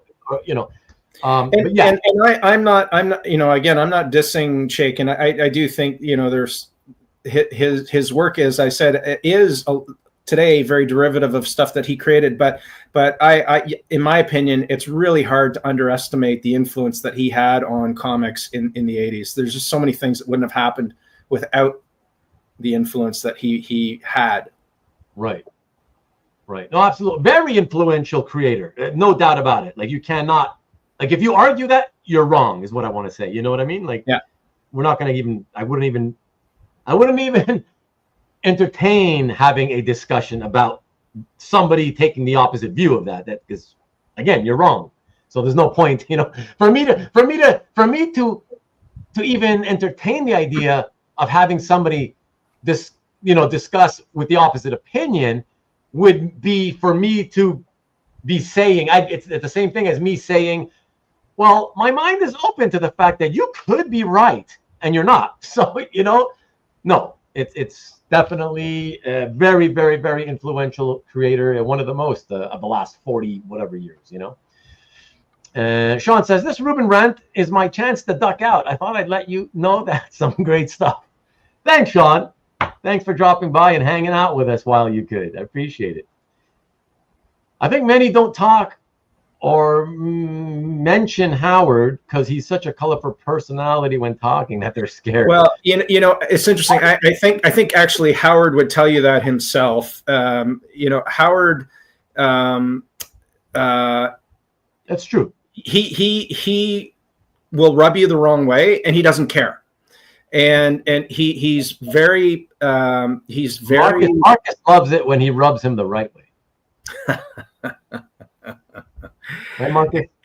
And it's been very hard for Chaykin to find editors and people to work with that he's compatible with because he's just he had it's just who he is. Yeah. Like even now, like he talks about the difficulty that he has in getting stuff published even through Image. Oh, really? Wow. Because he has difficulty finding editors. So. Yeah. All right. Fabulous. All right. Well, let's keep it rolling here, fellas. And we got American Century. So we're gonna go. Yeah, we're gonna go for American Century, and we had the first non-published piece actually before American Century, and now we're gonna bookend American Century with another unpublished piece, a commission. And look at that. People are going to start thinking I'm shilling for Felix or something. But I got to say, I follow Felix on Instagram, and I always love the pieces I see when he posts from this artist. They're so different. I love it. Check it out. Oh, Jeffrey Allen Love. So this was from the first Jeffrey Allen Love art drop. Chaykin is very much a loose cannon. Yeah, that's true. Back in COVID era. And he just obviously has this great use of contrast, light and dark. And so I'm not a huge Cloak and Dagger fan, but I just thought, okay, well, that seems like the obvious perfect character commission from Jeff Allen Love. Yeah. And I just, the composition is, I thought was fantastic. The use of actually drawing around Dagger was great. So. Yeah, no, it's beautiful. Using her as the negative space. Yeah. Yeah, it's really, really nice. Just joined 3 hours into this. Compson, what's good? What's happening, man? Thanks for dropping in, saying hello. Good to see you, dude. Look at that. We saw each other on Felix's live show, and now again here, just 24 hours later. Yeah, no, this is fantastic. Every time I see him post this stuff, I'm like, wow, it's so cool, And yeah, Rick, airbrushed light daggers. It's what a cool effect. I love it. Yeah. It just does such different stuff. Now I don't know. Do you know, Andrew, or the rest of you who know more about Jeffrey Allen Love? Other than these commissions that he does, I mean, does he do any other? Does he actually do published comic work, or does he work outside the industry? Like, what does he do other than this? The stuff that, well, there you go. He's doing news from the Fallout right now. The stuff that I've seen has all been, I think, in books, not comics, but like in books. Oh, that's what I had. See, that's what I had a feeling, because to me, it had that type of artistic approach where I thought, man, this guy's probably doing something outside comics, But yeah, all I ever see is this, his commissions that he keeps doing for the fans. So I was very curious about it. Jeff says that I'm writing an article for the APA. That's the CFA APA on Italian artists, and you guys should really check out Dino Battaglia art if you're a fan of Jeffrey Allen Love. All right, good drop on the knowledge there, Jeff. Thank you. Marcus says that my name is now Ruben, the absolute Felix fan.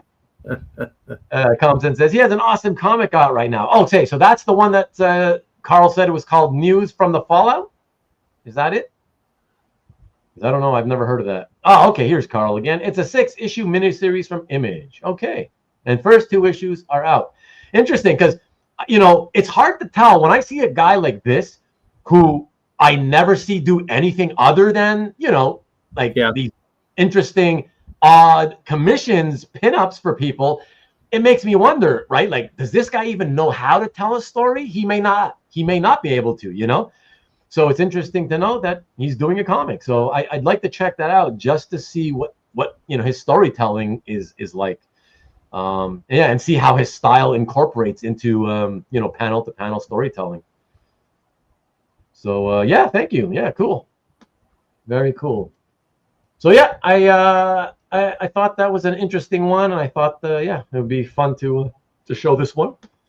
Not probably what most people would expect me to show, but I'm always throwing curveballs. You guys know that. Where's the Chaykin art? I did say, if you remember, I did say I've got more than one. Okay. But not necessarily more than that. I think somebody's waiting for some Valiant art too. I know. You guys, be patient, fellas. Be patient. It's all coming. We're getting towards that last 25% of the pieces, the last handful. Let us go from Jeffrey Allen Love. Why don't we? And see the next piece. It is jumping back to Marvel. And speak of the devil. Ah, yes. Marvel Super Action. So this, if I remember correctly, this was like a large format magazine size. And so this was Howard Chaykin returning to Dominic Fortune. And it's just a great splash page. And it's this was who I think Chaykin intended. I forget the name of the character in Scorpion. Intended that character to be, and so he returned to this with Marvel with Dominic Fortune. Yeah, it's wow, what a terrific piece. Out of curiosity, how long have you had this one, Andrew? I've had this for at least 15 years. Nice. Wow. That's fantastic. What type of purchase was it? Do you remember? A dealer? Yeah, this was a purchase from Mitch, this one. Oh, a Mitch one. Yeah, nice. Yeah. Nice. Just a drop on the website kind of thing? Just a drop on the website. Yeah, I tried to always get him to let me know if he had Chaykin art coming up, but that didn't work. So you just kind of had to, you had to watch his drops. Yeah, I think Mitch was always that kind of a guy. It's like he won't take the want list. It's like yeah. Whatever, you know. But I do get it because a lot of people want the same things. So you know, and then so if you start taking from one guy, well, you know, what about the other guys over the years that have asked me about, you know, they also want to see that same stuff. So, and then you're forced to feel like you got to play favorites or whatever, you know. Yeah. So that's why. So I totally get that, you know. Moro Frost, Rick is saying. That's the person's name? Moro Frost? Oh, is that in Scorpion? That must be what he's referring to. Yeah, I'm assuming Rick. Rick will let us know. Mark says, damn, I missed this comic when it came out. Go get the back issue. Come on, Mark. And, oh, yeah, he's saying the Scorpion. Scorpion, okay, there you go. Yeah. And Caesar says, who is Dominic Fortune? I'm not familiar with the character other than it's Chaykin. All his characters, he had 3 or 4 different publishers, and they all had basically a riff on the same character? Pretty much. Yeah. But Dominic Fortune is in the Marvel universe. And most of, I think, Dominic... Now, I'm not a huge Dominic Fortune guy, but I think most of Dominic Fortune shows up in... There was like a Hulk, like a large format magazine. You mean the Rampaging Hulk from the 70s? Yeah, was that it? Rampaging Hulk, and then it went just a straight Hulk. Yeah, like 27 issues, I think it was. I seem to remember that's where Dominic Fortune. They had Dominic Fortune in the back of Hulk. Yeah, absolutely. Yeah. So I just Googled it. He appeared in the Rampaging Hulk. It was a series of backstories in issues 21 to 24 in the 1980s. Right. Yeah. Written by Denny O'Neil. Yeah, and like Mark says here, it was nice painted art. Yeah, it was. Yeah. It was some of the, again, you know, Chaykin, as we got into the 80s, basically gave up on painting, and some of that Dominic Fortune art is absolutely gorgeous. Yeah, absolutely. Yeah, well, fantastic, man. What a great piece to pick up if you're gonna pick up one Dominic Fortune page. Yeah. I mean, wow, right? Like you really struck it big on that one. So yeah, that's fantastic. And I love the fact that, you know, unfortunately it's not on the original, but I love the fact that, you know, it's on the actual published page. It's got his name right at the top, right? Like, so you know who it is. Dominic Fortune. There you go. Well, and look how cool it is. I bet you I know what you're gonna say. Let me say it, and then you tell me if I'm right. The fact that the in the background posters, the guy's name is Flag. Is that 100%? That's awesome, right? It is totally awesome. Yeah. Holy shit, that is so cool. That is so cool. And you know what? It makes me. And I'm sorry, everybody. I'm sorry to you, especially Andrew. A copy and paste error where I copied, pasted, and then I didn't change the date. So that's why it says 2009. Sorry about that. On the slide. Obviously, everybody, not 2009. So my mistake. But yeah, it makes you think, like, honestly, when you see that noble Flag, I'm thinking, and this is what, like 79, 78, 79, 80, something like that, right? Yeah. That means I bet you he had the idea, or at least the general idea framework for what became American Flag at this point. Because I don't think that's just coincidence, you know? No, I don't think so. I think, you know, I don't know, but I don't think it's coincidence. If you just look at a storytelling, there's nothing coincidental about a storytelling. Yeah, exactly. Dominic Fortune or Dominic Mysterio? What? And Caesar says, look at that. Caesar, didn't you come in near the beginning? At the beginning? Oops, sorry. Andrew, any Chaykin shadow art? I have 2 consecutive pages from Chaykin's miniseries from '88. It was one of the first pages that Ruben showed, but you can find them. You can find them in my CAF gallery. Yeah. Go use the link underneath the description of the video and go right to it, Caesar. Marvel needs to do a giant size hardcover reprint of that. Of what? Of Dominic Fortune? I don't know. Tell us. But probably the Rampaging Hulk stuff. Oh, I don't think they need to do Rampaging Hulk. No, the Dominic Fortune backup story. The backups. Okay, yeah. I see. Yeah, that's what I was thinking. Yeah, I guess you must have missed them, Caesar. Yeah, and in fact, before my first piece of the night, Caesar, we showed another piece that we unveiled, thanks to Andrew, which is also a Chaykin piece. So I'll save you the surprise. So go back on Rewind when we're done, man, and check it out. And yeah, you'll see it's a really great Chaykin piece. And then we get into the first piece that I selected, which was the Shadow. No shadow on it, but boy, you're not gonna mind, I'm sure. All right, later, guys. I'll try to catch the mist on the rewatch. Thank you. Thanks for hanging out with us as long as you could there, Tim. Appreciate it, man. Take it easy. And okay, so you did see the American flag painting. That's why I thought you were here at the beginning. How the hell? You must have gone to the bathroom or something. You must have, because the very next piece was my first selection. And that was the Shadow page. So if you guys, again, I just posted the American flag just this evening on the live stream. So if folks, I haven't checked my gallery, but if folks could like it and leave a comment, I'd be very appreciative. Thank you.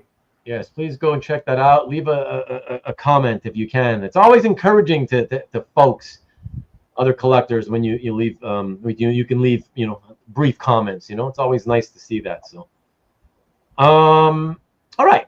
So excellent. Yeah, that's right. You were here making those comments. It was the girl with the thigh highs. You see, Caesar, you were so enthralled by her that you were thinking, oh, nice Black Kiss page. That's what happened. You didn't realize you were looking at a Shadow page, even though it said Shadow on the slide. The high thighs in the middle panel. Right. Yeah, there you go. But still, go check out his gallery because, like I said, it's 2 consecutive pages. Stars My yes, I actually do have a bunch of art from the Stars My Destination. I'm not sure if I've posted any of it or not in my gallery. I'd have to have a look. But one of the things that I personally am a fan of is I'm a fan of the golden age of science fiction. So science fiction written in the 50s, 60s. So things like Alfred Bester. Or C.M. Kornbluth or early Frederick Pohl, and The Stars My Destination is one of my favorite Alfred Bester stories, and it's a great. This, if you can find, it's long been out of print, but if you can find a copy of The Stars My Destination that's illustrated by Chaykin, it's great. It's wonderful.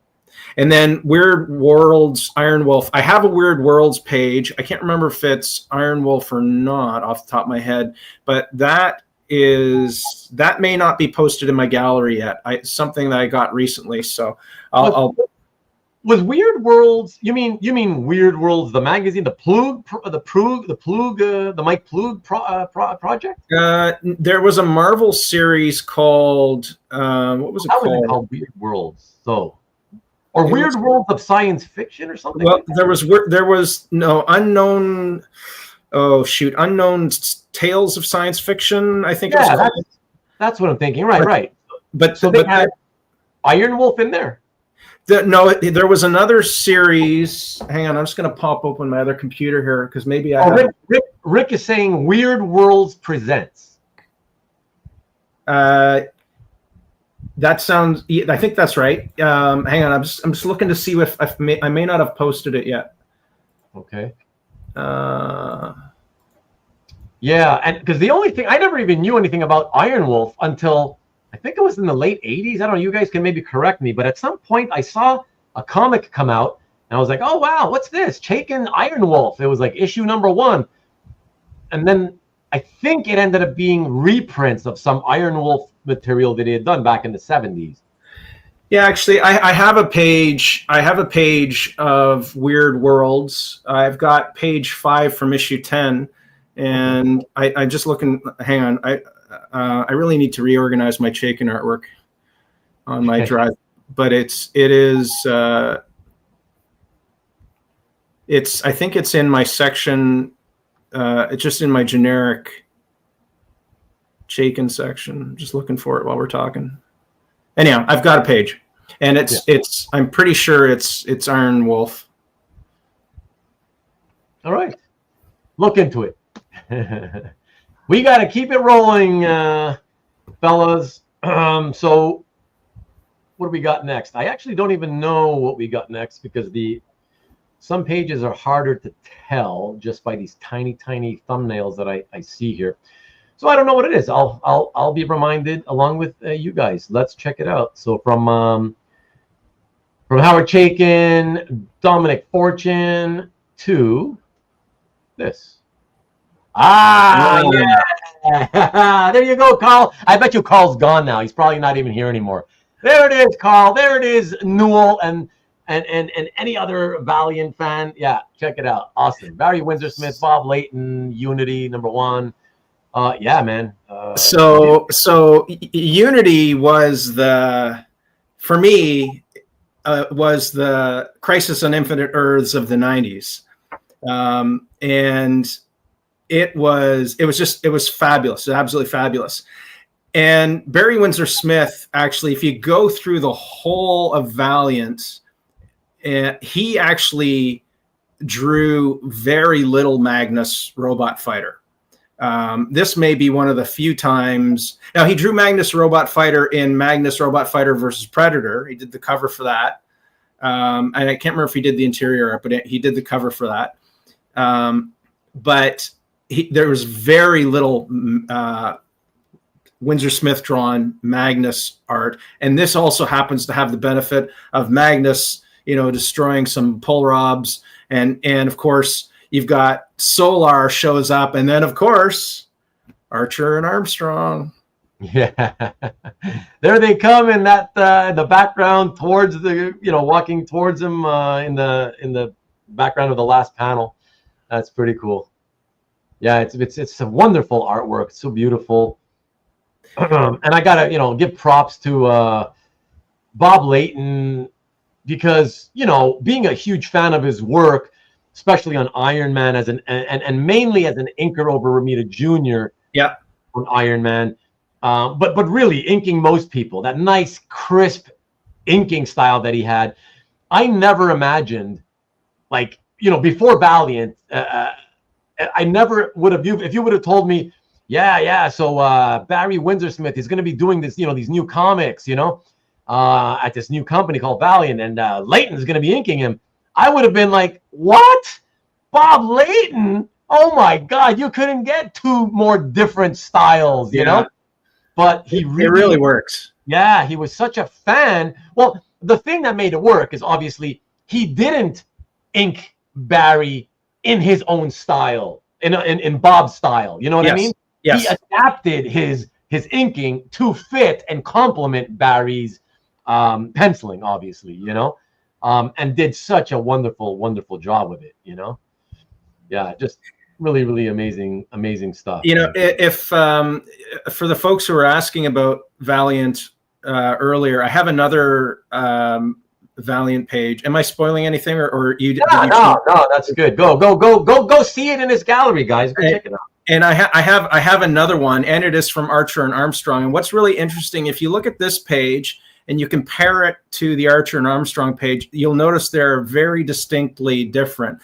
This page that we're seeing on the screen right now is what was sent to be lettered and then printed.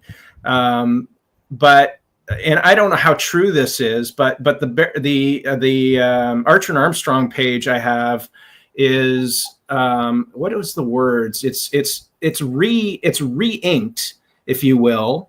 Oh, I remember. Yeah, you mentioned this in the. I was reading your description, and I was wondering what he called it the enhanced edition or something like that, because the story goes that he was unhappy that everything was really rushed, and he was unhappy with the finished product that he put out. Enhanced. There we go, Rick. Yeah, and so he, when he sold the Archer and Armstrong page later, he did what was called enhanced inks, and he went back and he re-inked the whole page, and he hand lettered in. But hold on. Time out for a second, Andrew. Time out for a second. So when I was reading your description, and I was like confused, because I was like, okay, if he re-inked the whole thing, the first question I need to ask is, like, on the same page, or you're talking about on the same page? Yeah. So when you flip it over, he has this little note about enhancing it, and apparently he just was unhappy with the product, and so when he sold that page, he took the time to tidy up the inks. And so he didn't like Bob's inks. I don't know that he didn't like it. I think, well, actually, I shouldn't say it. I think he was my understanding is he was disappointed in it. Whether or not he didn't like Bob's inks, or he just felt the whole thing was rushed and wasn't as polished as he'd like it, I don't know that. Right. But he re-inked the original art himself, and he hand lettered in all of the word bubbles, and it's just weird. It's absolutely it's stellar. Now it's not exactly what was printed, but it is absolutely stellar, and it's got Barry's hand prints all over it. It's fantastic. Right. All right. Well, great. More knowledge dropping on the channel. So that's awesome. Always love that, and great that we could talk about it and bring it up. Do you know, though, as far as that topic goes, do you know how prevalent was it? Like was it just like an issue that he wasn't happy with, or he did this throughout his time there? Like, no. This is when someone went to him and wanted to buy a page of art from him. Before he sold it, he re-inked it.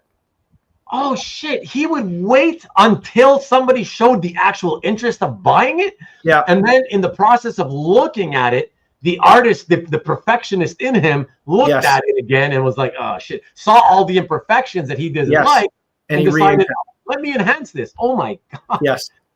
And he would do it without telling the person he was going to do it, or did he tell? I don't know. I did not get it from a number of years ago. I was in contact with Barry Allen's studio and was looking to buy a bunch of pages from him, and for a whole variety of reasons, which I kick myself now today, I never did.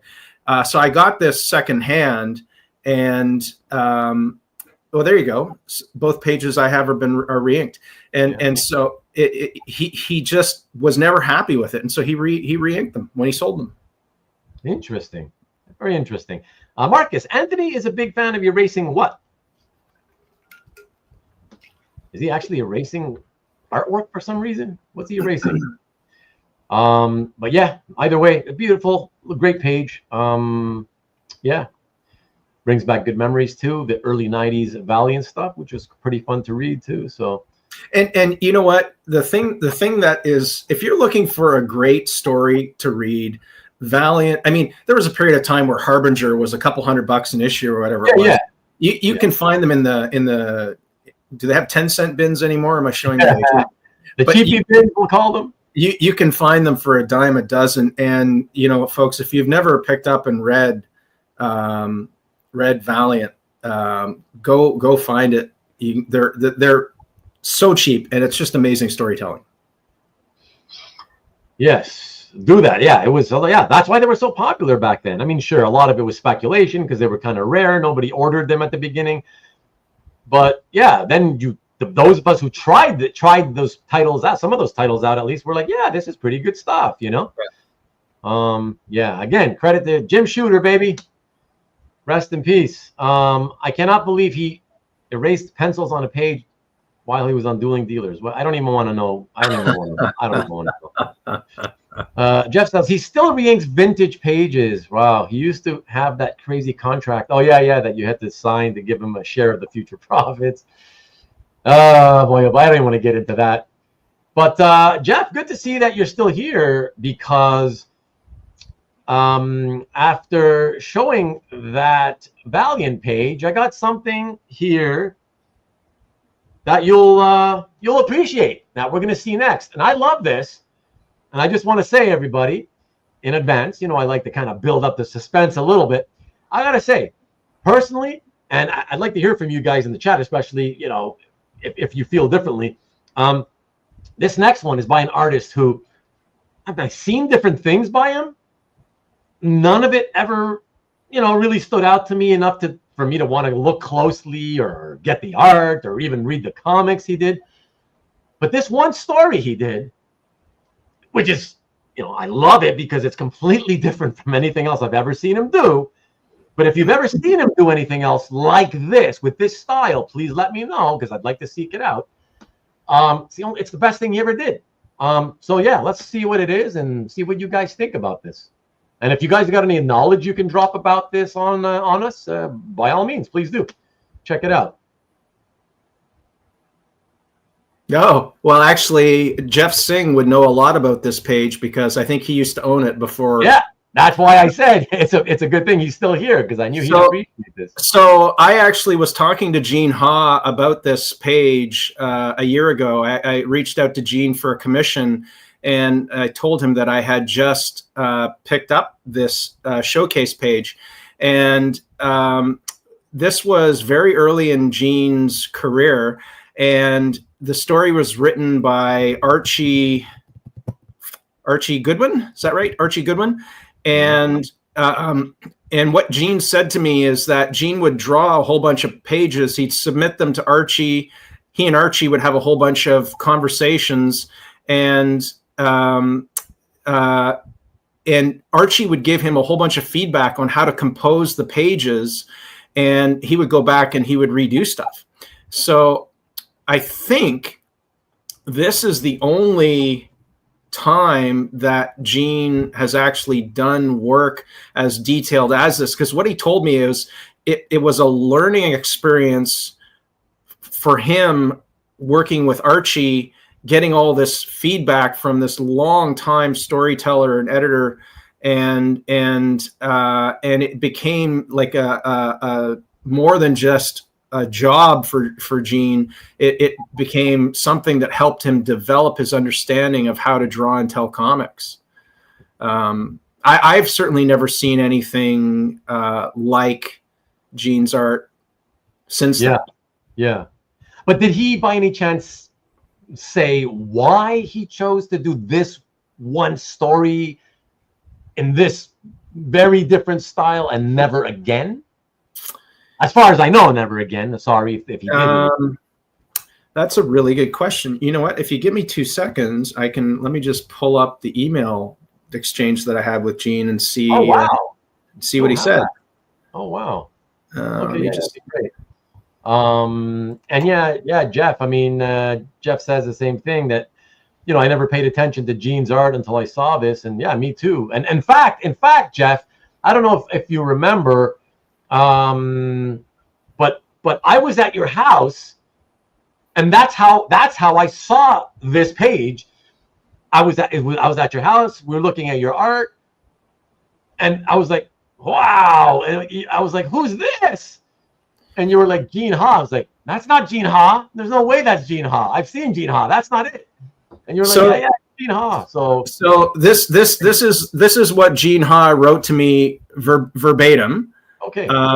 Because I just said, hey, listen, I've got this great page from Showcase. And what he wrote to me was, I often cite that Batman short with Archie Goodwin as my favorite project ever. Wow. It was early in my career. After I did my initial rough layout, Archie took the time to explain how he'd structured the story.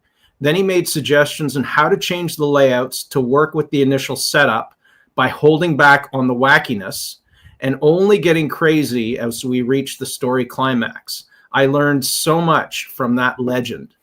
And so I think it really just became a bit of a passion project for Gene to get it right as he was working with Archie. It's a great story. Like, I didn't know any of this when I reached out to Gene, and I just said, listen, I've got this great page. It's amazing.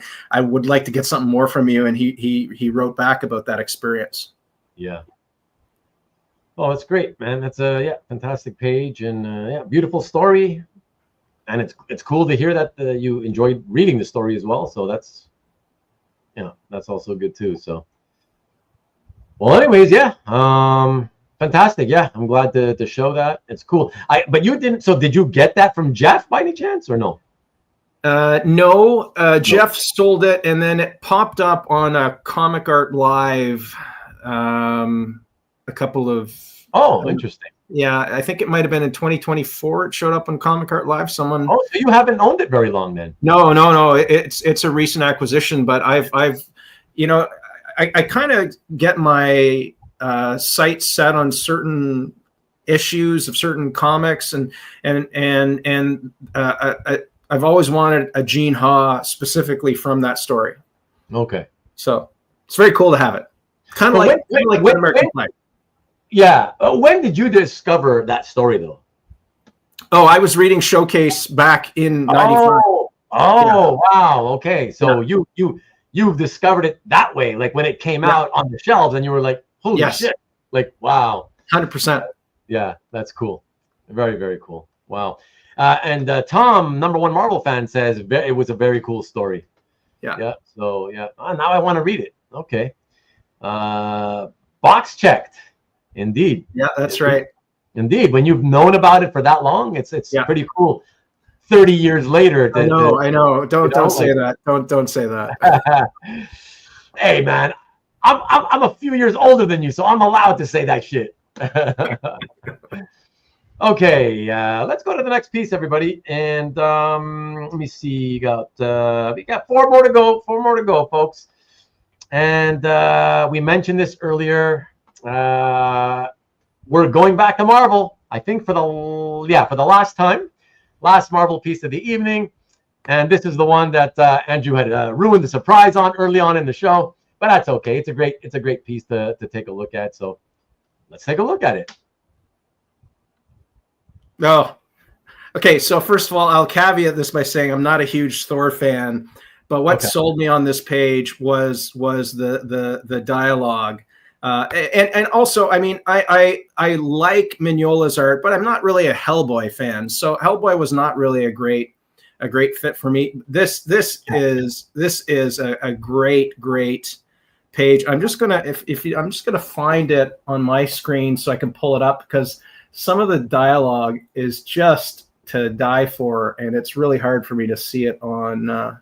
You mean in a serious way, or like an over-the-top silly? Oh, no, over the top is just because it's so, this is Thor in that little close-up of his face. It goes, "Thy generosity is most overwhelming. Thou art the king of fools. Deliberately did the thunder god allow himself to be captured so that he could end thy treacherous raids at thy source. Get back, Kerr. None may threaten the supreme sovereign of all true rock trolls. None save the son of Odin, the mighty Thor. Kafwak." Like it's like, thank God the art's so nice to look at. It's such a hoot. Every time I read this page, it puts this huge smile on my face. Like even the fact that they're talking in this Middle English and yeah, right. It's just it's great. You know what I always found funny about the whole, Old English is that, like, when I would read Thor comics like this, at the time, it just seemed to fit the characters, so it seemed okay, and I took it seriously. But when I would think about, okay, what if these people existed today, and I heard people talking like this today, suddenly it's not like, it just seems so ridiculous, like so over the top, ridiculous. Yeah, it's so funny. It's so funny. But when you're reading it, you're like, yeah, it's okay. It doesn't seem so ridiculous. Like when you're reading the comics, Yes. Yeah. Well, and the thing I love about this page is I don't know how big Mignola's canon was before he got into Hellboy, but it's also just it's a unique page in that it not only does it feature Thor, it features some great dialogue. It's got some great imagery on it. It's just really neat to see Mignola do something that is outside of Hellboy. right? Yeah. And this is just a great page. Yeah. Yeah, it's fantastic. Absolutely. Yeah, great. Happy to show this one. That's why also one of the reasons I wanted to keep it towards the end. Very, very nice. Yeah, and I got to ask you again, out of curiosity, how long have you owned that one? Oh, I've had that one a long time. Long time? Okay. Yeah. Yeah, because those types of pages, like from the late 80s, Marvel, yeah, you just don't see them, you know? No. Yeah, you don't see like that one I put on my site in 2012, but I had it years before. Yeah. That's fantastic. Yeah, it's great. Good for you for getting it earlier on, you know? All right. So I was wrong, everybody. I made a little error when I said just before showing that piece that this would be the last Marvel piece. There is one more Marvel piece. There were two. Now we've shown the Mignola, so there is one, and it's phenomenal. And Andrew, well, listen, it's his collection. He loves everything, I'm sure, but he really seems to love this one, and I really like it a lot too. So gotta show it, and I saved it for last for this reason. So check it out. Oh, Flaviano. Finally, right? I absolutely love this. This was, I got this through Cam at Inky Knuckles. And I had a bit of back and forth with Cam and Flaviano about getting them to add a second character. And I wanted something that had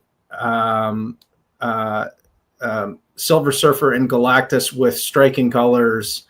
Like I said I wanted something sort of space themed, and Flaviano came back with Galactus landing in the middle of this metropolis with Surfer flying through the foreground in these colors that look like something from like you'd see under black light. And it's on European size, so it's actually oversized compared to 11 by 17. I think I can never remember what the sizes are.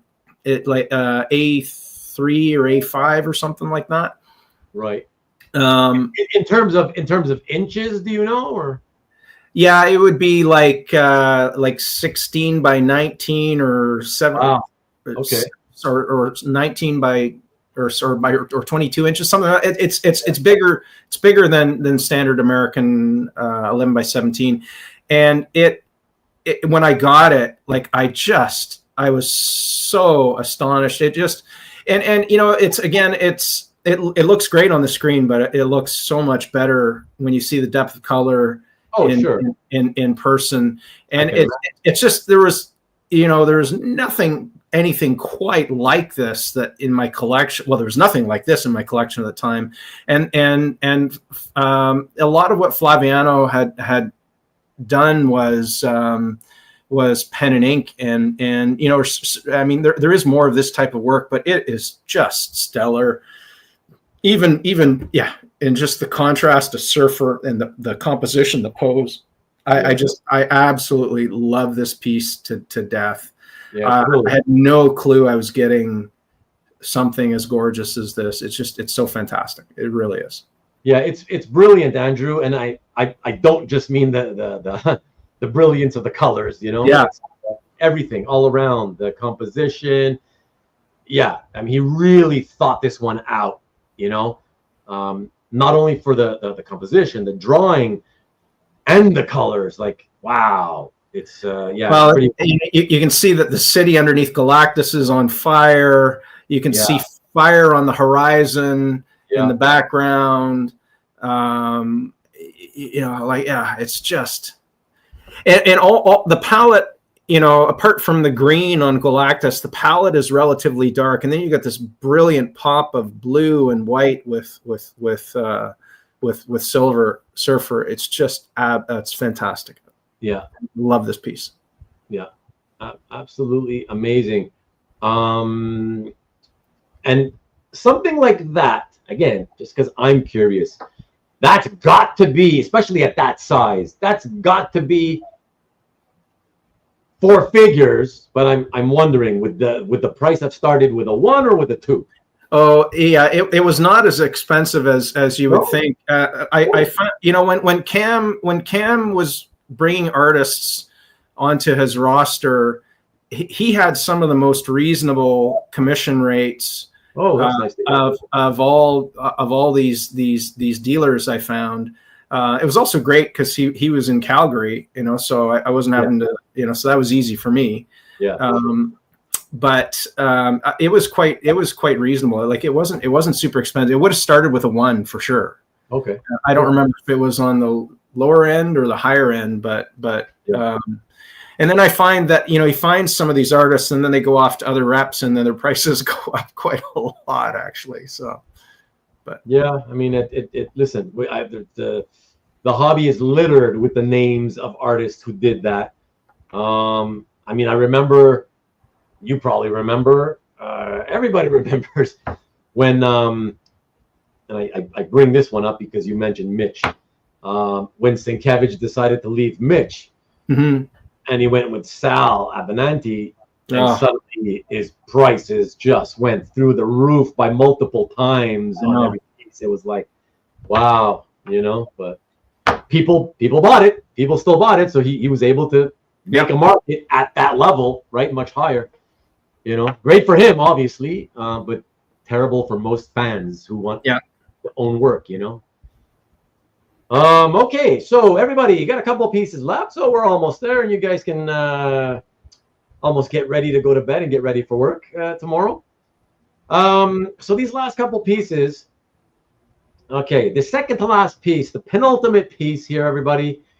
I just want to say, again, fantastic artist, one of my favorites, great cover for me anyways. And I just want to say, Andrew, I mentioned a few minutes back, you probably heard me say that I like to throw curveballs. These guys in the crowd, they know I love to throw curveballs. So you were surprised about something early in the show. Now you will be surprised no longer. Check it out. Awesome. Come on, bro. Did you really think I wasn't going to show this one? I didn't think you were going to. So I love the Baxter series of Legion of Superheroes by Steve Lightle and Larry Malstead. And it was just some absolutely amazing art. Timberwolf has always been a fan favorite, and just such a great character. And here you've got him, and he is just, in a rage. Yeah.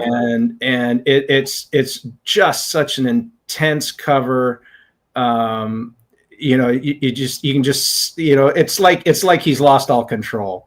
You know what? If you don't mind my interrupting really quick, I just want to quickly say, ever since this came out, I always kind of looked at this, not exactly the equivalent, obviously. Okay, guys, before you say anything, but I always couldn't help thinking this is like the Legion's version of X-Men 133, the Byrne Wolverine solo issue.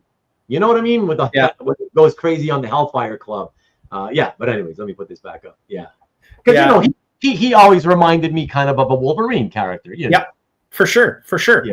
I mean, he was a really interesting character. And I had a bunch of Lightle art that when I got into when I went to university that I had to sell, and so I actually acquired this later. And I feel really lucky and blessed. Did that cover have any damage on it? It's interesting that you say that, because there's a bunch of comments in my gallery about this page having water damage, but I don't. I mean, it's got some discoloration, but I haven't seen any damage on it. But I'll take a closer look at it. But yeah, I don't remember any damage on it. But anyway, it's a great cover, just a great cover, and it's a great, fantastic. By the way, I don't know. I'm not usually this curious, but a lot of your pieces have made me curious. How long have you had this one for? That's a really good question. I've had this one. I'm just going to see if I've got a date on it. Just give me a second here.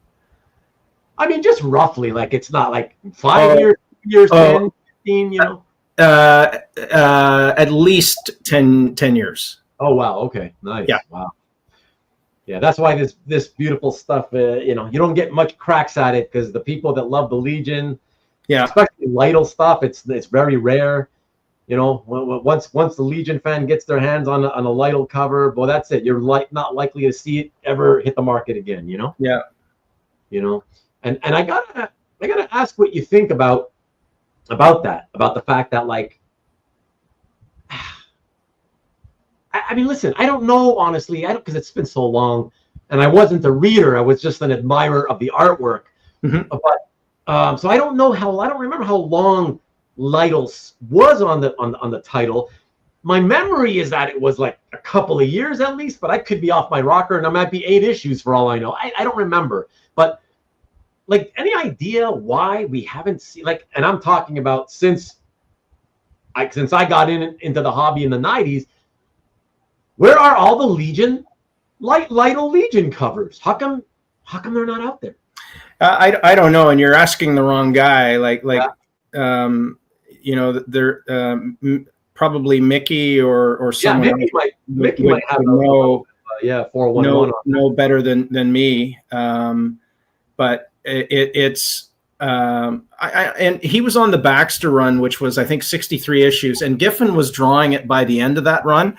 Right. So I couldn't tell you off the top of my head how many issues Lightle actually drew. But again, he had this unique style, and it was I think it was just instantly recognizable. Yeah. And it was quite a bit. The way he rendered his lines, man, they were so cool looking, man. Yeah. The line was so nice. And it was very, very different than a lot of the other stuff on the stands at the time. And that, I was already a Legion fan, and then I became like a Lightle fan as well. So right. It's great art, and another guy who's left us all too soon. Yeah, absolutely. All right, so that brings us to the last piece of tonight's show and tell, everybody. Number 21 of my selections, 22 if you count the great unveiling at the top of the show. So let me see here. Okay. All right, let me see. Here it is. All right, everybody. I'm about to drop the last piece of the evening. What do you think this might be? Am I throwing another curveball, like a good Burt Blyleven curveball? Remember Burt Blyleven, everybody? California Angels, killer curveball.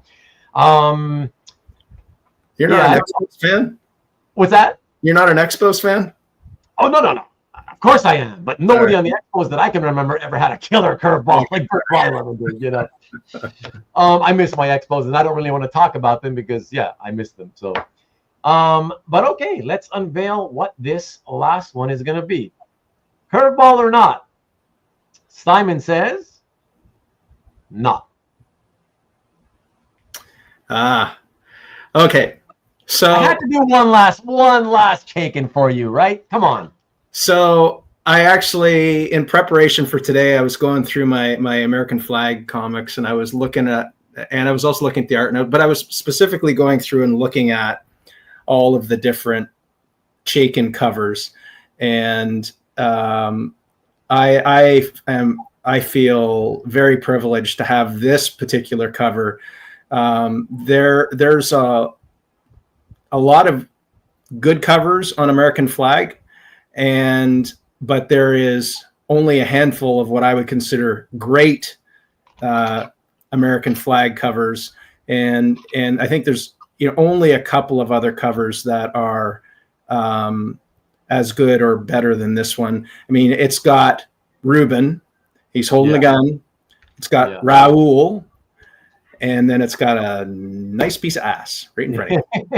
So, couldn't say it better myself. You know, it just is everything that is all American flag. That was really this cover epitomizes so much about that series, and it's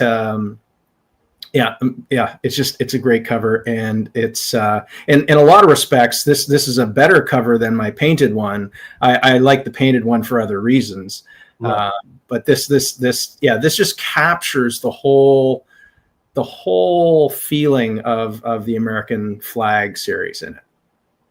I love this cover to death. Yeah, it's great. It's fantastic. And of course, you notice I bookended the entire show and tell with Chaykin. Yep. Technically, because once we decided, well, that's why I asked you what part in the show did you want to do the unveiling, and then I said, okay, great, because now if we're going to put it as the first piece shown, then I can say, well, we bookended it with American flag art. Yeah. But even if you didn't put it at the end, I could still say, well, we still bookended the show and tell with Howard Chaykin art. So either way, we were going to do it I was going to do it in such a way that we were showing stuff and starting and ending with stuff that you're known for. Yeah, which I thought would be fun.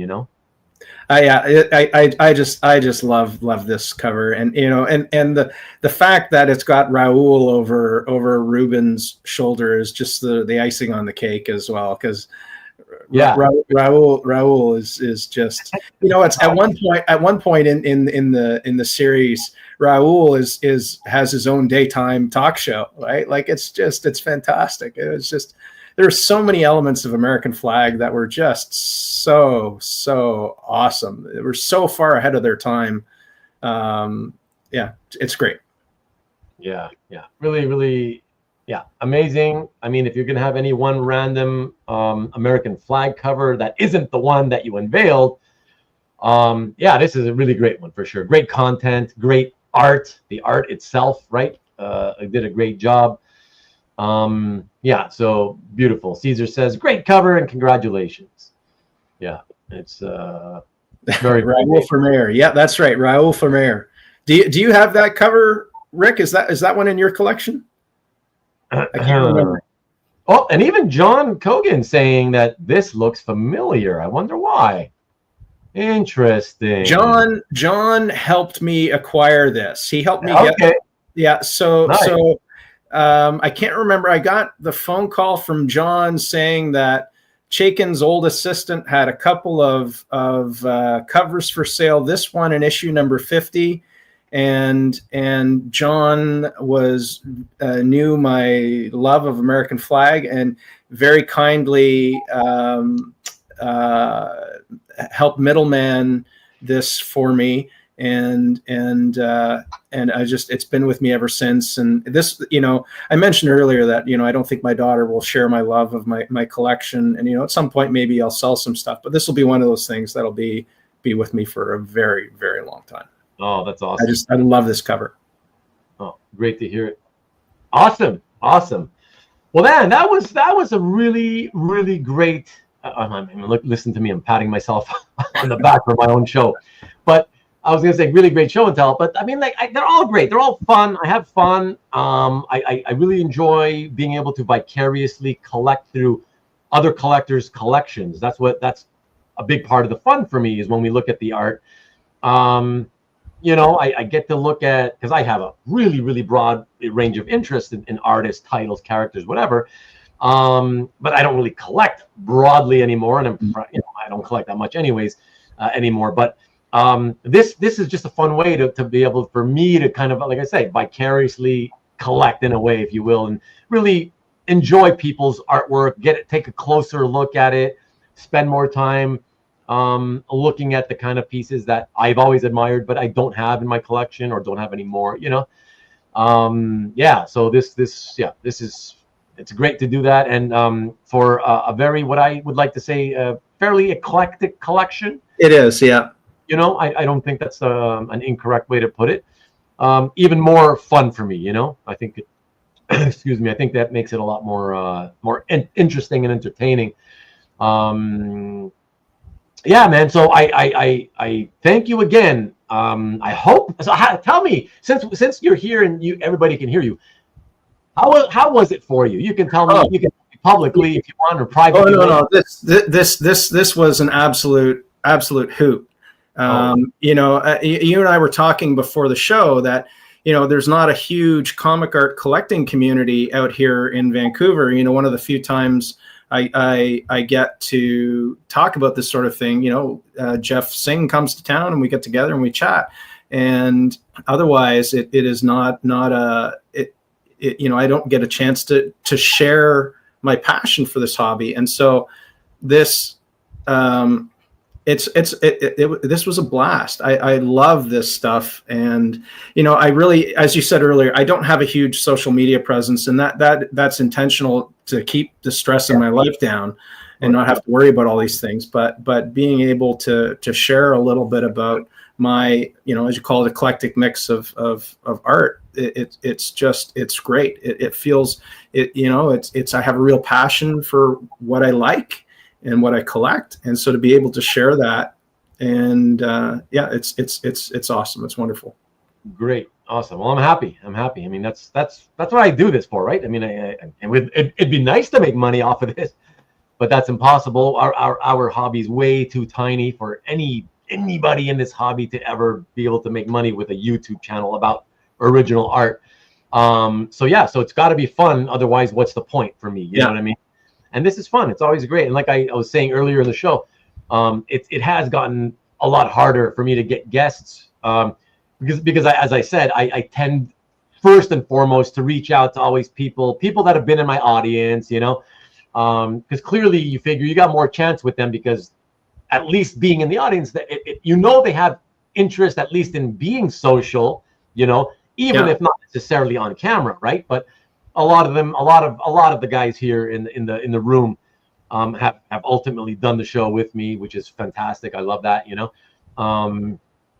But it is getting harder and harder. I've kind of run out for the most part, you know, from the people that watch my shows.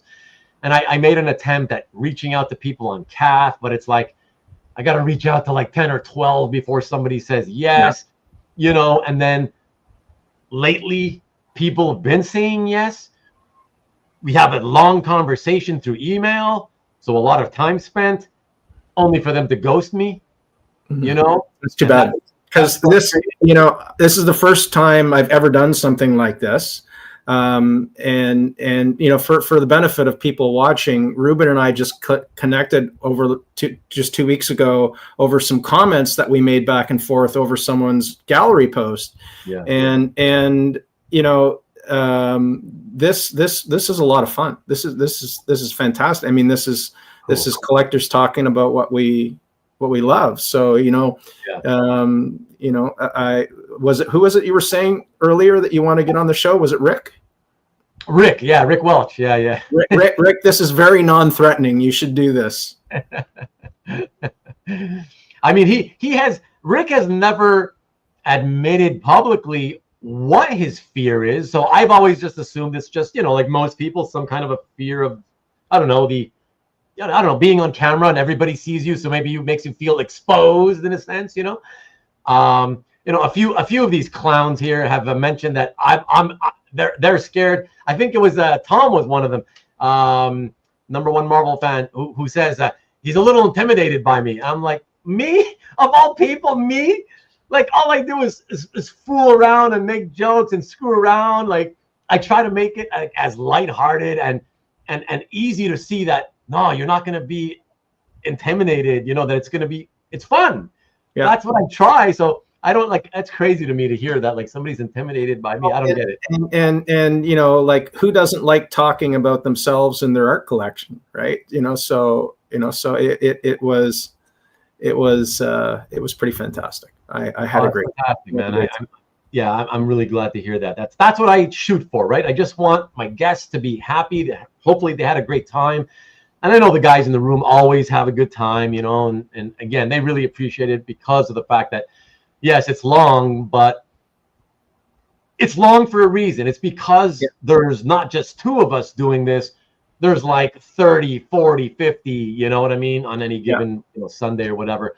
And they are given a voice. And because they're given a voice, well, of course it's going to go long when that many people get to speak, right? And yeah, so I really, I love that. And I'm happy that everybody else comes by, especially the regulars that come in and support us like this when we do this thing. So really appreciate it. Yeah.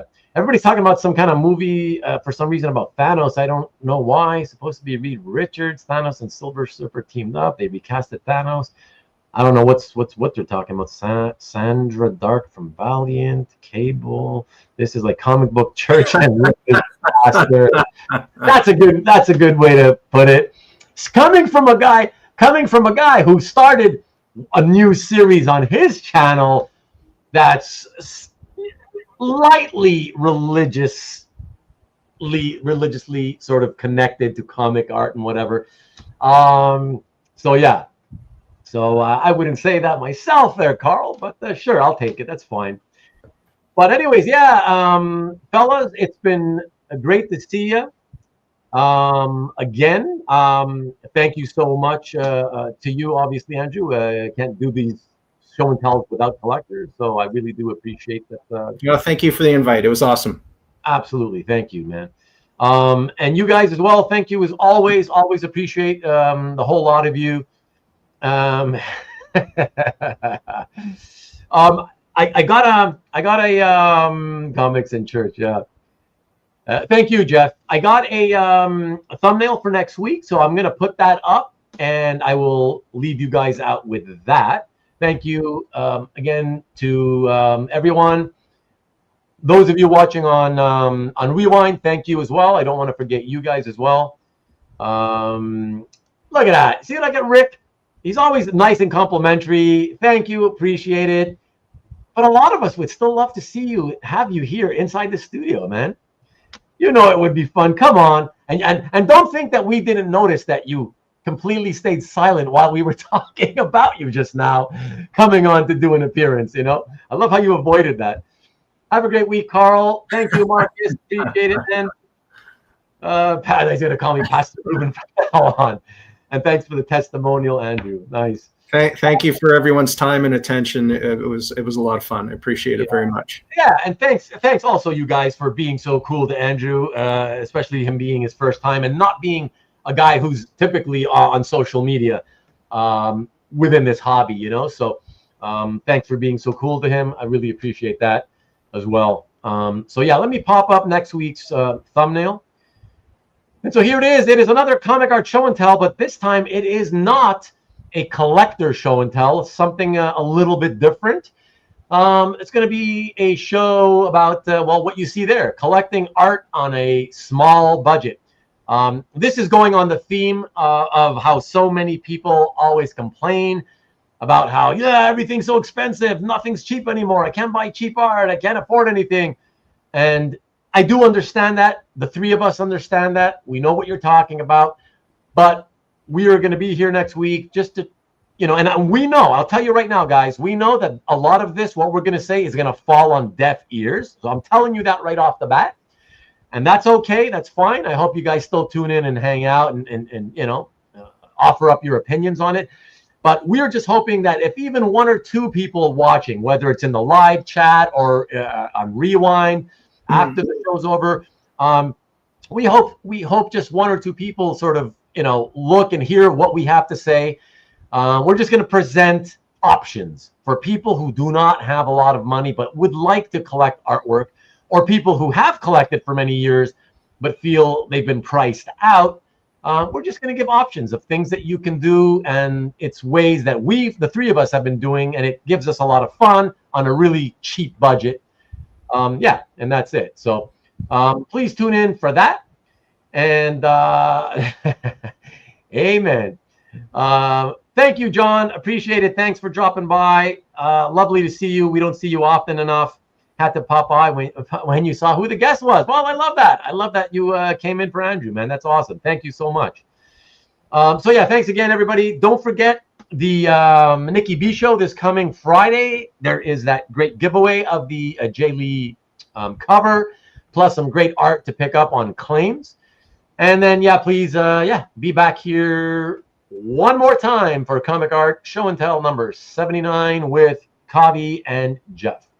All right, guys, have a great week. I hope you don't have as bad of a heat wave as we're having, but if you do, please stay cool.